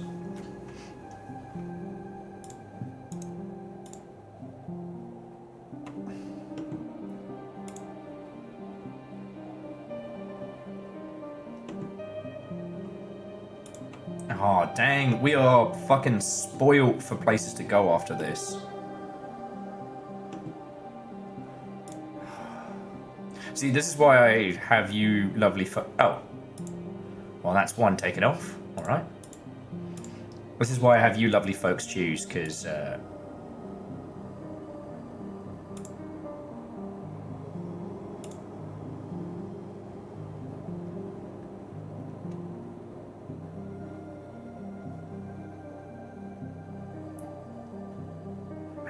fucking spoiled for choice. Okay. The Nugs have eaten today. They've eaten very, very well. Oh, and Dins, thank you for sending that across. Right, friends. So I'm going to roll credits in just a second, but I'm glad we did this. I'm glad I was able to do this for those of you who would have gone, fuck this noise. And I think you all saw that point where I was right on the cusp of a fuck it. Of a full-on nuclear fuck it. But I'm fucking glad we did this. You know, I don't know where my obsession with, like, video game mega structures is at, but god damn it, Devotion, they were not squealing in hunger. I didn't even have to turn off the music, yeah.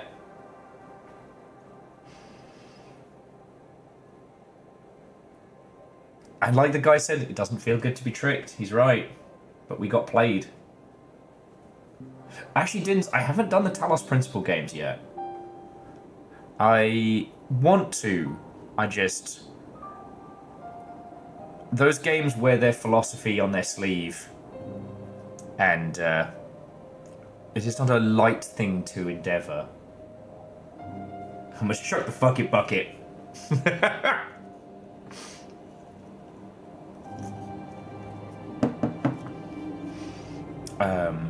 So, okay, friends, I'm going to roll the credits in just a second, but I want you to have a ponder. So I've got roguelikes, I've got language puzzles, and I've got...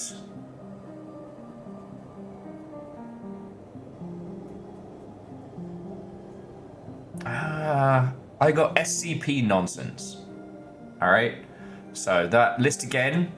I got roguelikes, I got language, I got the SCP. You want language?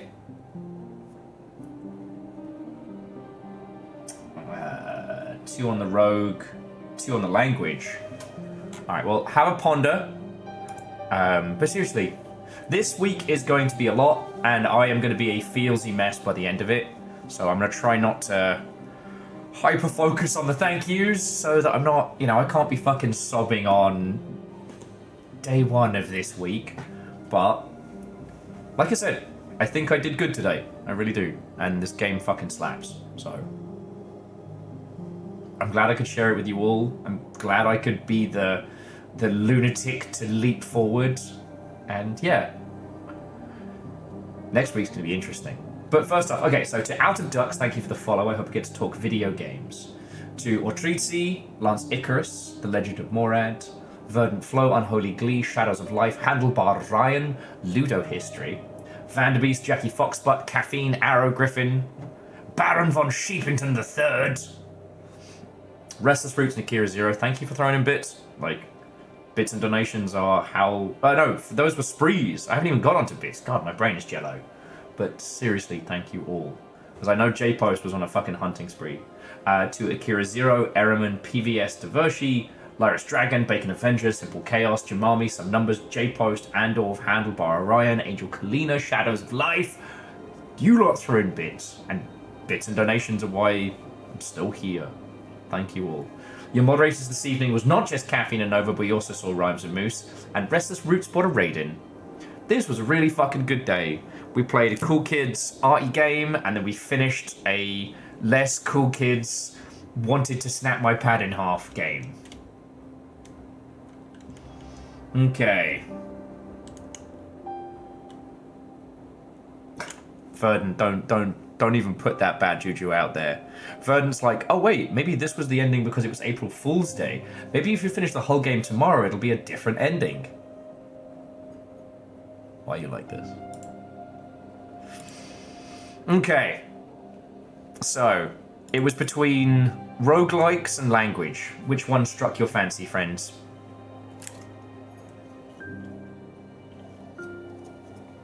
Because it is continuously troublesome trying to choose Hoopst. Alright, one for the roguelike with Nova. Dins with the ancient language of tongues.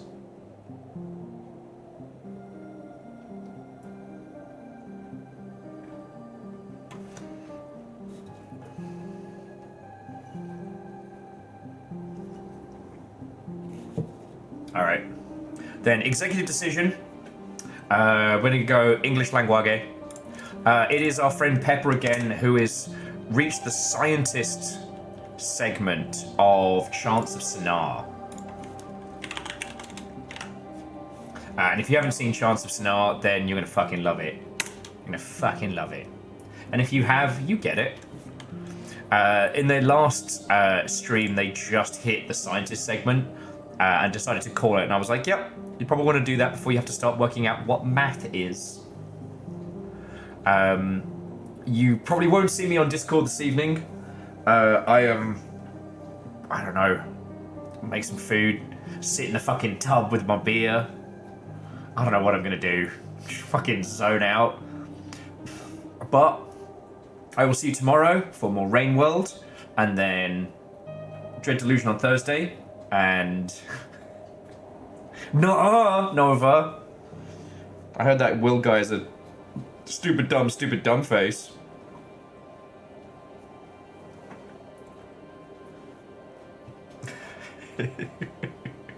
Right, you can all go be terrors over on Pepper's setup. Anyway, friends, like, thank you for a wonderful evening. Thank you for coming with me on 2 great adventures. I am extremely lucky to have you lot. And I hope I told you that. So, thank you.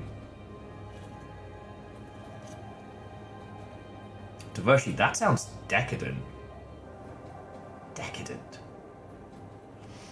Ah, to be continued, friends.